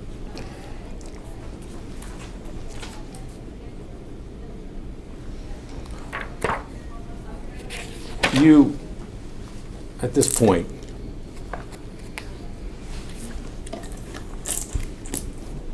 intensely dislike Dr. Corsi and me. Correct? Objection to form. That statement is only half true. You only dislike me. Yeah. Okay. And what epiphany have you had that you now do no longer dislike Corsi? Objection to form. Go ahead. I actually have a deep affection for Corsi. He's a great guy to hang out with. He's a great guy to drink with. He's very, very knowledgeable. I do think that the enormous pressure they put him under caused him to say things that were not true about me, and that's unfortunate. But I actually bear no ill will towards Jerry Corsi. You, on the other hand, we have this proceeding, for example, as to why I feel the way I do. Now, don't you think people need to be held accountable under our legal system? Objection to form. Yeah, I'm not going to. Yeah, yes, of course, Right. including you. Isn't it more appropriate to, in your opinion, to pursue legal action than to defame someone in public? I'm not an attorney, so I guess I can't answer your question. When I'm attacked, I will respond when I can. But you don't respect the legal system, do you? Objection. I'm not going to answer that question. Argumentative. Now, given the fact you have great affection for Corsi, have you apologized to him for anything you've said in the past? I'm not entitled, I'm under a court order not to contact him at this time. I'm not able to speak to him even if I wanted to. That hasn't prevented you from breaking the gag order before, has it? Objection. It's argumentative. So, You what's the point of those You posted questions? a mem with a crosshairs to the head of the judge, Amy Berman Jackson, Right. correct? Thank Not you. not responding to don't- that. You're behind. So let's ask some good questions.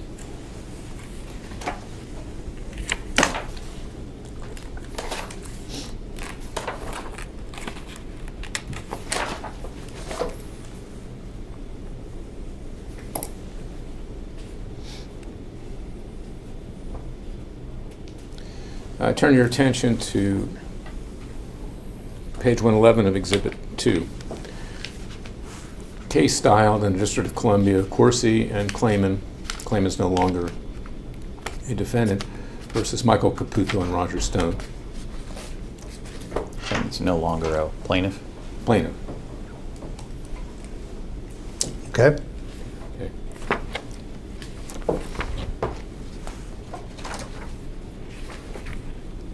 Now, over the years, you've done a lot of work in Washington, D.C., correct? That's correct. And you continue to do work in Washington, D.C.? No, I really don't. I have no clients in Washington, D.C. I have no work in Washington, D.C. Your publications are, for instance, InfoWars are published in Washington, D.C. Well, I no longer work for InfoWars, but I guess InfoWars would have been seen in Washington, When D.C. did you actually work for InfoWars, other than just as a non-paid consultant? I could not tell you the date in which I joined them. I can tell you I left them shortly after I was indicted by the special counsel. Were you fired from InfoWars? I was terminated. And what was your position when you were employed by InfoWars? I had a syndicated radio show that was simulcast on the internet, and I had a contractual agreement to sit in for Alex Jones on Wednesdays in his stead. You were being paid money by InfoWars? That is correct. How much were you being paid? I don't recall. You file income tax returns, correct? Yes, but I don't really specifically recall. In fact, you've prepared a financial statement with regard to your sentencing in the criminal I prosecution. did. And in there you had to list what you were paid by InfoWars. I did, but I don't really recall. Have you submitted that yet? We're not talking about his sentencing reports and what he submitted and all that. Those are confidential. Do you have offshore bank accounts, Mr. We're not answering. again? Do you have offshore bank accounts? Hang No, on, I do not. well, No, I do not. whatever.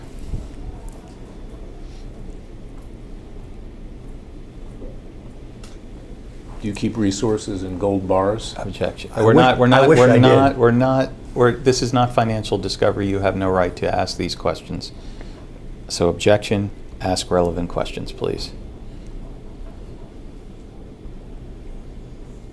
In fact, the statements that you made attacking Corsi and me were intended to help you raise money for your legal defense in the criminal prosecution. Objection to form. False. In fact, it was intended to take contributions away from Dr. Corsi and my organizations and in fact, direct them to yourself. Objection to False, form. incorrect conjecture on your part, wild speculation. I was able, thankfully, to raise what I needed for my legal defense, and hopefully can continue to do so.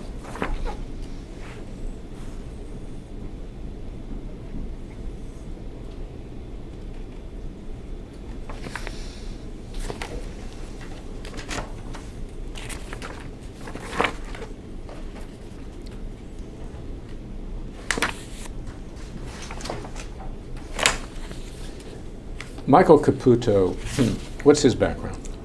Objection to form. What do you mean by what's his background? How did you come to know Michael Caputo? I met him when he was working for Jack Kemp as his press communications director, I guess he was, or deputy communications director. Then he went to work for the U.S. House of Representatives, and then I think he went abroad after that. And of course, he worked for my campaign. Yes, he did. He's a very talented guy. Caputo did. Yes. You're a close friend of Caputo, correct? We are good friends, yes. Has defendant Caputo talked to the president about Dr. Corsi or me? I have no way of knowing. Has he met with the president?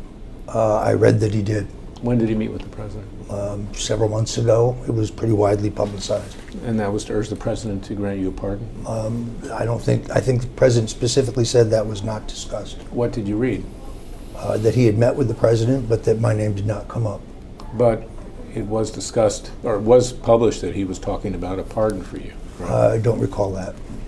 In fact, you instructed him to meet with the president. Actually, to ask that's for a not pardon. true. I haven't spoken to him since January 25th. I haven't communicated him in any way, spoken to him, or any other form, including through third parties, since January 25th. What was January 25th, the day you were convicted? The day that I was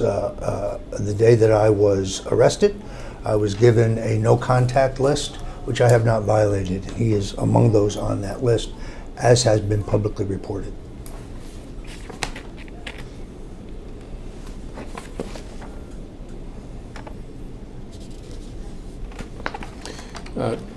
Caputo has done work in Washington, D.C., correct? For you and for others. As far as I know, yes. And he continues to appear on cable news with studios in Washington, D.C. You've seen that on TV, right? Yes, I think so, although I don't know if he's doing those broadcasts remote or in the studio. Paragraph 17, that's page 114. Defendant Caputo has publicly called for President Trump to immediately pardon his close friend, mentor, and co-conspirator, Defendant Stone, on Fox News. That's correct, is it not? I've actually never seen him say that, but if you say so, he's entitled to his opinion. You're aware that he has appeared on Fox News and urged your pardon? I know he's been on Fox News. I don't recall him specifically saying this, but he certainly may have. He'd be entitled to his opinion. And in fact, in an appearance on Tucker Carlson of Fox News, Caputo said, quote, "Pardon Stone right now, Mr. Trump," correct? I don't know that to be accurately true. You're aware that immediately after your conviction in court, Caputo, who was in the gallery was thrown out by the marshal. I had heard something to that effect, but I didn't see it myself. That he refused to stand when the jury was leaving the courtroom I heard that, but I did not see it myself. and turned his back to them. I heard that, but I did not see it myself. So he has the same lack of respect for the justice system. that Well, you what's do. the point of What's that the point? question? Just to attack him? Yeah. Go ahead. Turn to page 7. That's page 117.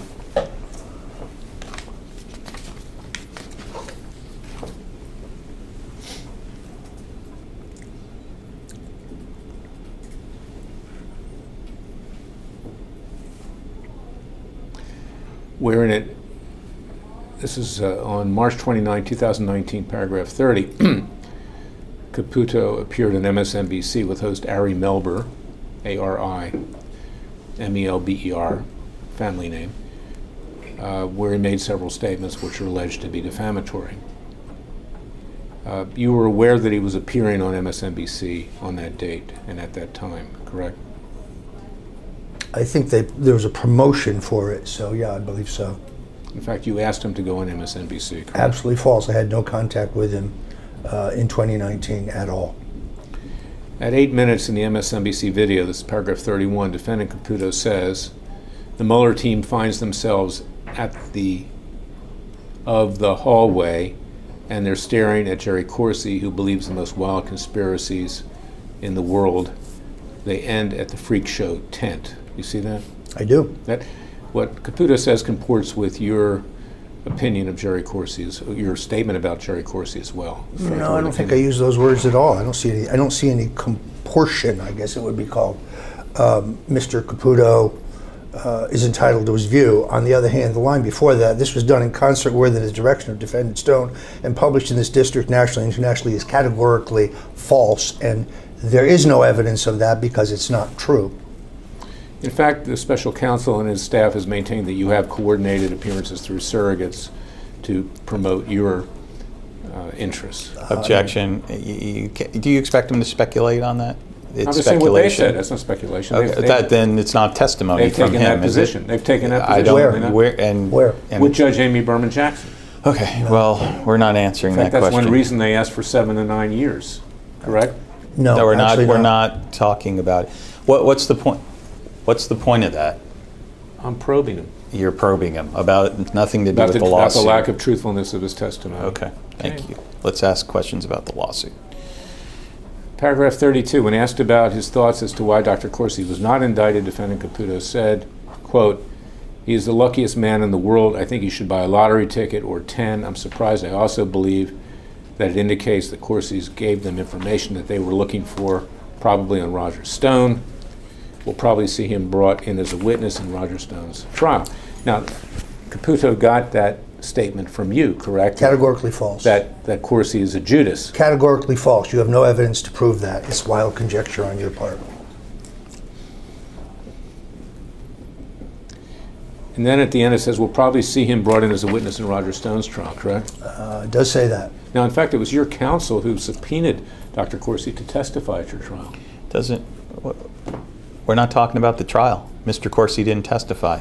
Are you aware that your client subpoenaed Corsi to testify at the trial? You mean your lawyer? Your And no, lawyer, he's not Mr. answering. Bouchel and Mr. Smith.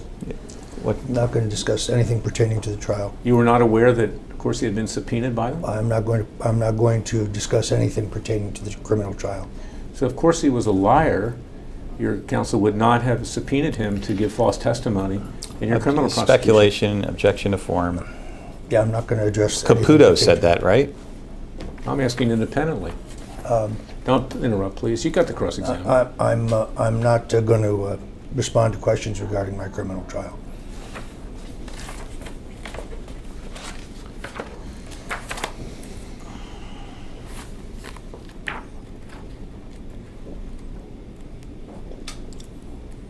Are you aware that during your criminal trial, which I attended as an observer for Dr. Corsi, that Caputo on several occasions cursed at me in the hallway in front of the media? I have no knowledge of that.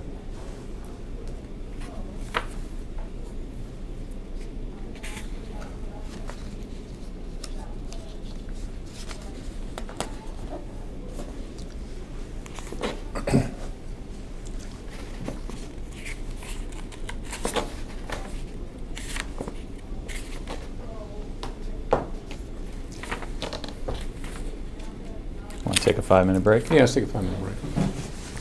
Off the record at 1:50. Back on record at 2:05. Mr. Stone, you're aware that President Trump himself has praised Dr. Corsi during the course of the Russian collusion investigation? I don't recall that.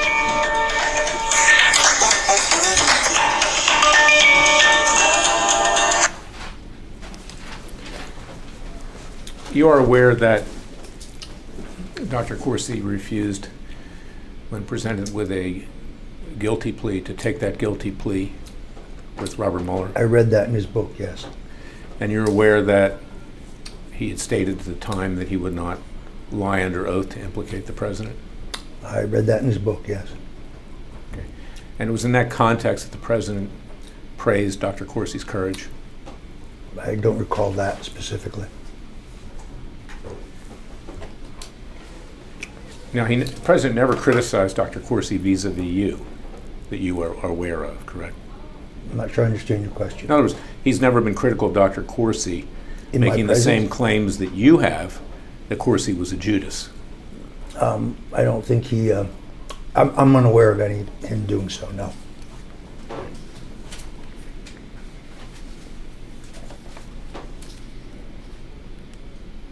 I'll show you what, I'm going to go back to Exhibit 2, but let's mark this as Exhibit 3 for right now.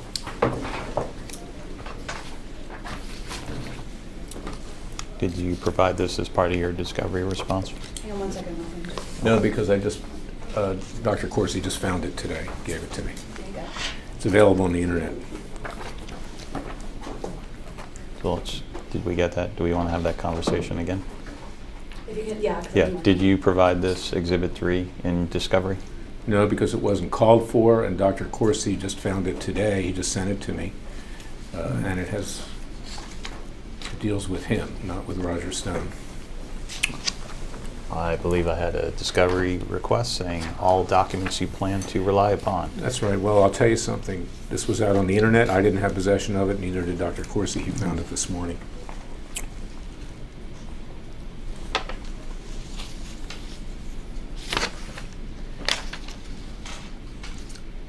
Take your time and review that.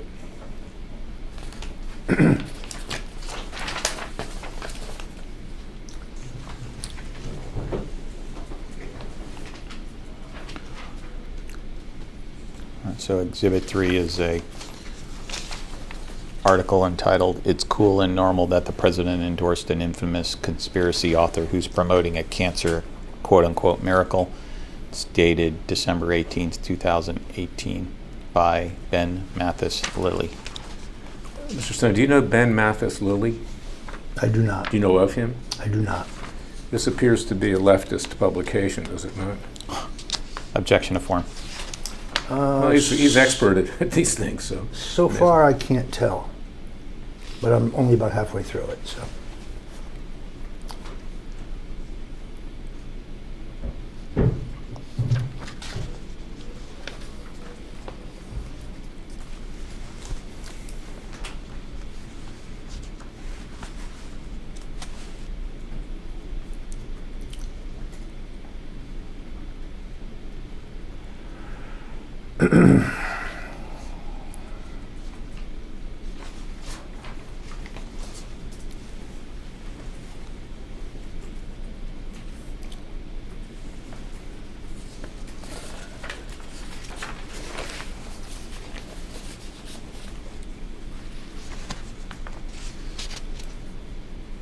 Have you ever heard of an Andrew Strickler? I have not. Can we let him read it first? I'm almost done. Last page. Oh, no, I take it back. 2 more pages.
Okay. Okay. I show you this only because, to refresh your recollection, with regard to the president praising Dr. Corsi, this is written obviously by someone on the left. And does this refresh your recollection that President Trump... Objection of form and assumptions. Where, I'm sorry.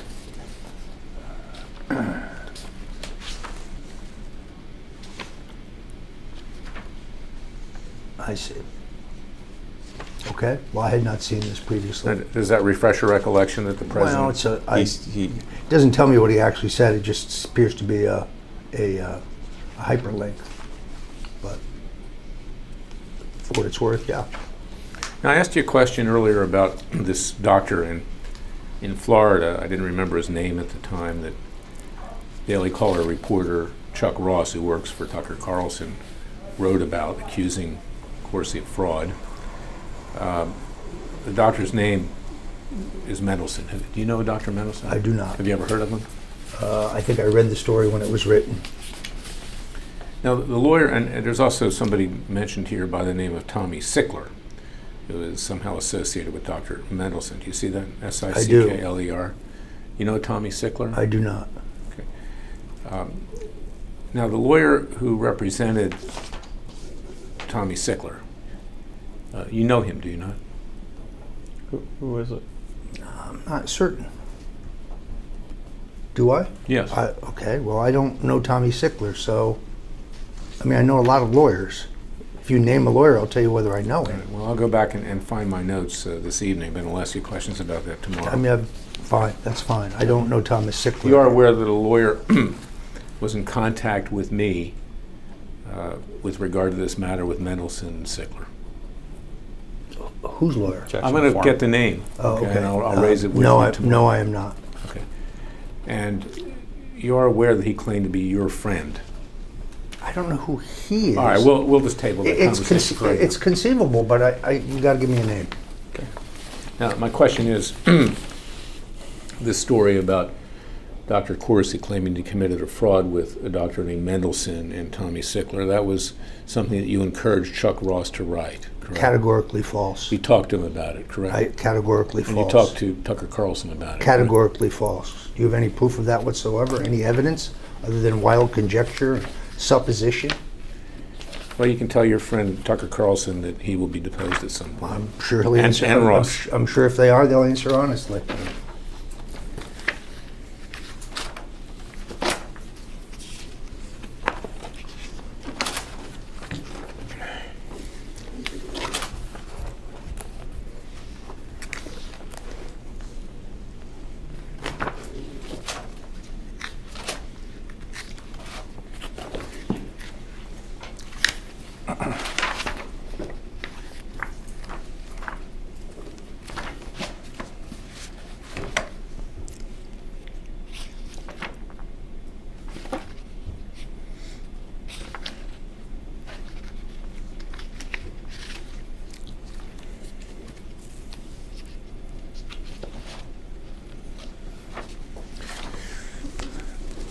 Do you know or ever had contact with someone by the name of Mark Randazza, R-A-N-D-A-Z-Z-A, an attorney for InfoWars? Can you give us a page number?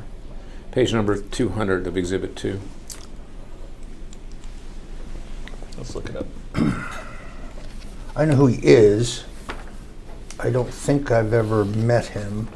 I may have been on air with him where he was remote, but I don't think we've ever met. And what were you on air with him about? InfoWars, I don't recall. What page? 200. 200. Okay. Were you ever in contact with him or anybody with his law firm Randazza Legal Group with regard to alleged defamation against Dr. Corsi that you allegedly had done on InfoWars? No.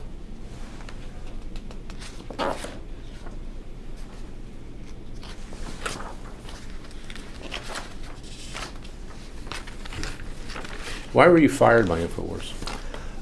There was no way I could continue to speak. I was entirely consumed with my defense. But you have been on television and radio on issues other than with regard to your criminal prosecution. Very occasionally. You can certainly speak about a lot of other things other than that. correct? Very occasionally, but there was not a chance that I was going to continue at InfoWars because there wouldn't be enough material. You were fired from InfoWars because of what you said on InfoWars concerning Dr. Corsi and me? No, that's categorically false. Because you exposed them to a defamation Categorically lawsuit? false. If that's so, no one ever told me that.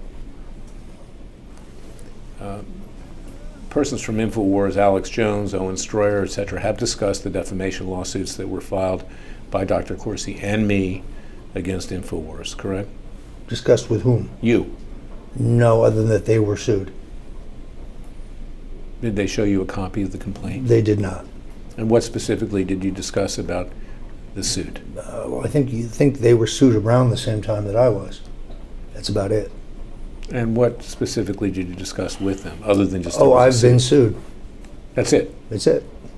Nothing else? Nothing else. Did you put them in contact with your lawyers, Mr. Buchel or Mr. Smith? No, I don't think so.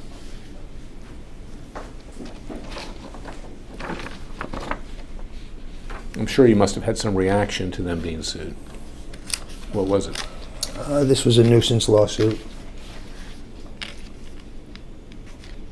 More defamatory statements against Corsi and me? It's your Objection opinion. to form. It's your opinion. Or more negative statements against It's your Corsi and me? opinion. There is still a First Amendment, as you probably are aware. Well, they'll be deposed too, so you might want to tell me now Good. before we find out that you're not telling me everything you know. That's a wild guess on your part. You have no evidence to the contrary.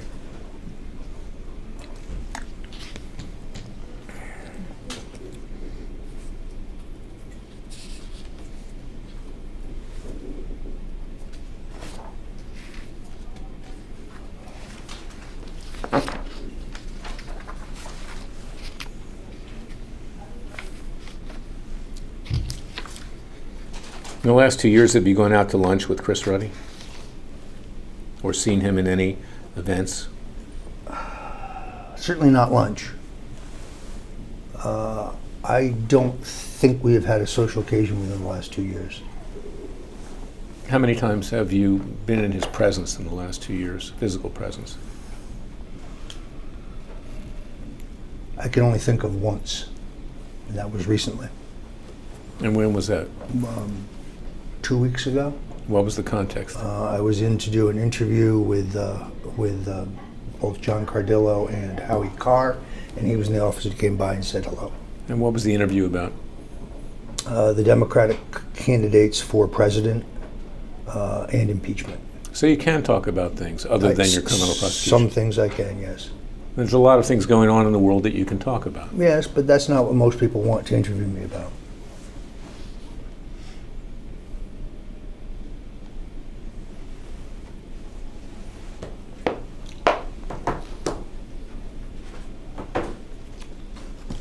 During that encounter with Ruddy a few weeks ago, he mentioned the lawsuit against Newsmax, him, Cardillo, Bachman. No, and he you. did not. He has stoutly refused to discuss the matter. And has always said that's best left to the lawyers. What did he say about me? Didn't say anything about you. Your name didn't come up. What did he say about Corsi? Of course, his name didn't come up.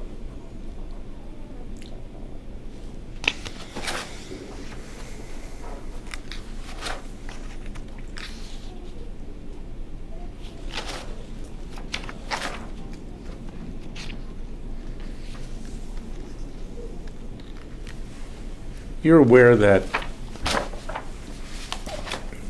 Ruddy frequently touts his association with President Donald Trump. Objection to form. Not aware of that.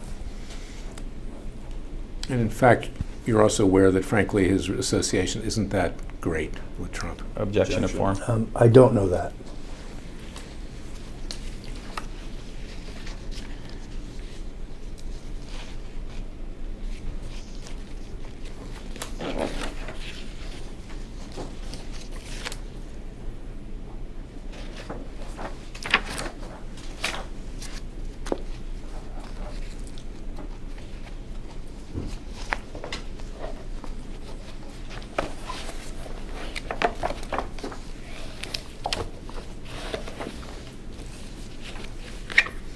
You are aware that Dr. Coursey and Dr. Coursey filed pleadings with Judge Amy Berman Jackson concerning defamatory statements that you made against him and me. Yes, I had been told that by my attorneys. Have you reviewed those pleadings? I did not. I understand they were rejected by the court. Who told you they were rejected by the court? One of my attorneys.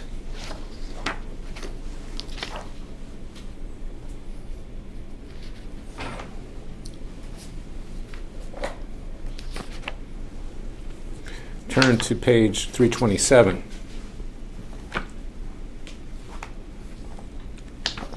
of Exhibit 2.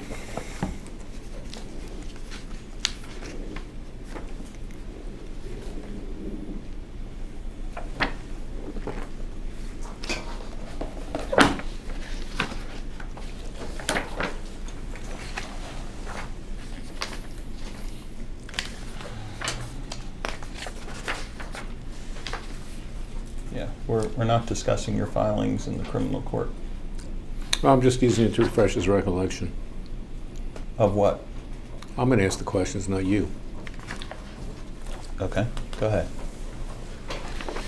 Now, you're aware that your gag order prevents you from using surrogates to pursue your objectives in the media, whatever they may be. Okay. This is what I'm talking about. We object. We're not talking That's about right. gag orders and anything to do with the criminal case. Now, one of your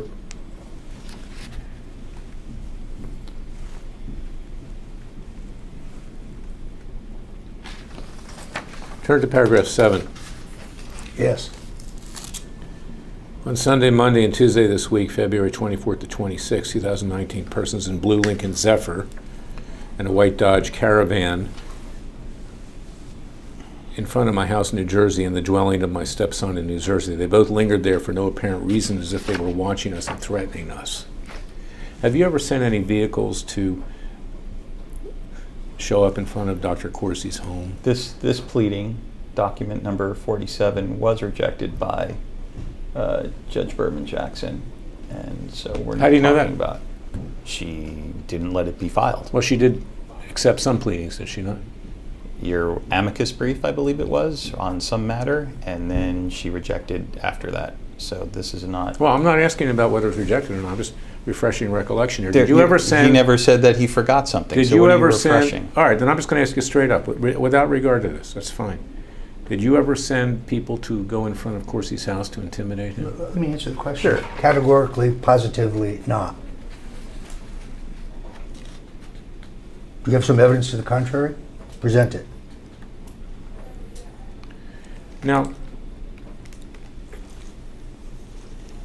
when you were representing me in the Senate campaign as a consultant, I told you about some difficulties I was having with Fitton of Judicial Watch, correct? I don't recall that. Okay. And you told me, I've got people that can take care of that, correct? That I have no memory of that whatsoever. And in fact, I said I don't do those things. How do we know that this even happened? Just because you say it? I'm asking you.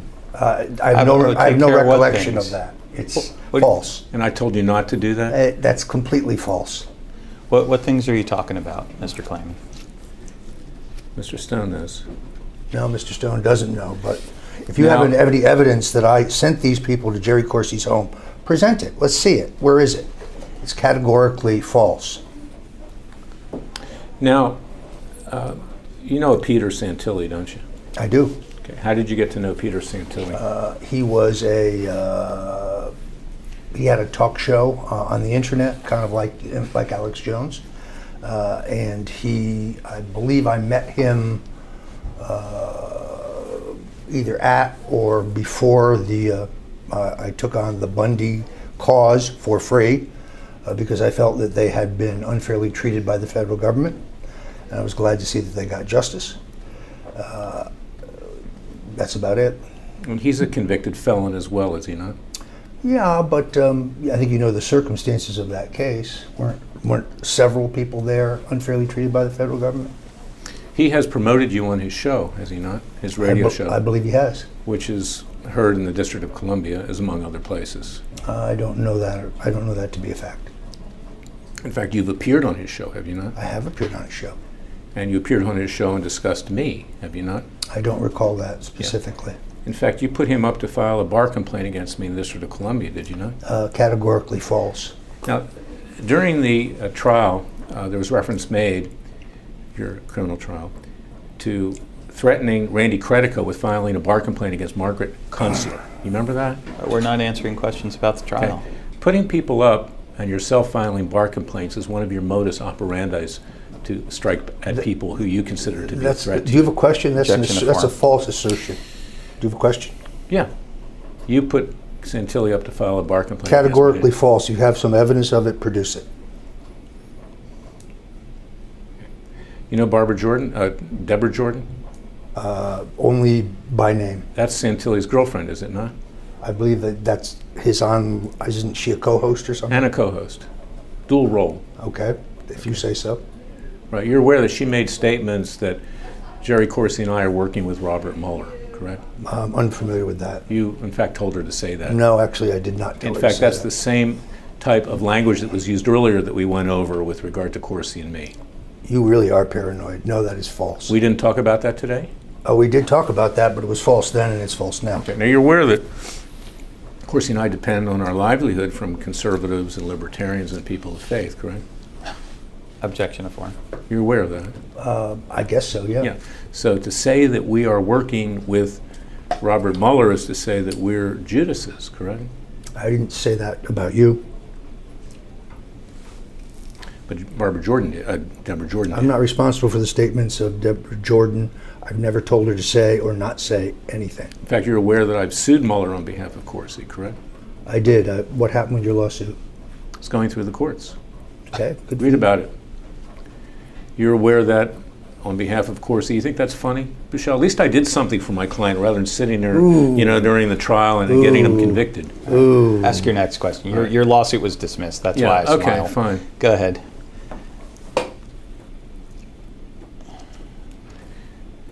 Are you aware that on behalf of Corsi, I filed a criminal complaint against Mueller at the Department of Justice? I did. I read that, yes. With the Inspector General and the Office of I Professional read that, yes. Responsibility? Okay.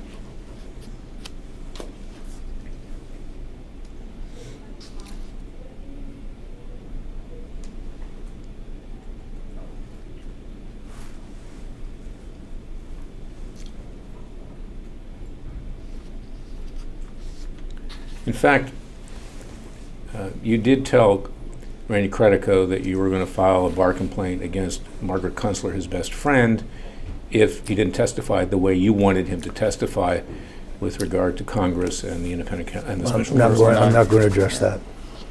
That's one of your modus operandi, isn't it? File bar complaints against people. You asked that already, and I don't think I've ever directed anybody to file a bar complaint. Or against yourself anybody. filing them. I don't think I've ever filed a bar complaint. Yeah, you don't want your fingerprints on it, do you? I don't think I've ever directed So you get anybody other else to people do to do so. that. Wild conjecture and Objection to supposition form. on your part. You are aware that Santilli did file a bar complaint against me. No, actually, I'm not.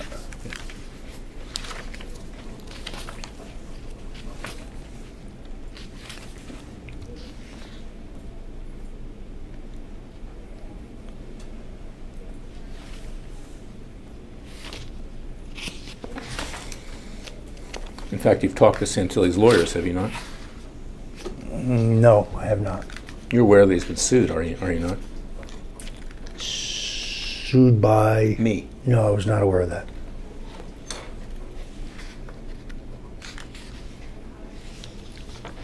separate from the lawsuit you're filing here. You are aware that you were joined as a defendant in that lawsuit? Show them the page number, please. I'll get to it when I want to. Are you aware of that? No, I don't recall it. Okay. What's the status of the suit? We'll get to it.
take a 5-minute break.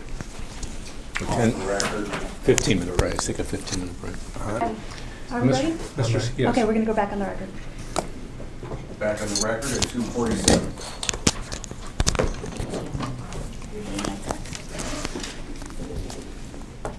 Mr. Stone, you testified previously that you didn't have any contact with Santilli over a bar complaint concerning me, correct? I said I didn't recall any. But you have, haven't you? In fact, the first document in Composite Exhibit 4 is from Pete Santilli to you saying, here's another important document, read Clayman's disciplinary information. Yeah, I didn't recall this. So, but you just testified unequivocally that you didn't have any contact, correct? I didn't recall it, certainly. So what contact did you have over a bar complaint filed against me? I didn't tell him to file a bar complaint against you. I believe he did that on his own. I don't even know the issues contained in the Well, bar you don't complaint. care just as long as there was a bar complaint, correct? Conjecture on your part. You're aware that I never represented Mr. Santilli, correct, in the Bundy matter? I didn't know whether you did or whether you didn't. I remember that reading that they would not let you come in pro hoc in Nevada. Nevada. Nevada, correct. Pardon me. This is the first page of the binder I've given you as Composite Exhibit 4, correct? Yes. And this is a document that your counsel just, these are documents your counsel produced to me. I didn't recall this.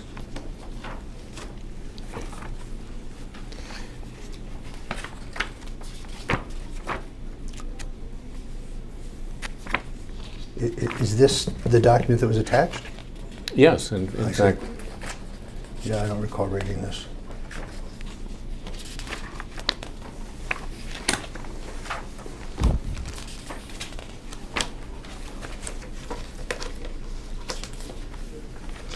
you're aware that Mr. Santilli is currently subject to supervision by the Bureau of Prisons. I've heard that, yes. How'd you hear that? I think his lawyer spoke to my lawyer at some point. And what did they speak to your lawyer about? I couldn't tell you. You have to ask one of my lawyers.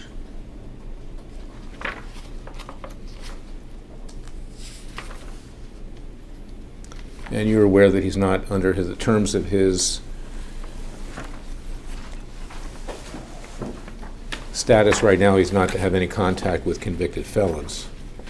No, I wasn't aware of that. But I've had no contact with him.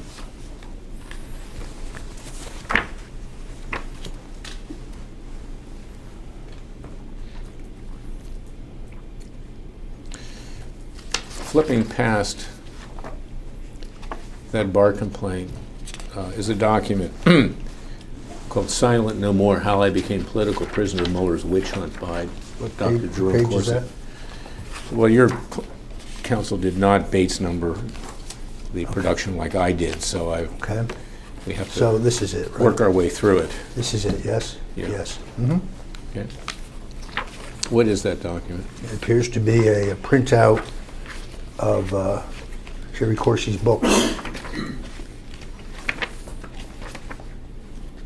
Tell me what, if anything, in that book is not accurate. I read it so long ago I couldn't remember. I'd have to reread it. So you can't state anything is inaccurate at this point in time? I remember when I read it, I concluded several things were inaccurate, but I don't remember the specifics because quite a bit water has gone under the dam since then. Well, if it had been so grossly inaccurate, you would remember, correct? Objection to form. Not necessarily.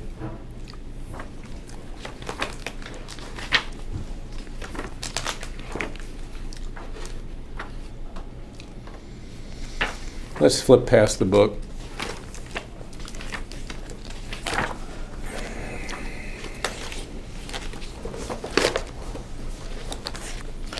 Turn to a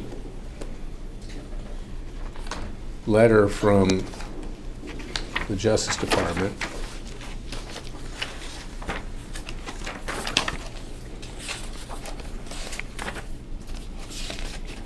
to Dr. Corsi, signed by Aaron Zielinski. This is to David Gray. Yes. Mhm. Okay. How did you come into possession of this document? And there's no date on it, but in the right-hand side, there's handwriting that says 9/21/18. You see that?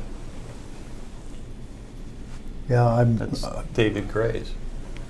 I'm just trying to identify the document for the record. yeah, I don't recall. How did you come into I don't. possession of this? I don't recall. In fact, I don't recall ever seeing it again. I remember hearing about it, but I don't know that I've ever read this. Now, this is an example of a document that you gave your counsel to produce in hard copy.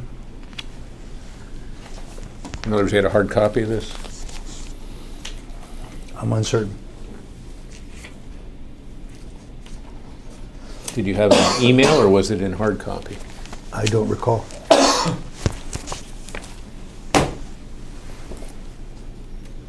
Do you remember reviewing it?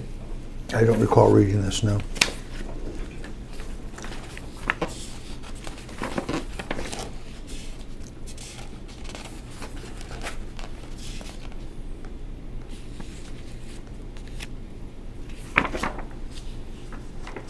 Then flip down, there's a memo of November 25th, 2018, Yes, to I David see. Gray from Jerome I Corsi. see that. JRC criminal complaint to be filed with Whitaker on Mueller. See that? Yes. Okay. It consists of 2 pages. How did you come into possession of this memorandum from don't- David Gray to Dr. Corsi? I don't recall. I have no memory of having read this previously, actually. Are these documents that your counsel just decided to produce for the heck of it? I suspect they produced them in response to your request, but I don't recall them specifically. There were 3 terabytes of data in my trial, so I've had to read an enormous amount. I don't recall this particularly.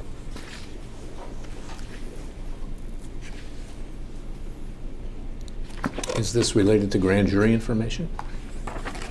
Is what? Information obtained in Mueller's grand jury? Is this what this That would have where been this memo comes from? among the discoveries, certainly. So your counsel disclosed grand jury material? No, he didn't. No. Is this grand jury material? No, not that I know of. Well, how did you get it? I don't recall.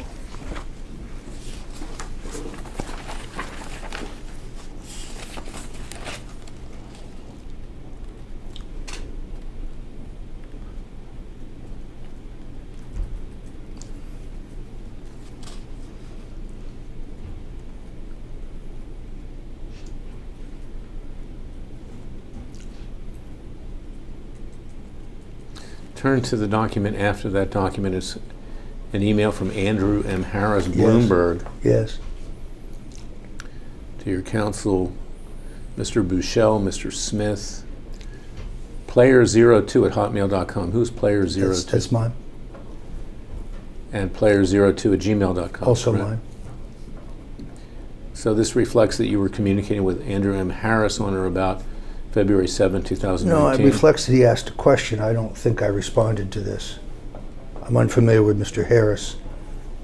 Is there a Bloomberg News story quoting me? Or that has a blind quote? I don't think I responded to this. How did Mr. Harris? The date would have been would have been after the gag order, so no, I definitely didn't. How did Mr. Harris get your email address? I have no idea, but many journalists have it.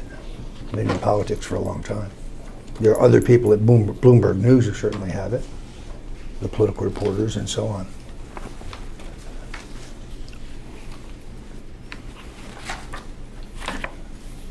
Now, the next document in what was produced on your behalf by your counsel is a complaint in the federal court in D.C. by Dr. Jerome Corsi against you, correct? Yes. All right, we've been over that.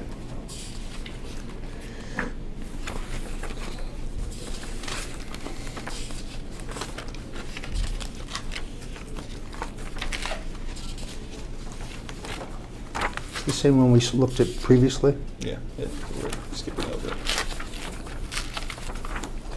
Okay. Now then turn to a email to Jerome Corsi from Ted Malik, CC Christopher Ruddy at newsmax.com. subject EU, where it states, any chance of reviving this now with Bolton in White House? Ideas? Yes. Thanks, Ted. What's that about? Ted aspired to be appointed ambassador to the EU, which unfortunately did not happen. And why is Ruddy copied on this? Mr. Ruddy. It's a question you'd have to ask Mr. What's the Mallon. objection of that? How does this, we just have any basis to know what was in I Malik's can ask the mind? question. Yeah, but I didn't send the email. I received it, so you'd have to ask Mr. Malik that question. So you were working with Ruddy to try to get Malik No, I don't think appointed to be EU ambassador? No, actually, I don't think I ever discussed it or communicated it with Ruddy. Perhaps Mr. Malik thought Mr. Ruddy was a friend of the president's. I don't know why he copied him, or maybe they have a relationship. I don't know. I've never discussed Ted Malik or communicated regarding Ted Malik with Mr. Ruddy. So Ted Malik knew that you were a friend of Ruddy, so he copied Ruddy on it? No, maybe he thought that Ruddy was influential on the question of the ambassador to the EU. That would be conjecture on my part. Again, you'd have to ask Mr. Malik why he copied Mr. Ruddy. I didn't know that they knew each other. Was Ruddy ever called before the grand jury in the Russian collusion investigation of Mueller? Objection. He can't comment to that. To the best of your knowledge. Whether he was is not confidential grand jury information, and anyway, he has no. I don't know. I don't know. No binding. I don't know. I have no idea. Ted Malik was involved in that investigation, correct? He was one of the people that Mueller was looking at, and in fact, an FBI agent detained him at the airport coming into the United States, correct? Based on it your was knowledge. publicly reported, yes.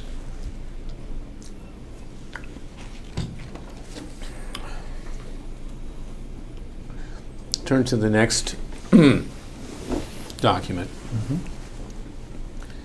Tyler Nixon Yes. at gmail.com to you An attorney, yes. at player02@gmail.com. Yes. Corsi Clayman amicus. You remember receiving this? No, I actually don't.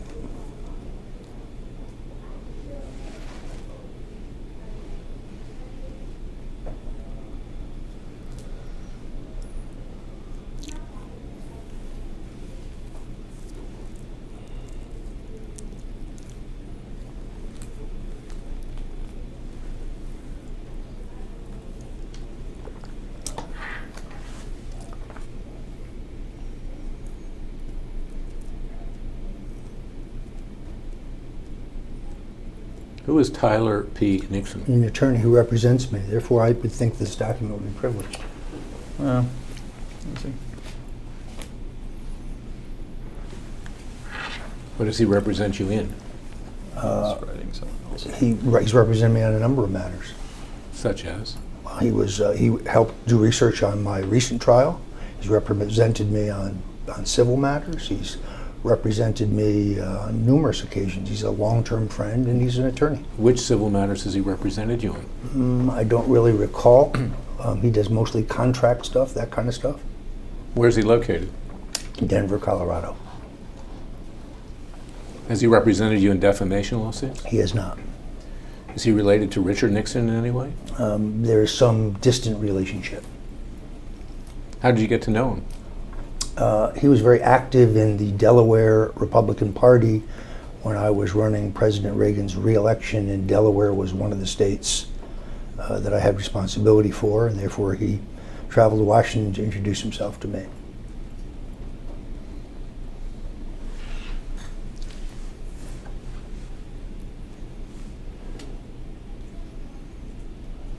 Did you respond to this email that Tyler Nixon sent you? I don't know specifically. He is very verbose, and he sends a lot of stuff with his opinion. I don't respond to all of it. Not all of it is solicited. He's a very facile writer.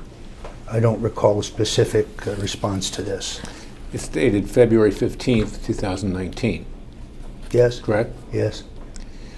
Below that is an email from Alexandra Dukakis, otherwise known Yes. as Ali Dukakis of Yes. ABC, Yes. February 15, 2019. Yeah, I would doubt that there was any communication. He, generally speaking, doesn't like to talk to any reporters. But I don't know what You transpired. have, during the course of your criminal prosecution, you did have frequent contact with Alexandra Dukakis, did you not? She was certainly present. You talked to her on the phone. And you emailed her and texted her.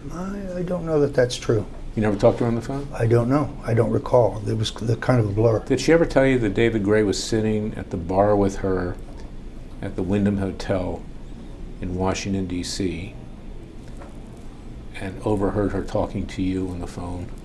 No, I've never heard that.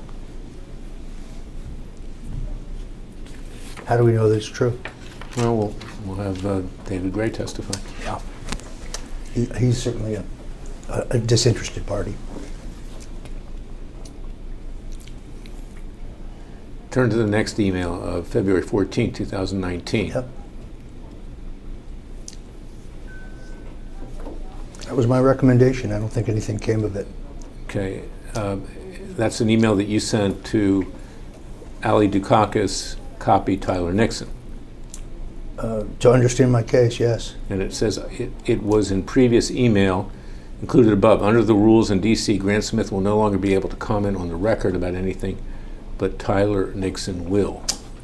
Yes. Mm-hmm. So you had Tyler Nixon communicating about Dr. Corsi? No. Why does it say Dr. Corsi's name? Well, the document request asked for anything that referred or related to Dr. Corsi. So one could conclude. Well, there's a Corsi claim in amicus. Yeah, I guess she was looking for some explanation of your filing. I don't know. That would be conjecture on my part.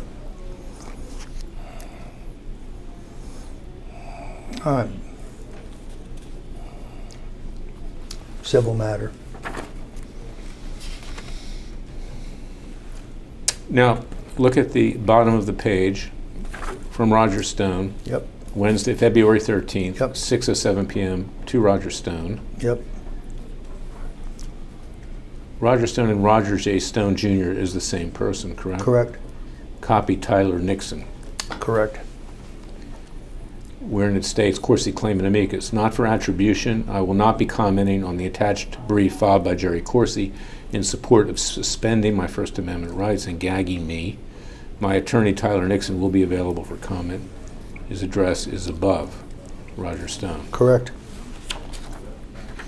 Why did you send the email to yourself? Couldn't tell you. You were trying to create a false record that you hadn't communicated with Objection. Ali Dukakis. Wild conjecture on your part. In fact, you defamed Corsi and me with Ali Dukakis. That's your version. Well, we'll find out from her, too. Yeah, good luck. Why good luck? You wanted to pose a journalist about their sources? Good luck. Were you a source? No, but I assume I that's guess- what you want to ask her If you about. weren't a source, then I guess I can ask her about You it. can ask her, but she does not have to answer any questions regarding her sources, whether they're me or not. What you're saying is you were a source to the media I've never during said the any- prosecution. False, categorically false. God, you are an asshole. You really are a jerk. Go ahead. Continue. Next question. Let's go.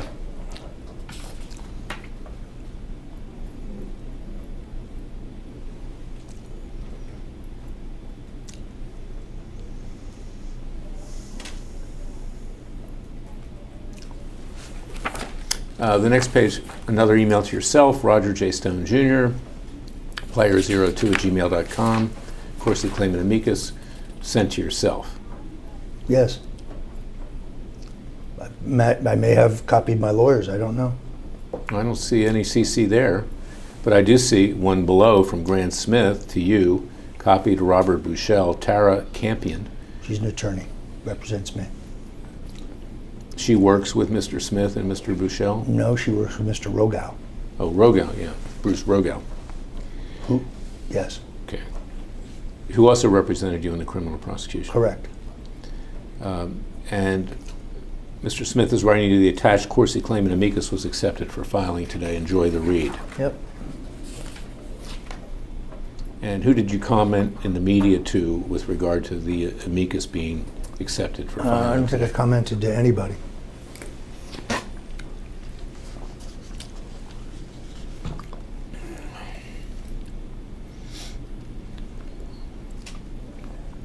Next email from Richard Johnson, rjohnson@newyorkpost.com, February 10th, 2019, Yes.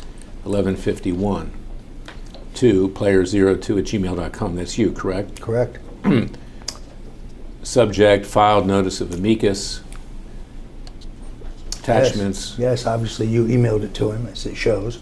I don't believe I responded to this.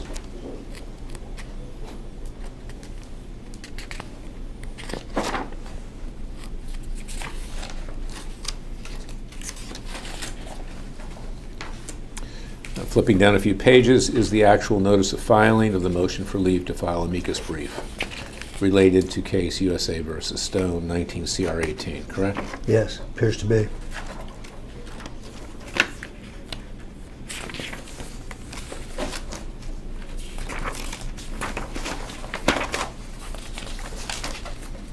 And then later on is the actual amicus brief itself of Dr. Corsi, correct? Appears to be, yes.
Now, this amicus brief refers to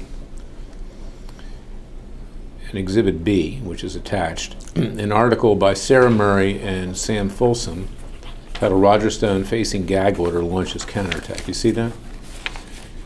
In the amicus brief.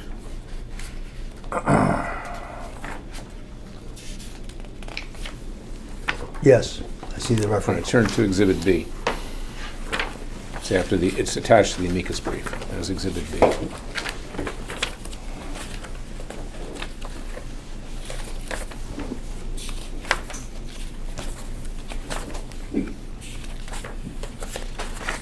What am I looking for? Is it a story? What am I looking for? Not finding it. This is Exhibit A.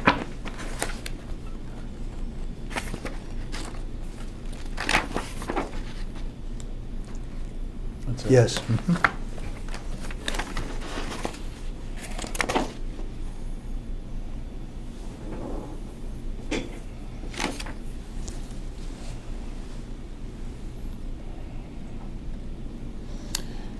The title of that article is Roger Stone Facing Gag Order Launches Counterattack.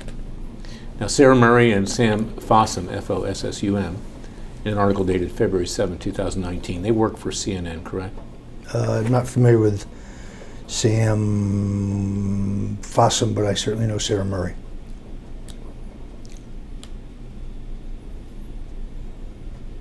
Is it not true? Look at the first paragraph, excuse me, the fourth paragraph, where it says, but rather than toning down his rhetoric, Stone appears to be abiding by the principles he espouses in his books. For instance, Stone's rule number 81, admit nothing, deny everything, launch counterattack. In fact, you wrote that in your book, did you not? We're I'm not not going to comment on anything pertaining to the gag order.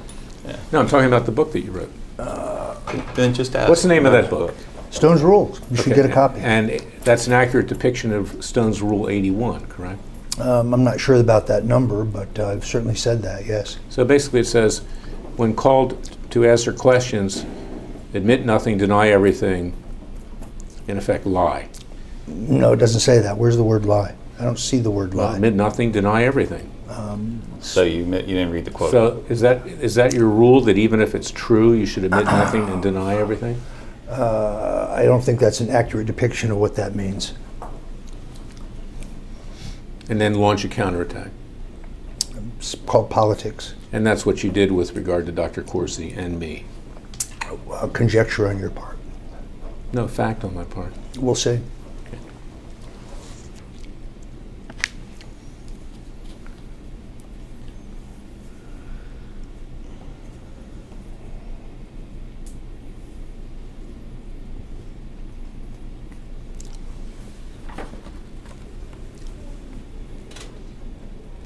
Look down the fifth line from the bottom, fifth paragraph from the bottom.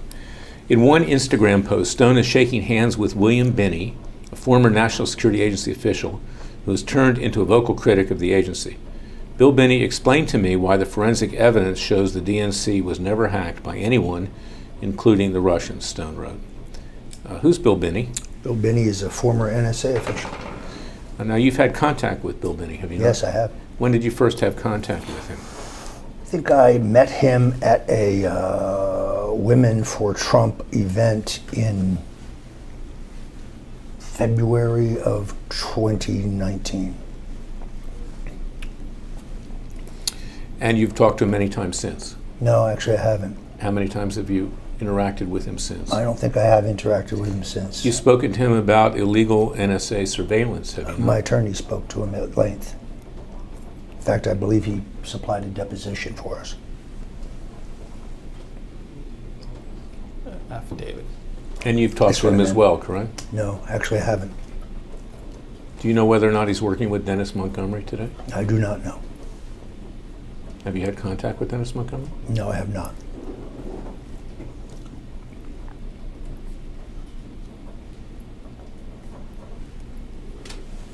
In fact, you have, correct? No, in fact, I haven't. Objection to form. Okay.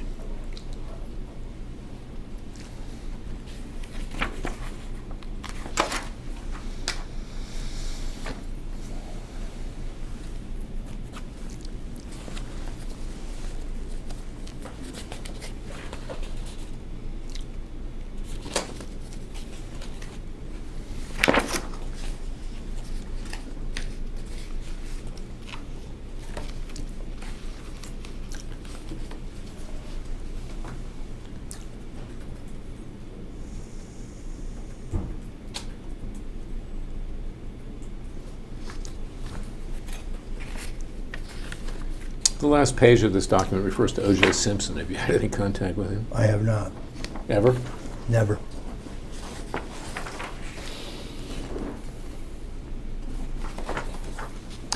Turn to the email dated June 1st, 2019 at Yes. 6:28 Yes. to Christopher Ruddy, Yes. claimant to PDF from Roger Stone, correct? Yes. Wherein you write to Ruddy, claimant is suing me because he alleges I've interfered with his relationship with Newsmax. I don't recall having ever discussing this asshole with you or Clemente. He is clearly insane. Yes. Okay. Now, who's Clemente? Clemente is, I don't think he's there anymore, but he was their director of programming at one time. He'd worked for Fox News, correct? I believe that's correct. Okay. Now, you don't have any medical background to determine whether or not I'm insane or Well, not, do you? when one makes allegations that I had interfered with your being interviewed with Newsmax on the basis of no evidence whatsoever, having never discussed it with Ruddy or Cardillo or Clemente, the only people I knew at Newsmax, yeah, that's pretty crazy. You just pull that out of thin air? So you That's pretty crazy.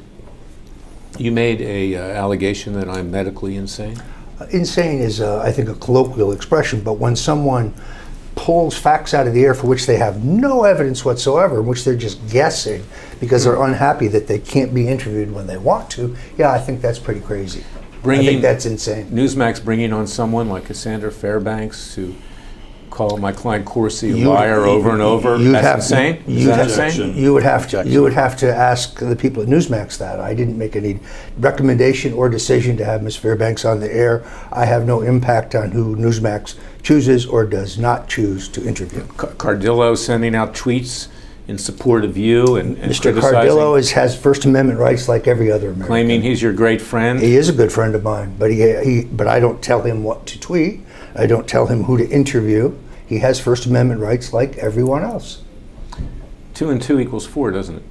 You have nothing. Objection. Is that insane? No, wild, wild. Is that insane? Proof, evidence, Larry. Is that evidence, insane? proof, Larry. Evidence, proof, evidence. Not guessing on your part with nothing. You have nothing. This proves nothing. That's what you told Mueller, right? You have nothing. That's what your clients argued at the trial. I'm not going to discuss the criminal case. If you want to keep insulting me, this will be over. I'm not You can run back I'm to the not judge like a insulting you. little bitch. I'm doing what? If you want to keep insulting me, I will just end this and you go running back to the judge. Did you just Okay? call me a bitch? You're acting like one. You're acting like one. You don't have anything, my friend. You got nothing. You have a wild guess. If you have some evidence that I communicated with Ruddy or Cardillo or Clemente or Cassandra, produce it. You got nothing. You're not going to get anything by interviewing Well, I them certainly because can't it's not produce it true. if you've withheld it, can I? I haven't withheld it. You have proof I withheld it. Do that. But you don't have to do that either. Oh, we'll look for it. Don't You worry. can look for it all you fucking want. You'll find nothing. Calm down. Ask a question. This is just, it reaches a point of absurdity.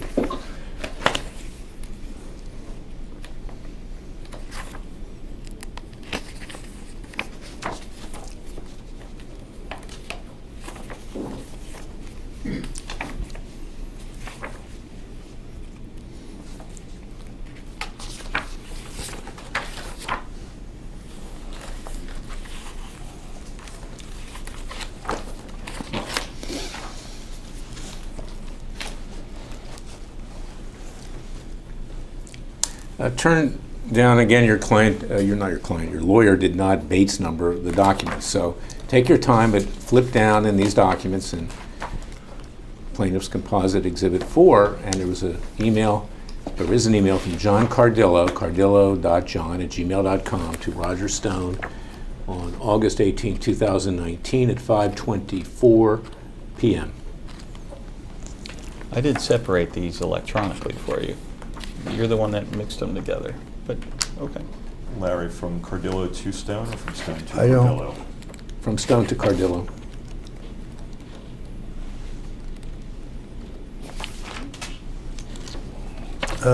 Exhibit 4.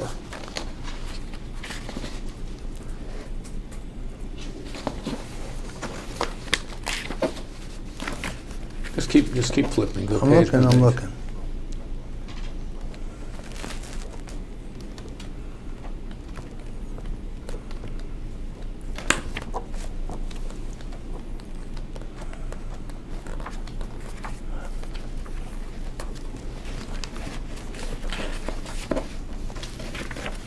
Gotta be the other side.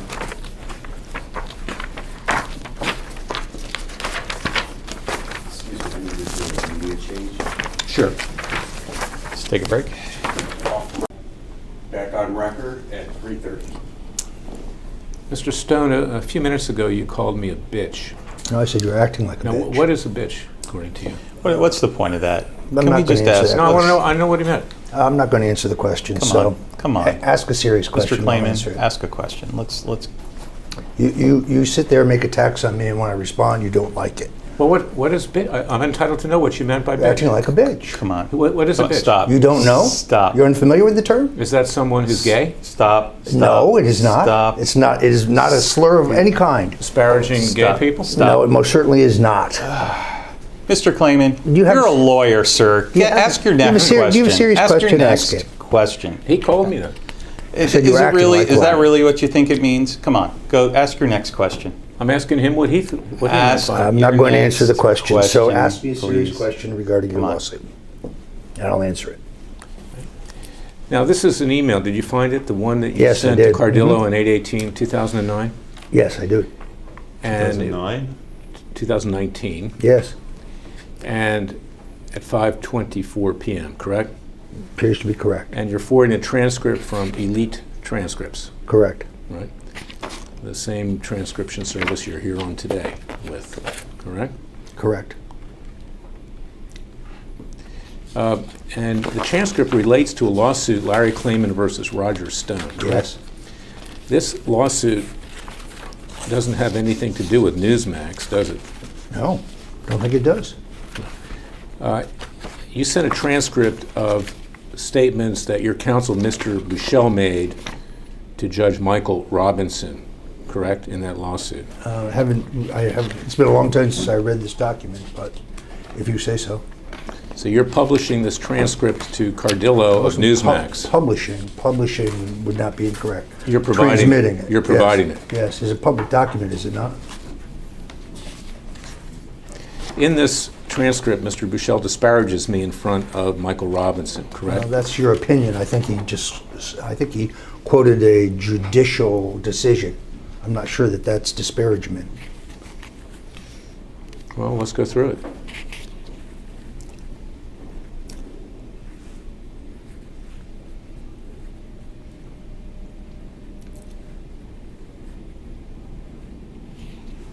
Now, he says here Where are you? on the second page,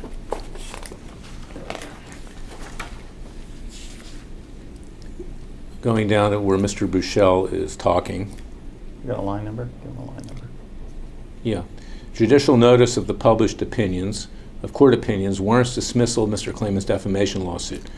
Mr. Stone is not the first person to question Mr. Clayman's abilities as an attorney.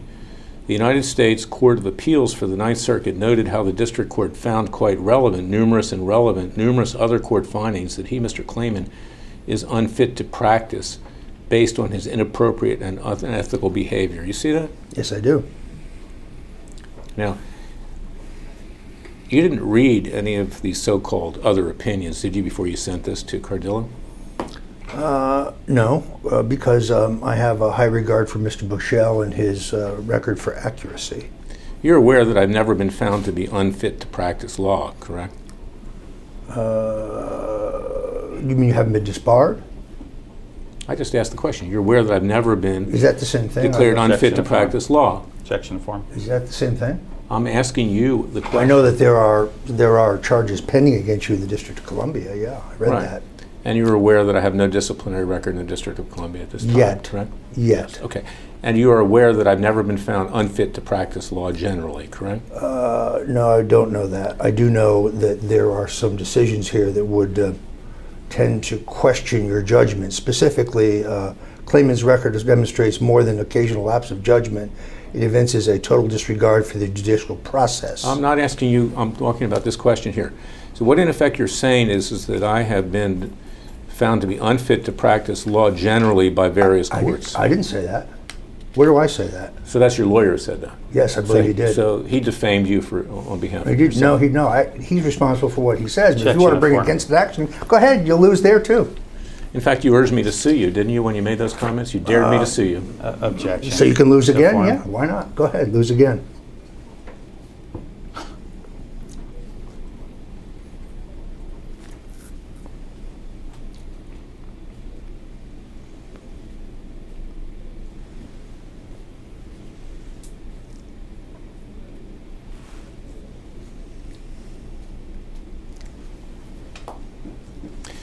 What relevance is there as to what courts ruled about me in a defamation lawsuit against you? Because I don't think you can be defamed. I think the courts have said worse things about you than I've ever said. You're aware that Justice Scalia issued an opinion where he said that the defense of being libel-proof is virtually non-existent. No, I'm not an attorney. I'm unfamiliar with that. Okay. I don't know it to be true either.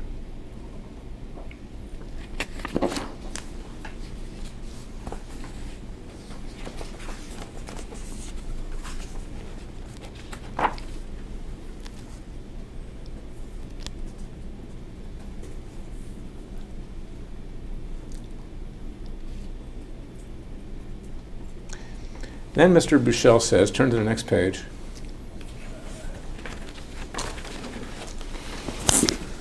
Since the filing of this lawsuit, Judge, that's Judge Michael Robinson, after 9 years, the D.C. Bar has recommended that the D.C. Court of Appeals suspend Mr. Clayman for, among other reasons, sexually harassing a client. We filed the recommended order, and it is 183 pages. In fact, I have never been recommended for suspension by the D.C. Bar for sexually harassing a client, correct? I couldn't tell you, I don't know. It's not quoting me. And in fact, all that's pending is a recommendation by a hearing committee, not the DC Bar Board of Professional Responsibility, correct? Objection to form. But when you testify, you could clear that up. I don't need your comment, Mr. Buchel. I don't Okay. understand No, what I- you're doing here. He He didn't say I'll these tell you things. what I'm doing, and I'll get to it, and you don't need to know right now. Okay, All right. I'm asking the questions. You're the one who produced this on behalf of Mr. Stone. Now, you're aware that I've never been accused of sexually harassing a client. You're asking me that? Yes. Do you have any evidence of that? I do not. Okay. But I also don't know that it's not true. Okay. Now, I have heard it, I must say. you're aware that sitting on that hearing committee was someone by the name of Michael Tiger, who was an avowed communist, fired by Justice William Brennan. It's not funny. No, I'm not aware of that. Well, I'm not aware of that, but Why I didn't don't. you ask questions like who was on the committee? These are leading, assuming facts, You can not ask your evidence. questions. Have fun. Believe me, we will. At the end, have Believe fun. me, we have will. fun. Have fun. All right, I'm We'll need just, 3 or 4 I days. look forward to having you there. Yeah, me too. If you're not in prison at that time. If you're not disbarred by then. all right, I'm sorry. Keep I going. like my odds better than yours. Keep going. Well, pray for a pardon. Keep going.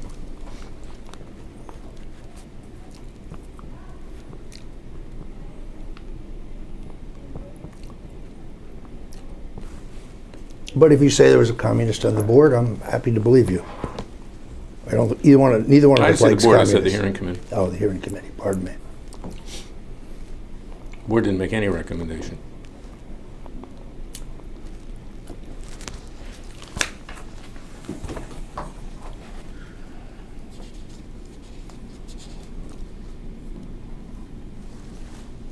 Then your counsel gets into my divorce proceedings and custody proceedings, correct?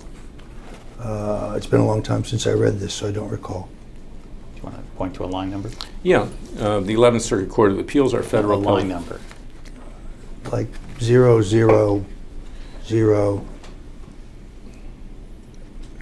a section, then a line number. Yes, I'm just going to refer generally to it. Your lawyer can cross-examine if he wishes, but this is a transcript that discusses my custody fight with my former wife over my children, correct? Well, unless I can see that section, I couldn't tell you. Yes, look at lines 1 through 25 below the third set of statements. Start from the beginning. There's a page number, and then there are You line didn't put numbers. page numbers on it. That's what I'm pointing out. Here's a page number, All right, page 7. and then the line Right. number. Where it says 7. Oh, I see. And the Oh, it's a line page. I got it. All right. Number, page 7, what line number? 1 through 25. Okay. Okay. So, this transcript contains argument by your counsel, Mr. Buchel, which states that I have been found unfit to practice law, makes certain statements about court rulings regarding my children and me, about Judicial Watch, in a lawsuit that does not concern Newsmax, correct? Correct. Yet you sent this to Cardillo of Newsmax to disparage me with Cardillo and to harm my relationship with John Cardillo, correct? No, Section of incorrect. form. I don't know why I sent it to him. You sent but- this vindictively to try to harm me. Boy, you are sensitive. I don't recall why I sent it, but I do think it's probably accurate. If you want to bring an action against Mr. Buchel, you're welcome to do so. I think you lose that too. The point I'm making here is that there was no reason to send this to Cardillo because he was not involved don't in your need to get- I lawsuit don't need other to- than to try to defame me. I don't need, that's not defamation, first of all. And second, because it's all true. Truth is an absolute defense, as you know. So where's the defamation? Mr. Buchel is a very cautious lawyer, to say the What least. research have you yourself done to confirm that it's true? If he says it's true, I would believe him. He's a very sound attorney. Why would I believe you when you say it's not true? Based on some of the comments here, I'd be less likely to believe that.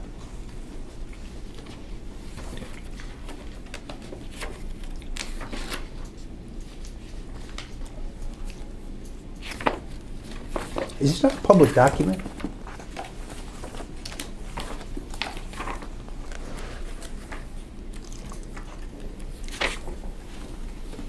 In fact, you instructed Mr. Buchel to disparage me in front of I Judge gave him Ramos, no did you such not? instruction. I gave him no such instruction. Oh, he did it on his own. He's my attorney. He can make judgments on my behalf, yes.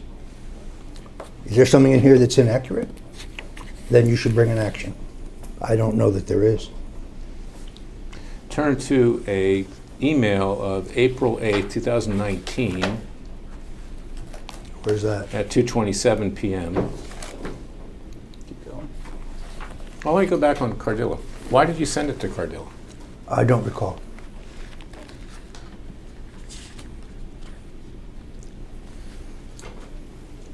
You don't know why you sent things? I don't to recall. him? I don't recall, but it's a public document, so I don't think it's terribly sensitive. Mr. Cardillo could get it on his own, I guess. Are you aware that after Newsmax was sued, after you were sued for tortiously interfering with Newsmax? Do you have a contract with them? Do they have an obligation to put you on the let air? me- Do you have some God-given right to be on the air whenever you want to be? I'm unaware of that. I'm asking the questions. No, I'll ask Are the you- question. I'll say anything I like, Larry. I know you will. I know I you will. will. I know you will. Jackass. Come on, let's go. Let him ask a question. Yeah, I'm waiting.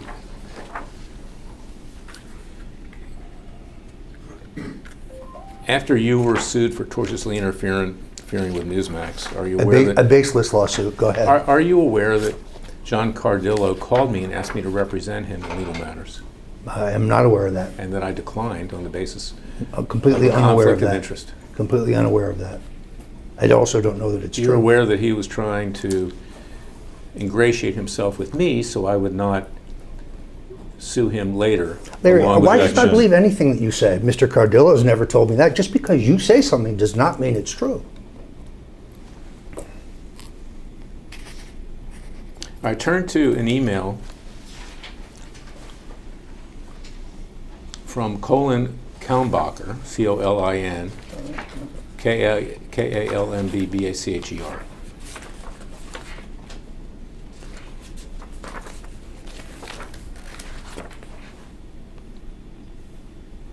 Yes.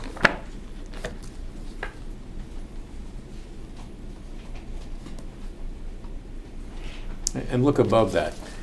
From Media Stone Cold Truth. Yes. Media, that's your email address as well, is it not? Correct, yes. Some reporters who have no other way of getting an email address go there.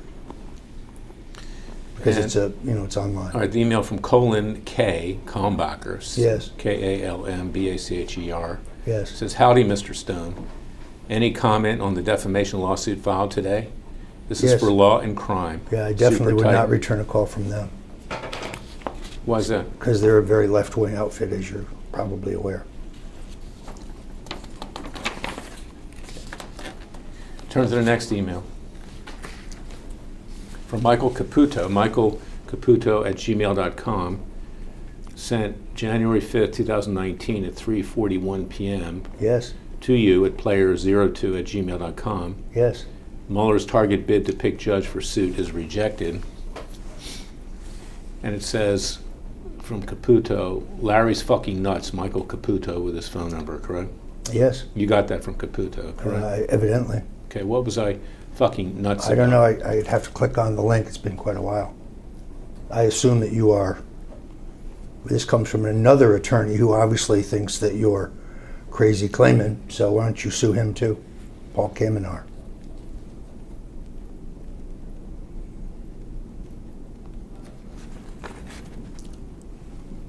You know Paul Kamenar, don't you? I do. In fact, he represented your assistant, friend, whatever you want to call him, Andrew Miller, right? Yes, he did. Okay. And who's Andrew Miller? Guy who worked for me for a number of years, although not recently. Was he your houseboy? No. To say the least. Was no. he the guy you claimed posted the nude pictures of yourself? No, he was not.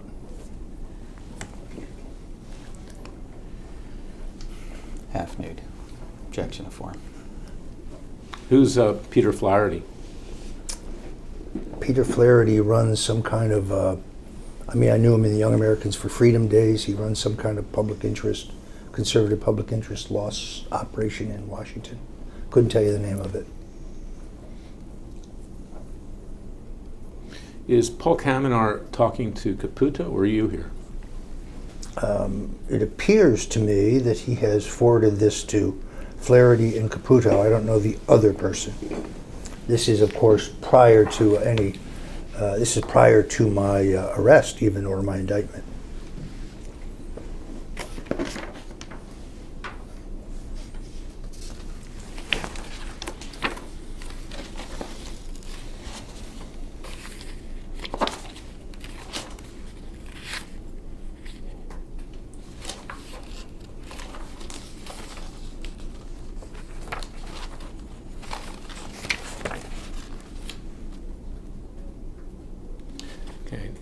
Flip down to an email from Peter Santilli, pete@petesantilli.tv, January 3rd, 2019 at 7:40 p.m. Roger Stone, player02 Gmail, subject claim and docs, attachments claim and order Prohack, Vice, VICE, writ of mandamus. I don't know where that is. Take your time to find it. What's the date again? 1/3/2009, January 3rd, 2019. Yes. This is an email that you received from Pete Santilli, correct? Yes, appears to be. This is yet another communication from Santilli that you did not disclose earlier. Did not recall it. Isn't that what you told Congress? You didn't recall things? Objection to form. What's the point of that question?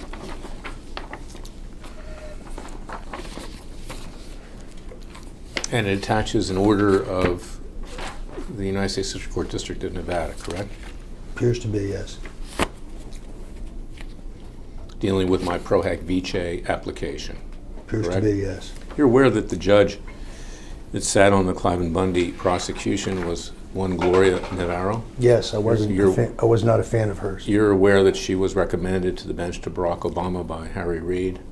I didn't know that specifically, but I knew she was a And Democrat. You don't have a very high regard for Harry Reid, do you? No, nor do I have a high regard for this particular judge and the way that she treated the Bundys. Okay. You're aware that she denied me Prohack Vice entry? But I don't know why. You're aware that she denied him a speedy trial? Yes, I did. You're aware that she threw him into solitary confinement? Yes, that's why I wanted the president to pardon him. You're aware that for 2.5 years, they were incarcerated, the Bundys, along with other defendants? Yes, I think it was outrageous. That's why I wanted the president to relieve them. Do you find it inappropriate that the president would intervene with regard to your sentencing in a criminal case, but never take any action on behalf of the I'm Bundys? not going to discuss that. I'm not discussing that. Don't you think that's an outrage? Not going to discuss that.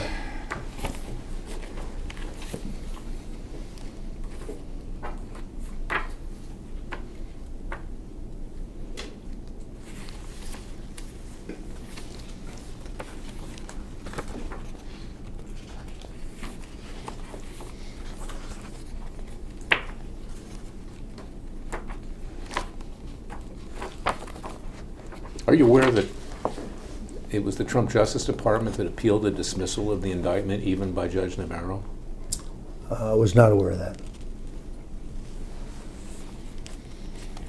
And that was done by the U.S. Attorney in Nevada? You're aware of that?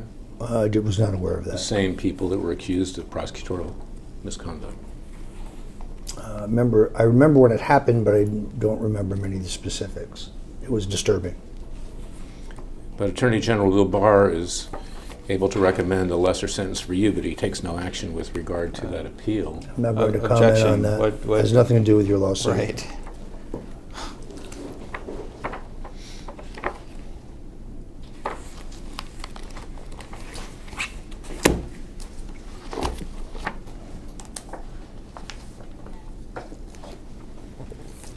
You're free to advocate on behalf of Clive and Bundy even today, aren't you? I thought his matter was dismissed. You are also aware that it's up on appeal to the Ninth Circuit? I was not aware of that.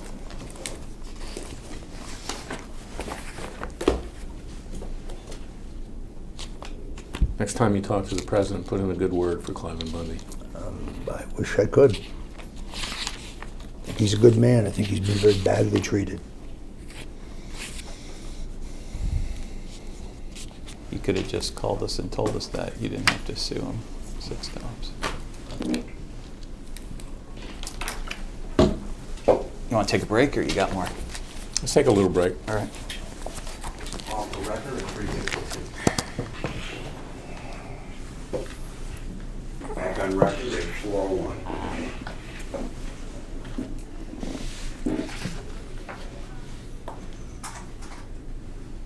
Are you aware that Judge Navarro has had issued an order telling Mr. Santilli not to be in contact with you? I recall being told that.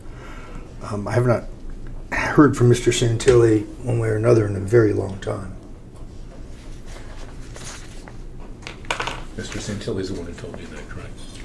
I think Mr. Santilli's lawyer told Grant Smith that. Excuse me, Mr. Clement, you have your microphone. Oh, I'm sorry. Were you able to get that, or you want me to? Yes, I did. Okay.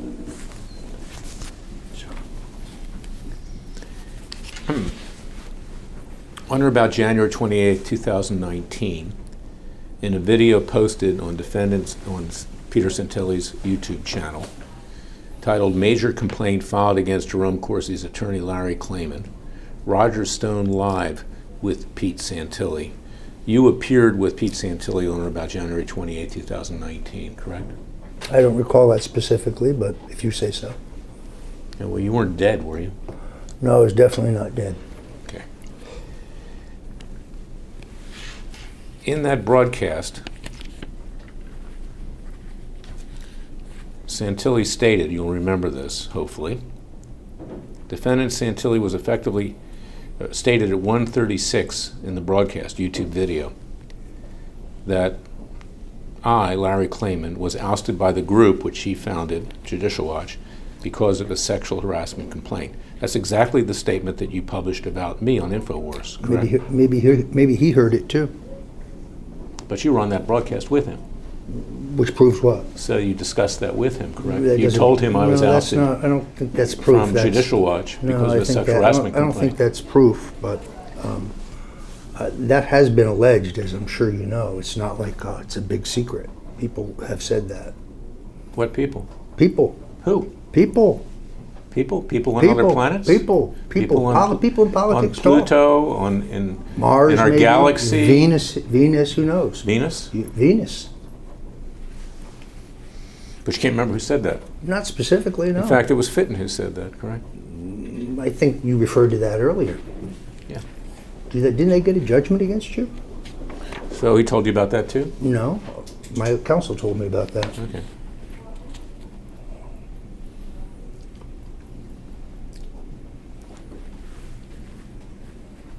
He also told you it's on appeal?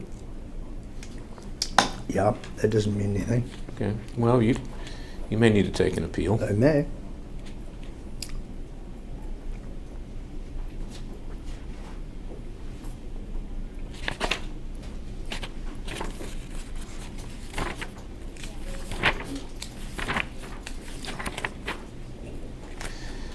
Then on February 21st, 2019, Deborah Jordan published on Santilli's Facebook page, Larry Klayman is cooperating with Mueller.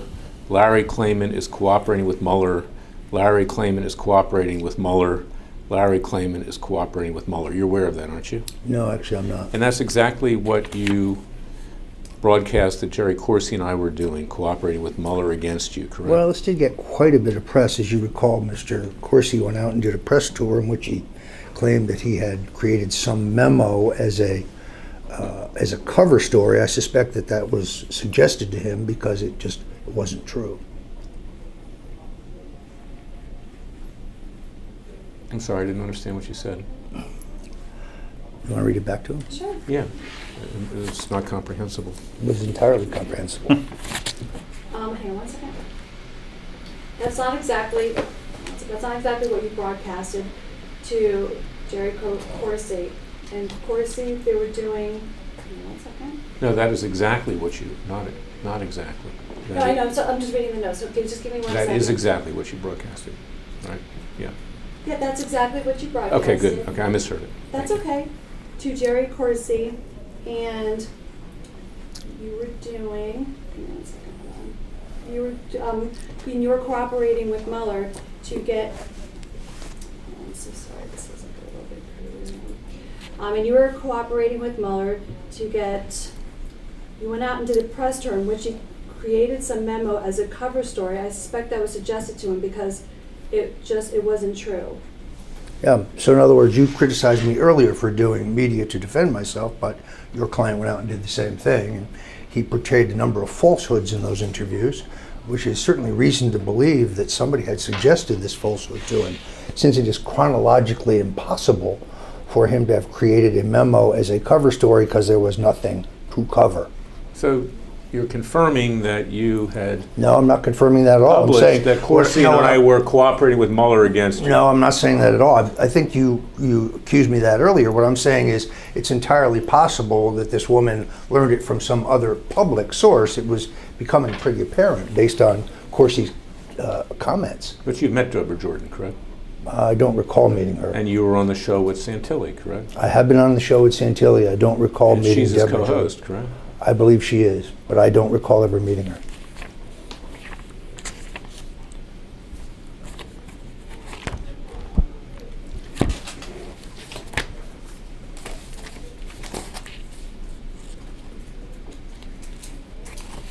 I'll show you what I asked the court reporter to mark as Exhibit 5.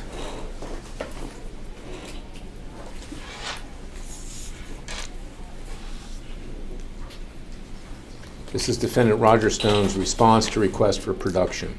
Consists of 2 pages.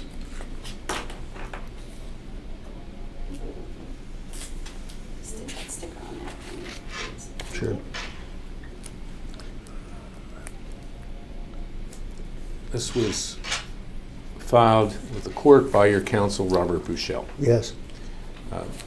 You didn't see this before Mr. Buchel prepared it and filed it, did you?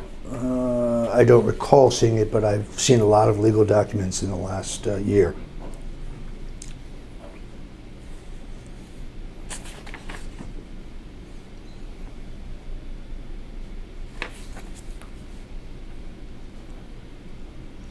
Do you have any zip drives of documents you've retained over the years? Do you still have those? No. Do you have any assistance at the time this was prepared? Strike that. At the time that documents were reviewed by your counsel to produce in this lawsuit, No. do you have any assistance working with you? No. Did anyone in your family help you? No. Attention for him. Do you have anybody working for you at this time? No. Do you have any consulting contracts at this time? Yes. Who are they with? Unfortunately, I have a confidentiality agreement, so I can't tell you. Are you asking him, is he working for anybody? Is that what you mean by that? Yes. Oh, okay. Or with? Regarding For or with? request for production or No, with something regard else? to anything. Oh, okay. Yeah, I have one client. And you've sent emails to that client? Not in the last year. You've sent texts to that client? No. Have you Client changed? has nothing to do with any of this, even remotely. Have you changed your email address in the last year? Have not. Remained exactly the same. Have you changed your phone number in the last year? I have not. Remained exactly the same. Do you have more than one cell phone provider? No, I have one. Just AT&T? Correct.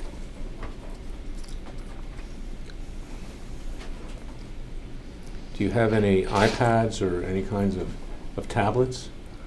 I have an iPad, but I very rarely use it. I have a laptop. I also very rarely use that. But those were all examined. Everything there was collected. Who examined them? Mr. Smith, and I presume he had professional assistance. But you're not sure. I believe that's the case. He has some IT person that he deals with. He's not a computer guy. Did your lawyers go through each individual email communication, or did they just put search terms in? I couldn't answer the question. I don't know. I do know that if you're looking for some evidence that I instructed anybody to do anything as you've detailed today, you're going to be fruitless, because those things just didn't happen. Neither surrogates nor anybody pertaining to Newsmax. It's just based on some wild assumption. It's just nothing to find. I never told anyone at Newsmax not to have you on. They wouldn't listen to me if I did. What makes you think they wouldn't listen to you? Because I know Chris Ruddy, and he's extraordinarily independent. I would never even do that, because he would be offended. It's not my business who's on. I don't own the network. But John Cardillo is your good friend. He is my good friend, but I don't think he would listen to me either.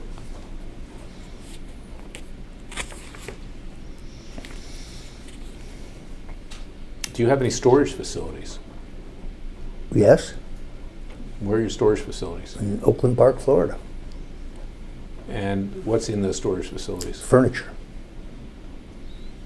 Some political memorabilia. Who has access to those storage facilities? Mrs. Stone and myself. Do you have any safety boxes at banks? No. What banks do you use? Objection. We're not. This is financial discovery. And No, it's not financial. he just Just told the you name there are of the no bank. safety deposit boxes. I don't have a safety deposit box anywhere. So, I have a checking account. I have 2 checking accounts, actually.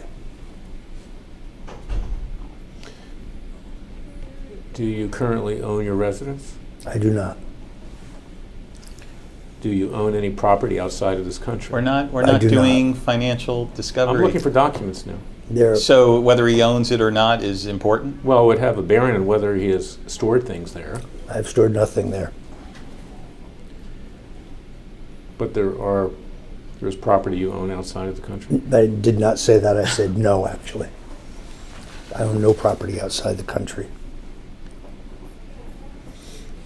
Are there any documents that you've created over the last 5 years that were in the possession of Paul Manafort, No, Rick Gates? no. But I'm not going to go down this road. I'm looking for documents. The documents pertaining to your lawsuits, yeah. There are no such documents.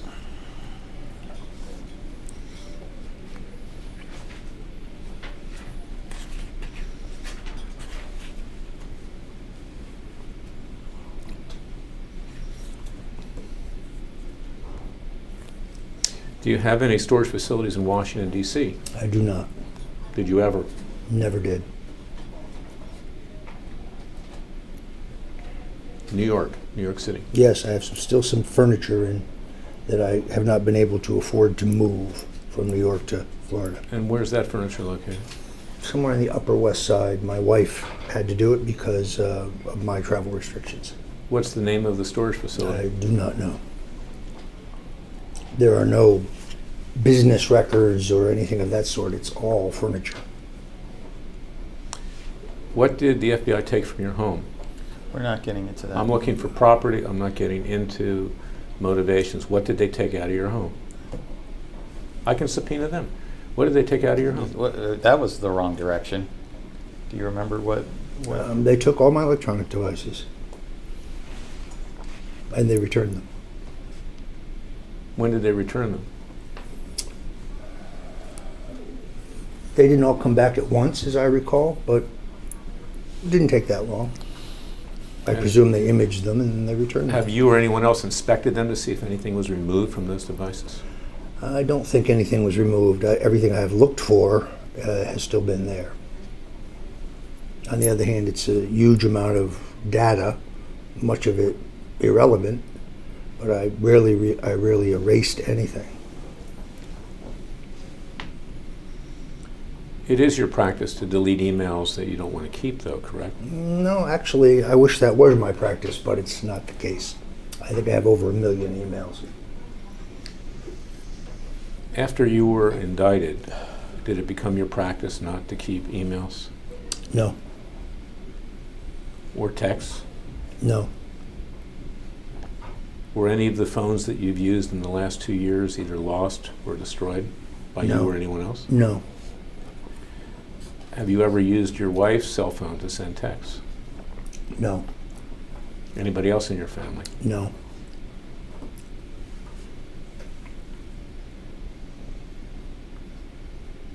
Other than your own wife and family, who are the closest people to you? Relatives, other than my wife and my family. My lawyer, Grant Smith's one of my best friends. I'd say he's the closest person to me. Is that how you came in contact with Mr. Buchel?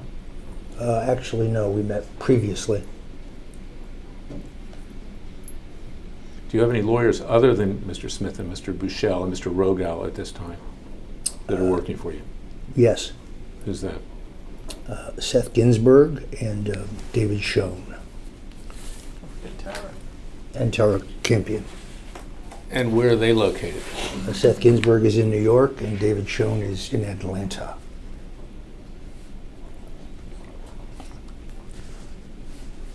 And just general subject matter, what are they working on? That would be attorney-client privilege, would it not? Sure. Attorney-client privilege objection. They have access to some of your documents, do they not? They do not. You've never given them any documents to review? No, I have not. What's their area of practice, Seth Ginsburg?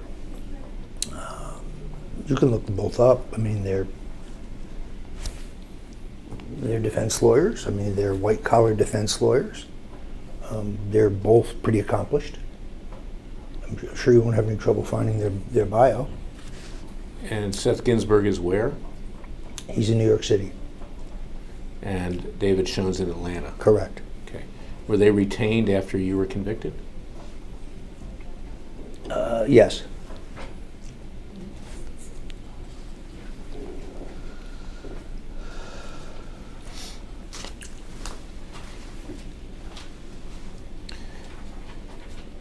In the course of their representation going forward with you, you've given them documentation, correct? I've given them nothing.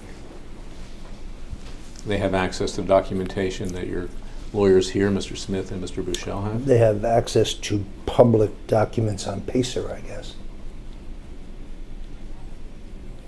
You've retained them to file an appeal? No, not necessarily, but there is a, as you know, in the sentencing, there's a process. You provided documents with regard to that sentencing process to the court and to the Bureau of Prisons?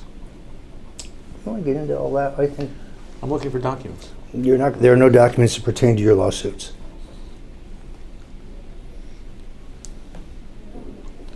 But you haven't reviewed them to determine that, have you? There are no documents that pertain to your lawsuits. Anything given to the Department of Probation would be under seal. Well, your lawsuit, not lawsuit, but your criminal prosecution obviously involved Dr. Jerome Corsi, correct? In principle. Not necessarily. He was not called as a witness at my trial. He was. No, not necessarily. Are you aware that he was subpoenaed by the government as well? Not aware of that. You are aware that your own counsel subpoenaed him? We certainly thought about calling him, yes. And what were you going to ask him? We're not going to discuss anything pertaining to the federal trial. Yeah. And attorney-client privilege. You didn't call him as a witness because you thought he would testify in a manner that would not be helpful to you, correct? That's your warped opinion. In fact, you called no witnesses at your trial, correct? I'm not going to discuss my trial. Are you satisfied with the legal representation you had at that I'm trial? not going to discuss my trial. What's the point of this line of questioning? You just want to inflame him? I'm fine. It's not inflaming him. I'm fine. You're not inflaming me. So ask a question. No, I want to know relevant. why you went off. I mean, I want to find out what documents you gave to Ginsburg and Schoen. That, It's none of your case. You have no right to those documents. well, anything that's relevant or may lead to They're relevant not evidence, I do. relevant. They're not relevant. Just try subpoenaing them. See how that works out. They're privileged, and you know that. So stop. It's nothing to do with you or your various civil actions. Are you a member of any organizations here in South Florida? Organizations such as? Any political groups of the Republican Party? No. You've appeared and you've spoken at Republican Yes, I Party have. events. Have you not? I speak for the party whenever they ask, or for the various Trump groups whenever they ask, and I do so for free. And who has arranged for those speeches? They usually contact me directly. What are the names of persons? Relevance? Who? Well, I don't recall. You may have spoken to them about these various matters. But I didn't. If you have some evidence that I did, say their name. You say their name. No, I'm asking you. No, I'm asking you. Just give me the names of the people that invited you to speak. Did you just say to fuck me? I did. Not answering that question. It has no relevance. This is harassment. Like everything you do. This is called gathering It's evidence. called harassment. Relax. What's your next question? Did the head of the Republican Party of Broward invite you to speak? No. The head of the Republican Party of Palm Beach? No. Who is the head of the Republican Party of Broward? Couldn't tell you. I've never spoken Who's to the them. head of the Republican Party of Palm Beach? Mike. Don't recall his last name. He is an African American gentleman. Mike Barnett. Mike Barnett.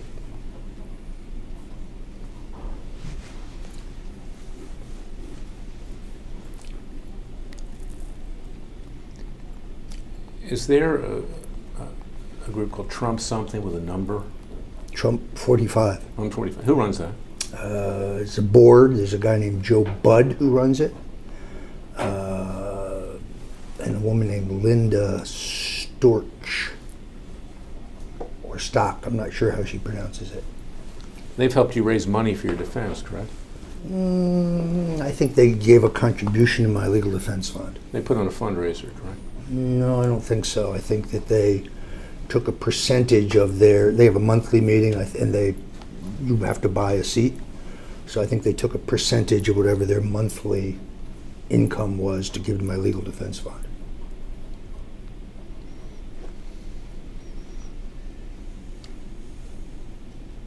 Have you been, since you were indicted, invited to Mar-a-Lago? I have not. Have you spoken or communicated in any way with any person associated with Mar-a-Lago? The only one would be Chris Ruddy, who's a member, and we detailed that conversation earlier. Are you a member of Mar-a-Lago? I am not. Well beyond my ability. What does it cost to be a member? It's a kind of a floating event, but I think it's 50 grand to start. What do you get for 50 grand? The ability to pay top dollar for good food and a beach club. No golf course. You ever play golf with the president? No, I'm not a golfer.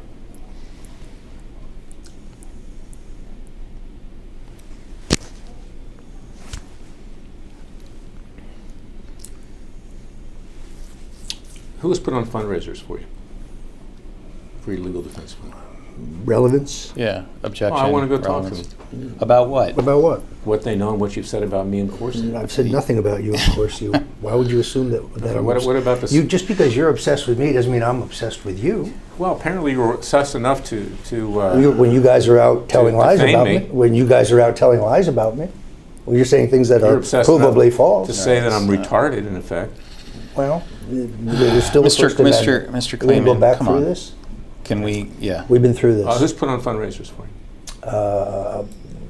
Numerous people. Now, some strip clubs have put on fundraisers for you, correct? Some owners of gentlemen's clubs, yes. And who are they, and what club? I could not recall the names, to be honest with you. There was one in Memphis. There was one in Richmond. Why would owners of strip clubs? Because they support believe you? in free speech. And they related to happen to be stripping. conservatives. It's free expression. It's legal, perfectly legal. I mean, look, I'd prefer to be speaking again at the Oxford Political Union, but that was not an option. So the fallback was a strip club. You know, I need to raise money for my legal defense. I would call it a gentleman's club, however, Why would you call it a gentleman's club? because that's what they're commonly called.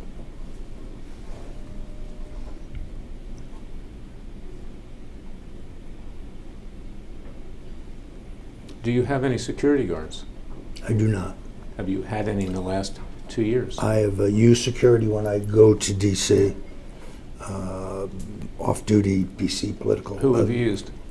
Couldn't tell you their names. What company, if any? They're private individuals, not in a security company. They're mostly off-duty policemen trying to pick up money on the side. African Americans, I know their first names, but I couldn't tell you their last names. Were they off-duty police officers? Either former police officers or current police officers, I'm unsure. Who paid them? Paid by my legal defense fund. Who runs that legal defense fund? Well, runs it. Who administers to it? A woman named Nancy Watkins, who is a CPA out of Tampa. This has all been in the press. Do you do any direct mail? Very limited. Who do you do direct mail with?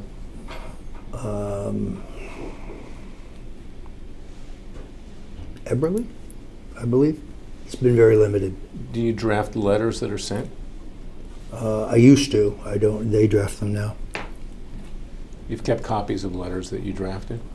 Not necessarily, but if I'm not sure I understand the relevance, you're not mentioned in any of them, nor is Mr. Corsi, if that's what you want to know. Okay, we can break now. All right, we're willing to stay, but we'll resume tomorrow at 9 o'clock. 9 o'clock sharp. See you there. Have a nice Off the evening. record at 4:28. Okay, we are on the record at 9:06 a.m. This is the continuation of the deposition of Roger Stone. It is the 13th of February 2020. Videographer and Madam Court Reporter, can you begin this proceeding with your appropriate statements?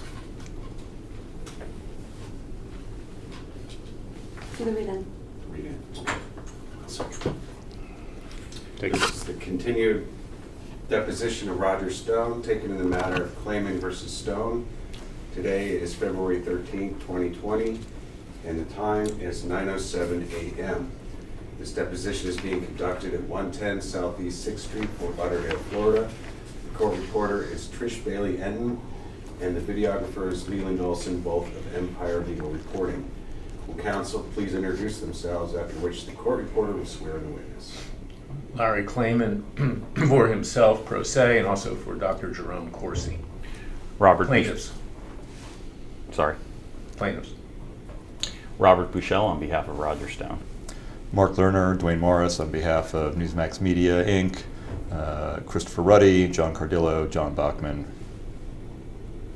I'm going to place you under oath. Would you raise your right hand? Do you swear affirm the testimony you shall give will be the truth, the whole truth, and nothing but the truth? I do. Thank you. Microphone. Thank you. Mr. Stone, yesterday you testified that Tucker Carlson is a good friend of yours. That is correct. I want to play this video for you. I want to get you to testify on it. I want it marked as Exhibit 6. This is a appearance last night by Tom Fitton of Judicial Watch on Tucker Carlson on Fox News. Can we go off for just Yes, a second so sure. I can get everything framed up? Okay. Off the record at 9:08.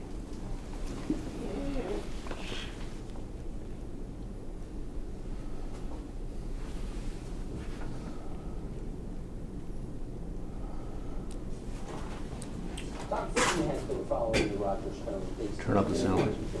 He's, of course, the president of the Judicial Watch.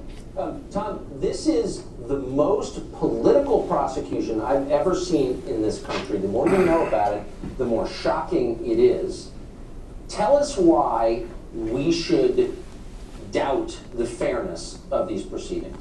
Well, it arises out of the Mueller investigation, which has been thoroughly compromised by not only the FISA, but the political nature of the investigators, most of whom were Democrats or Democrat donors. You also had them investigating Trump for almost 2 years, knowing the underlying issue. Russia collusion was a big scam and a big lie. They knew that from the get-go. And on the Stone case, You have at least two of the investigators, two of the prosecutors who, quote, resigned from the case were Mueller operatives who have obviously an interest here. And so when you have prosecutors in the Justice Department, three of whom, by the way, who resigned, three of those were Democrats, as best I can tell, pushing for a sentence that the law doesn't require. They're talking about putting someone in jail for an extra period of time beyond what the law would require. That's according to the Justice Department's own filing on Tuesday. You know, I don't understand. Hold on. None of these so-called crimes would have been prosecuted if he hadn't been pulled into an investigation that led nowhere. In other words, he's being put in prison. He's being put in prison as an ancillary victim of an investigation that turned out to be fruitless. So, like, Yeah, it's actually insane if you think about it. Yeah, I mean, that's presuming that there should have been a charge to begin with. He called this guy, he threatened his dog. It was obviously a silly threat. It wasn't a serious threat. It wasn't taken seriously by the alleged He's a victim. dog lover. The whole thing is a lie. And these prosecutors go to the court the other day, these Mueller guys, and tell the court this is all part of the foreign intervention, which was a big lie. So, you know, there's a scandal at the Justice Department. It has nothing to do with Bob Barr. It has everything to do with these prosecutors who are acting like their own little team, independent of the rule of law, to target President Trump, to try to vindicate the Mueller scam, and slap at Trump after his vindication by acquittal in the impeachment thing. This is all about politics, and they want to put a prison. You're right. If they send him to prison, they will use the fact he went to prison as a way to claim the Russia investigation was real. This man needs a pardon before he goes to. And just quickly, I'm sorry, we're totally out of time. I'm being. Well, they should have Trump to pardon everyone caught up in the Mueller scheme. I agree with that, but particularly Roger Stone. Thank you. I'm gonna Go ahead. on the record at 9:13. Back on the record at 9:14. I asked that video of the appearance of Tom Fitton on Tucker Carlson tonight, February 12th, that we just played, be embedded into this video sequentially of the deposition. If it can't be put in sequentially, then just attach it as Exhibit 6. Mr. Stone, before that interview occurred last night, you spoke with Tucker Carlson, did you not? I did not.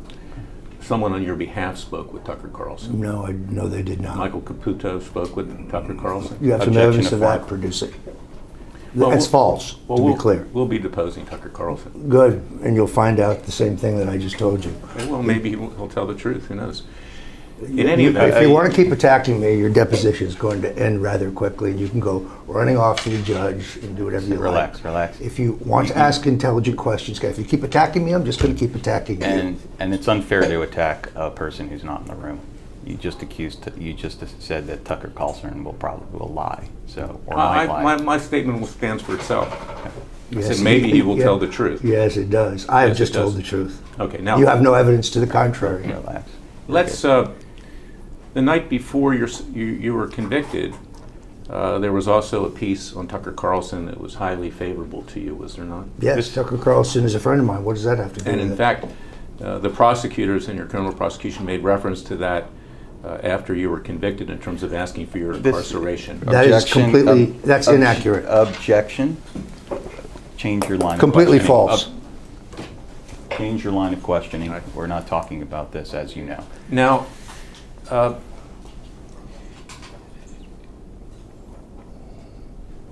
Tom Fitton, Yes. he obviously appeared very engaged emotionally in your court on that video, correct? Yes. Okay.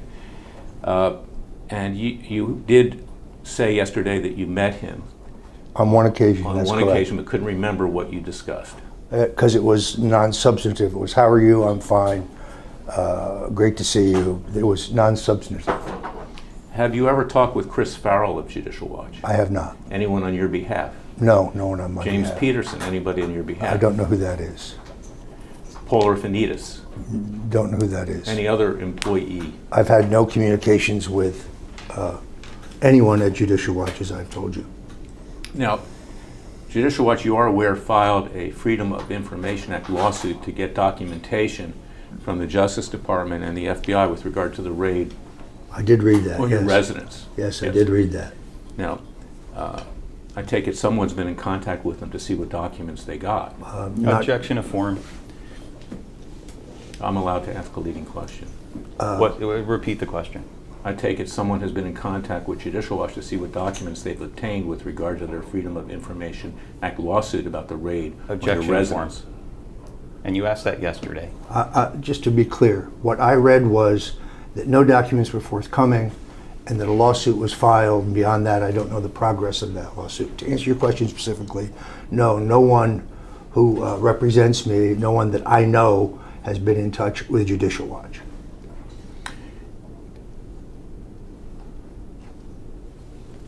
You told Carlson at some point that I was ousted from Judicial Watch because of a sexual harassment complaint that you go ask Fitton, correct? You have no evidence of that whatsoever. I'm asking you the question. The answer is You told him no. that, The right? answer is no. But these wild conspiracy theories of yours are really getting wearing. That is false, categorically false. It was kind of disingenuous if you showed me that you sued Fitton yesterday, but not that Fitton sued you and actually won a judgment. You didn't mention that in your colloquy.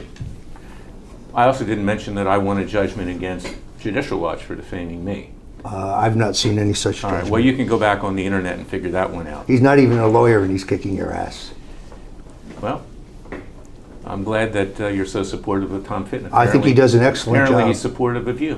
He's entitled to that. It's called the First Right, Amendment. right. You may not be familiar You're with aware it. that Fitton's testified that I never was ousted from Judicial Watch because of a sexual harassment No, I complaint. don't. I'm not aware of that. Okay, well, perhaps you will become that in the course of this case. I doubt this case will get very far because it's a conspiracy theory based on no evidence. Conspiracies happen, don't they, Mr. Stone? They do, but in this case, it's a fantasy Can you on ask your a part. question that's You're relevant to delusional. your You're lawsuit? deeply delusional. Are you saying I'm mentally unstable? That's not what I said. I said you're delusional. Stop. Ask a question a lawyer would ask, please.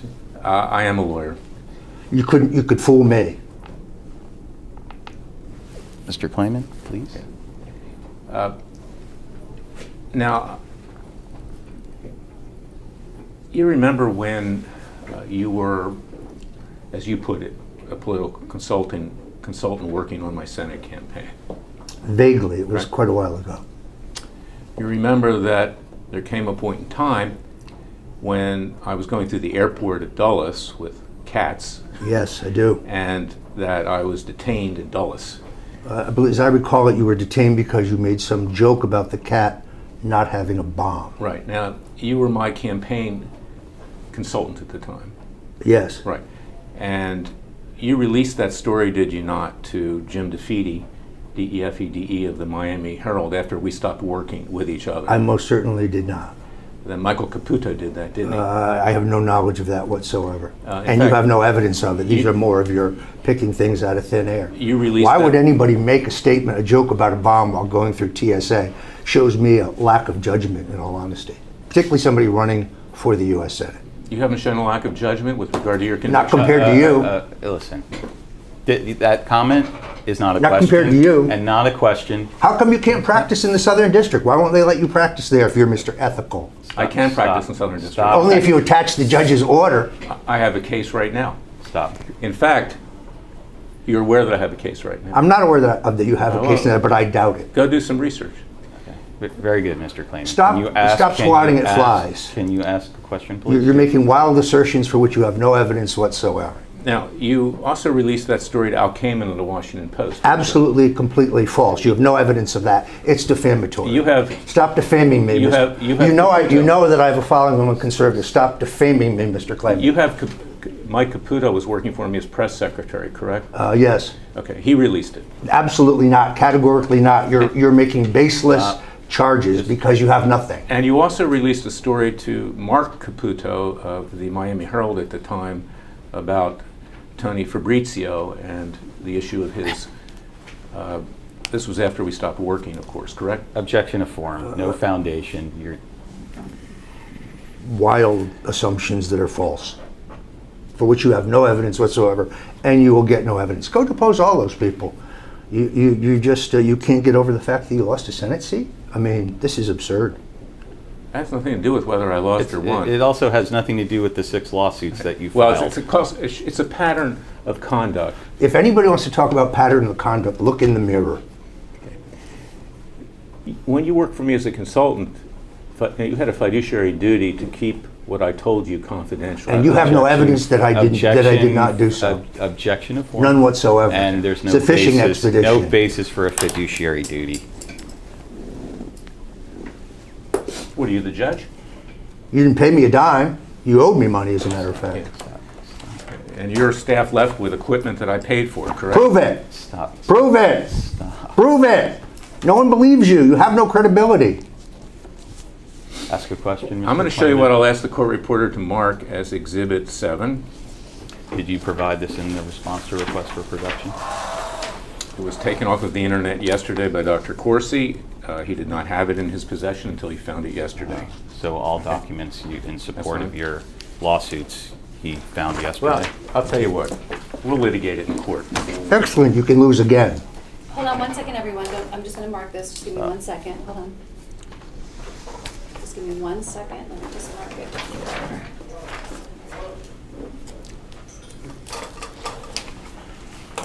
Okay. Jerome Corsi's apparent scam cancer fundraiser exposed by conservative website. It states, the conservative Daily Caller investigated a cancer surgery fundraiser run by Roger Stone, associate Jerome Corsi, and found that it doesn't appear to be what he claimed. Over the summer, Corsi raised $25,000 for 33-year-old Thomas Strickler, an Alaska man he said needed the money to get experimental surgery by an Israeli oncologist named Dr. Eliot, E-L-I-A-T, Mendelsohn, M-E-N-D-E-L-S-O-H-N. The only problem, the caller revealed, is that Mendelsohn does not appear to exist. In his regular testimonials and fundraising messages on his YouTube channel, Corsi claimed Mendelsohn maliciously cured a relative stage 4 cancer, and after raising tens of thousands of dollars for Sickler, S-I-C-K-L-E-R, said the oncologist cured the younger man too. In both open source record searches and exchanges with institutions where the oncologist supposedly works, reporter Chuck Ross wrote that the Tucker Carlson founded Daily Caller could not find any trace of the Israeli oncologist's existence. Furthermore, Sickler is the owner of the Mendelsohn Consulting Group, website that Corsi linked to, and the LLC of the same name. Phone number on the Mendelsohn Consulting Group website also forwards to Sickler, the caller reported. A Twitter account Corsi linked to the supposing oncologist at Dr. Mendelsohn tweeted at both the Stone associate and Sickler has a photo of a doctor who appears much younger than a reportedly elder surgeon, and also posts about the pro-Trump QAnon conspiracy theory. When the caller contacted Corsi about the discrepancies, he insisted that Sickler fundraiser was legitimate, quote unquote. Quote, if I was misled or I was bamboozled on that, he said, quote, I honestly think Tommy Sickler was a cancer survivor, unquote. Corsi also defended his claim that Sickler was, quote, healed, unquote. In an August video posted before he was subpoenaed by special counsel Mueller and subsequently went on hiatus, Corsi claimed that Mendelsohn cured his wife's cousin's cancer. Quote, she was treated in Israel by Dr. Mendelsohn, quote, unquote, he said on August 2nd, and quote, and I think she looks better than she has in maybe 2 years, unquote. When the caller asked him about the claim, Corsi refused to comment. That's all I'm going to say, quote unquote, he told the website, quote, it's a personal matter, unquote. Corsi denied that he took any of the funds from the Sickler campaign and challenged Mueller and his team to investigate the funds. Quote, if they want to accuse me of running a fraud to raise $25,000 for Tommy Sickler, they can go ahead and accuse me of that if they want to, unquote, he said. Exhibit C, what is the source of this? Or exhibit, whatever the exhibit you just read. It was taken off the website. I don't know what the source is. So you just put something in front of the Look, witness? don't get Okay. argumentative with me. You're going to have a chance to cross-examine Mr. Bouchel. Yes, indeed. We're looking forward to that. Yes. Yes. I'll be there. I hope so. Many questions for you. I hope so. You may be in prison by then, but maybe You'll be maybe they'll let you out. you'll be disbarred by All then. right. Mr. Klayman. The clock's ticking Mr. faster on you than me, pal. Mr. Klayman, what, these barbs that you're doing? No, he barbed me. Okay. You're Now, a lawyer, sir. I'm responding. So, You can't cite the sort of Mr. source Stone, of this. You're I'm asking- asking you questions independent of this. You arranged with Tucker Carlson's Daily Caller to release this story through Chuck Ross concerning Dr. Tommy Strickler and Dr. Mendelson, correct? Categorically Objection of form. false. Objection of form. Categorically false. And Categorically false. Tucker You have no Carlson- evidence of that. Tucker Carlson owns the Daily Caller, correct? That is correct. Is that just a coincidence that this happened? If you have some proof to the evidence, put it on the table. You've got nothing. You're fishing.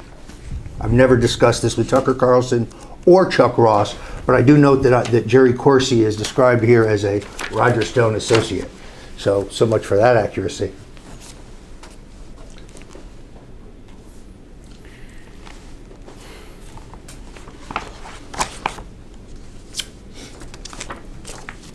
And my objection for the record is that none of this line of questioning has any relevance to any of Mr. Corsi's lawsuits. Well, yes, there is reference to the Chuck Ross incident and the Daily Caller incident in the lawsuits. Go back and read them.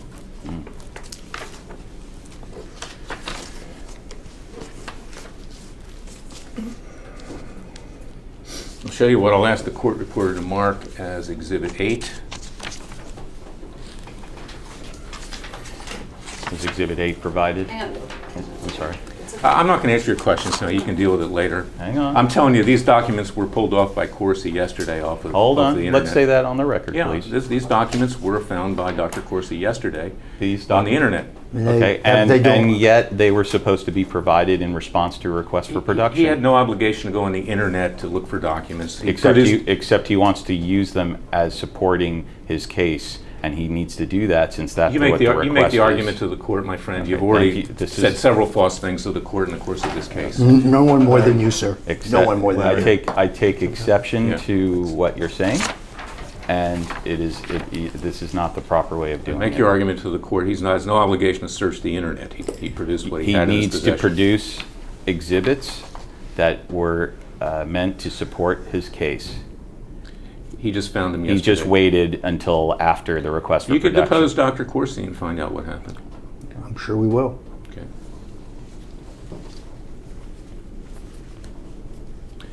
This is a tweet from Chuck Ross. Chuck Ross at Chuck Ross DC. Yes. Tweeted, Dr. Eliad Mendelson, who Corsi claims cured patient Thomas Sickler, appears not to exist.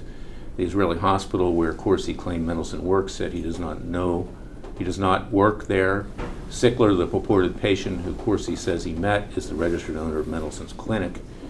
https, twitter.com, Chuck Ross DC status, etc. You've seen this tweet before, have you? I object. It assumes facts, not in evidence. It doesn't look like a tweet. It's a bunch of letters and words on a piece of paper that you just provided first time today. All right, well, you can have your own characterization at the right time in the right place. You've seen this before, haven't you? I have not.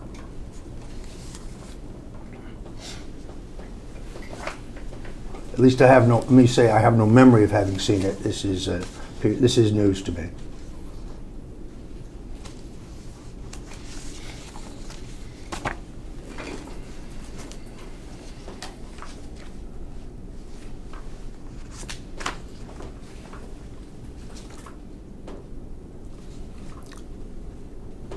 I'll ask the court reporter to mark as Exhibit 9 this document.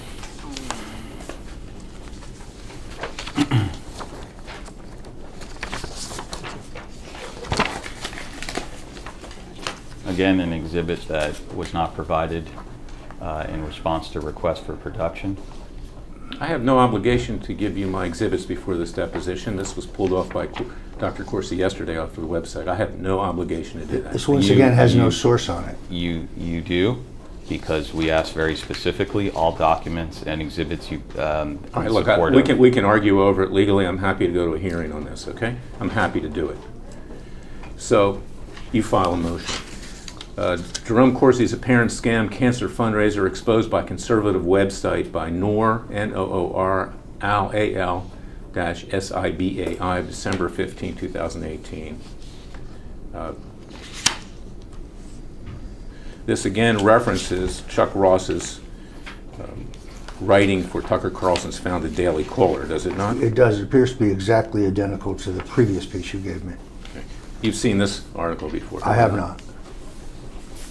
And it has no source on it, so I have no idea where it came from. It does, once again, call Jerry Corsi an associate a lie.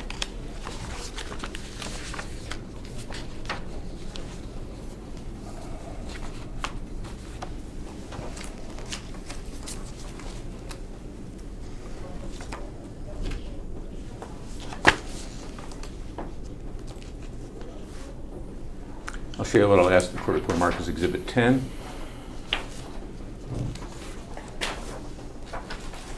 Hold on one second, let me just move it so we can.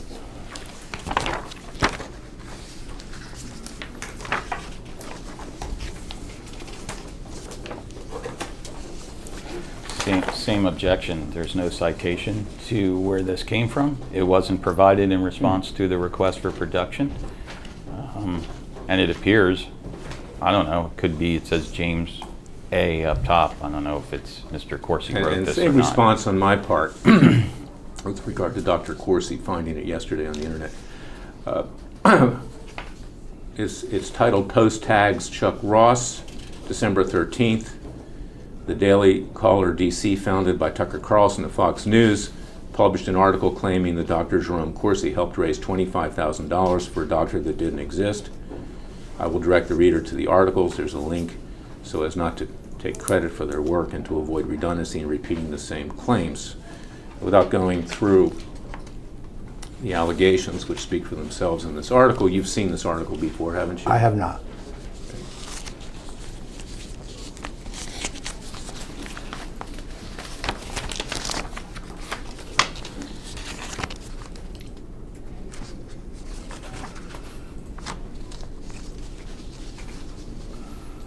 I'll ask the court reporter to mark as Exhibit 11 this document.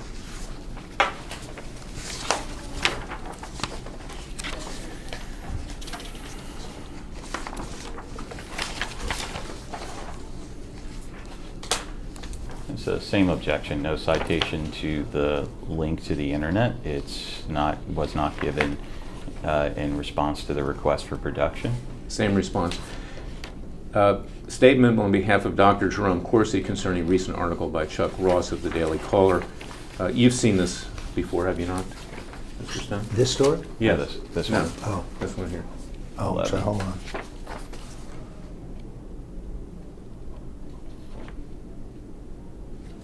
I'm not sure whose statement this is. No, I haven't seen this before. Okay. At least I have no memory of seeing it before. I'll show you what I'll ask the court reporter to mark as Exhibit 12.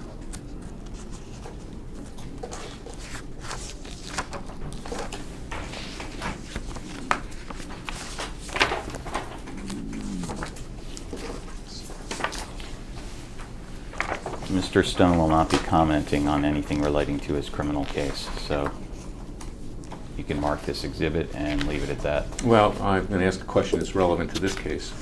Okay. Exhibit 12 is a Fox News story by Greg Ree.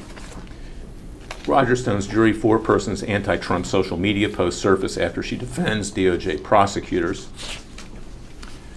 Greg Ree is G-R-E-G-G, last family name R-E.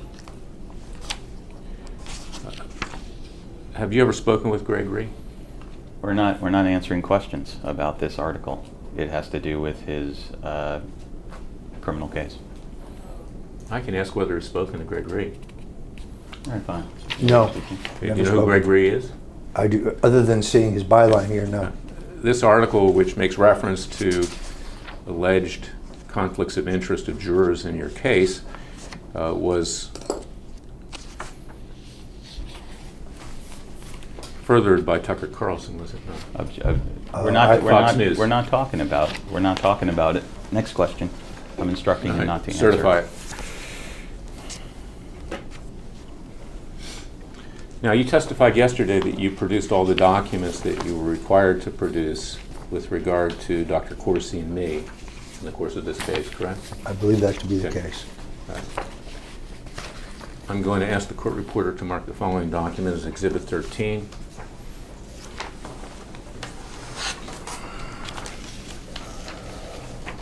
Give me 1 second.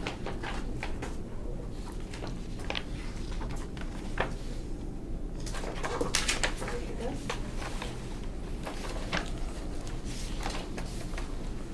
This document shows communication with Joel Gilbert on or about October 20th, 2016. You know who Joel Gilbert is, Yes, I right? do. Yes, I do. Who is Joel Gilbert? Joe Gilbert is a brilliant filmmaker in Los Angeles. Right.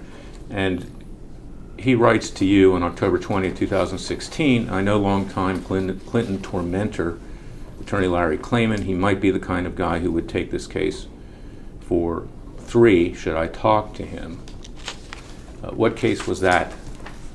There was an effort to prove the paternity of Danny Williams in Arkansas, and I wanted an Arkansas-based attorney to represent the young gentleman, and I was prepared to finance his suit because I believe he's telling the truth.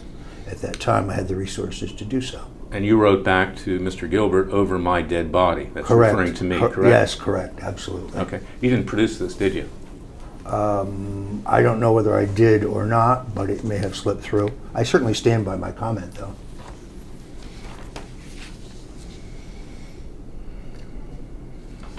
I'll show you what I'll ask the court reporter to mark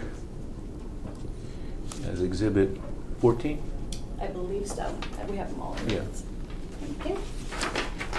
Yes, it is 14.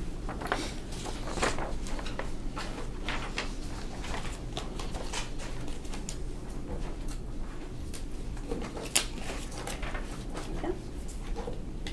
Exhibit 14 is an email from you, players02@gmail.com, to Roger Stone, players02@gmail.com, which you sent to Joel Gilbert, and it's referring to Dr. Jerome Corsi. It says, this is what Mueller's hit squad demands Corsi recant, which he refuses to do. You didn't produce this document either in this case, did you? I'm not really sure. I don't recall seeing it previously.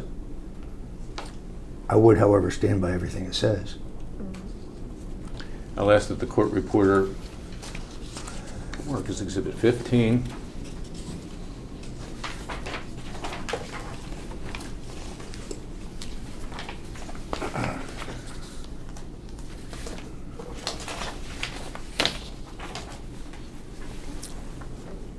An email of November 25th, 2018 at 11:52 p.m. from you. It was sent to Joel Gilbert. It was provided to me by Gilbert. And it says, why is Mueller poised to indict Jerry Corsi for failure to lie? You didn't produce this document either, did you? I'm uncertain. Okay. Thank you.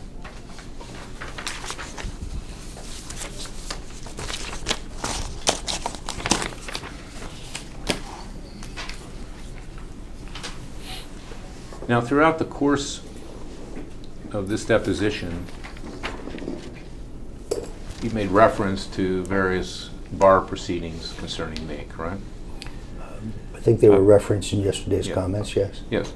And in fact, you played a role with Pete Santilli in filing a bar complaint against me in the District of Columbia. I specifically denied that yesterday. Objection to form, and so again. asked and answered.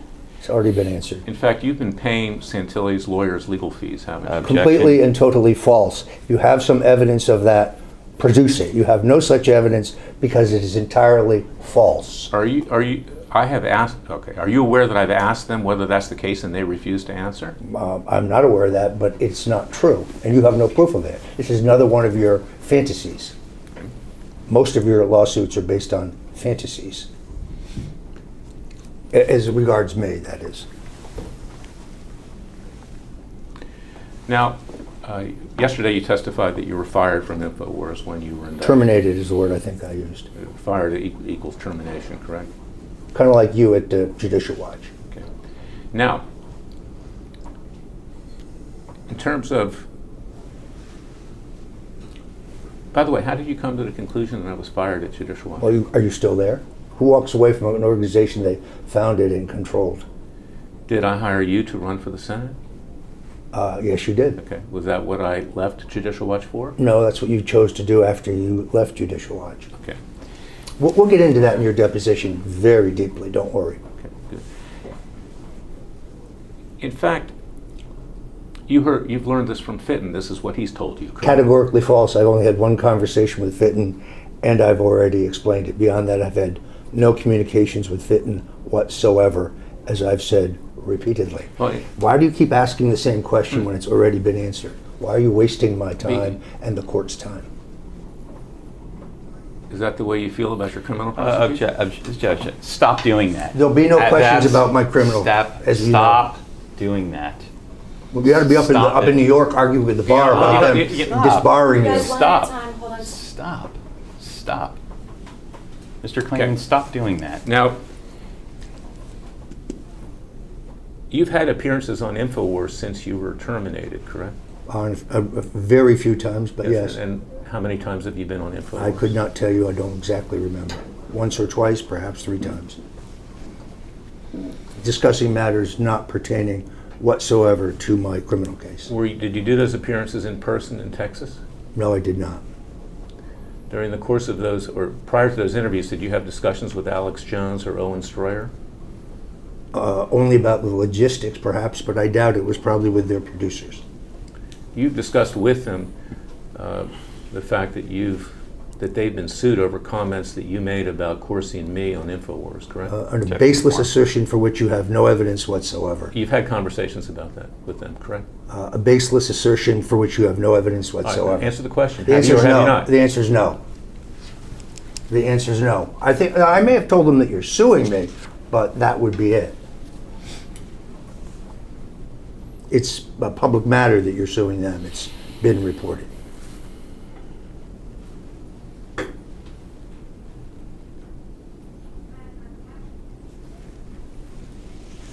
Now, yesterday you testified about Thank you.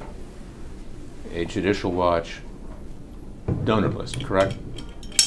Yes. Objection to form. Yeah, and you said Yes. that, I'm not going to get back into the testimony, but you're aware that you and I took a trip to see Richard Viguerie Yes. while you were still representing me Yes. in Virginia at American Target Advertising. I correct? don't remember it specifically, but if you say so, Right. I'm prepared to agree. And the reason that we were looking to get that list is because Viguerie owned those names.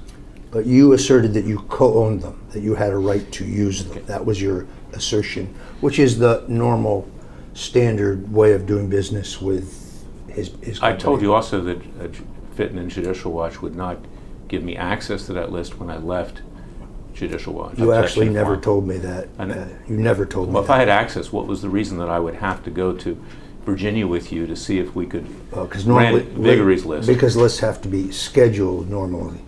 And when lists are co-owned, those who co-own them schedule them so that the mail dates don't bump into each other.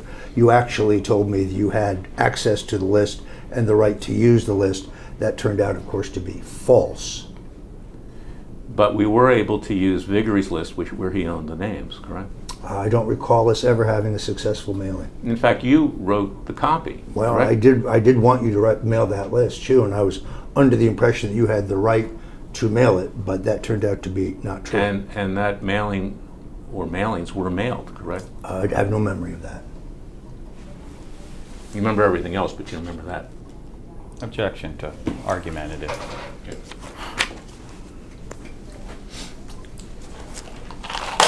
I'm going to show you what we went over yesterday. This is my sworn affidavit. I want you to take your time. Court reporter, if you could give, Sure. or actually you have I didn't bring a it copy of today. the binder. Oh, Okay. okay. Right here.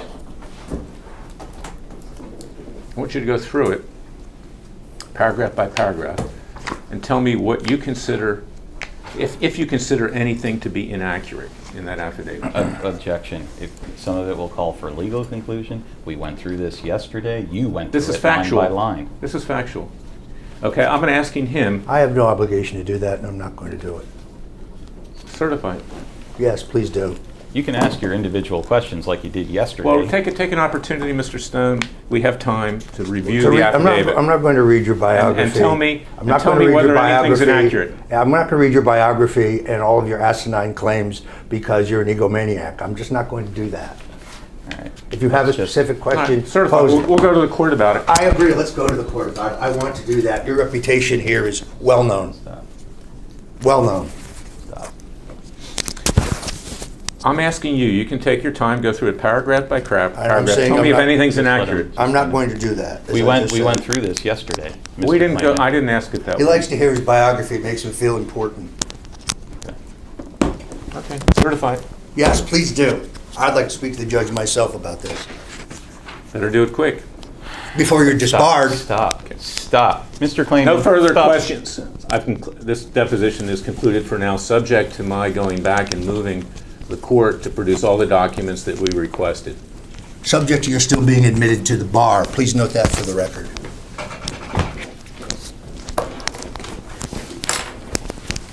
Actually, can I just ask a few clarifying questions? Sure. Yeah. Can we take a 5-minute break? Sure. All right, let's take a 5-minute break. On the break, excuse me, off the record, 9:50.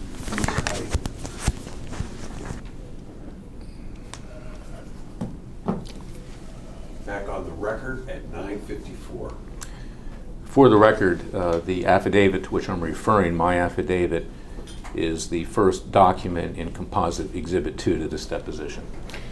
And before Mr. Lerner takes over questions, I'm happy that he's going to do the questions. But basically, we ended our deposition yesterday at the time noted, but it was at least a half hour before 5 o'clock. Mr. Stone was prepared to stay. Basically, overnight, Mr. Corsi did some internet research and presented some exhibits that were the only real basis for new questions in day 2 of this deposition. They should have been produced as in response to a request for production. In regards to exhibits that support your allegations in the various lawsuits, they were not. Mr. Lerner came from New York and had to stay overnight for the second day, and we could have handled this yesterday. That being said, Mr. It's Lerner. inaccurate. First of all, that wasn't the sole basis of the questioning today. We talked about an appearance of Tom Fitton with regard to Tucker Carlson, and I wanted an opportunity to review everything to see what, if any, other questions I needed to ask. I went back through it. I streamlined the questioning as a courtesy to you and Mr. Lerner, and for that matter, Mr. Stone, and I've decided that I've got what I need at this time, subject to my filing motions to compel with the court. So, But let the record show that I answered the questions even though there weren't even any sightings on where these came from. thank you, Mr. Lerner. I just have a few questions and I'll get us out of here. Are you aware in the complaint in Corsi versus Stone and Newsmax and Cardillo, the case that my client is involved in, there are allegations regarding Cassandra Fairbanks' appearance on Newsmax television on January 30, 2019. Are you aware of that? I am. Okay. Were you aware in advance of January 30, 2019 that Cassandra Fairbanks was going to appear on Newsmax on that day? I was not. Did you discuss the possible appearance of Cassandra Fairbanks on Newsmax with anybody at Newsmax I did at not. around that time? I did not. Christopher Ruddy? Did not. John Bachman? Did not. John Cardillo? Did not. Did you discuss with anybody at Newsmax at or about that time presenting anything negative about Jerome Corsi? I did not. Did you encourage anyone at Newsmax to present Jerome Corsi in a negative light? I did not. Did you ask anybody else to contact Newsmax on your behalf to encourage them to present Jerome Corsi in a negative light? I did not. I have nothing. okay. Let the record reflect that this witness has been convicted of 5 counts of perjury. You're defaming- you're defaming You know me. what? Okay, so This is- Let the record show that this that- man's bar license is under attack in New York for his serial It's misconduct. Washington, D.C. Pardon me, Washington, D.C. I have no further questions. Very professional. Thank Yeah. you, Mr. Klayman. On Okay. the record at 9:54.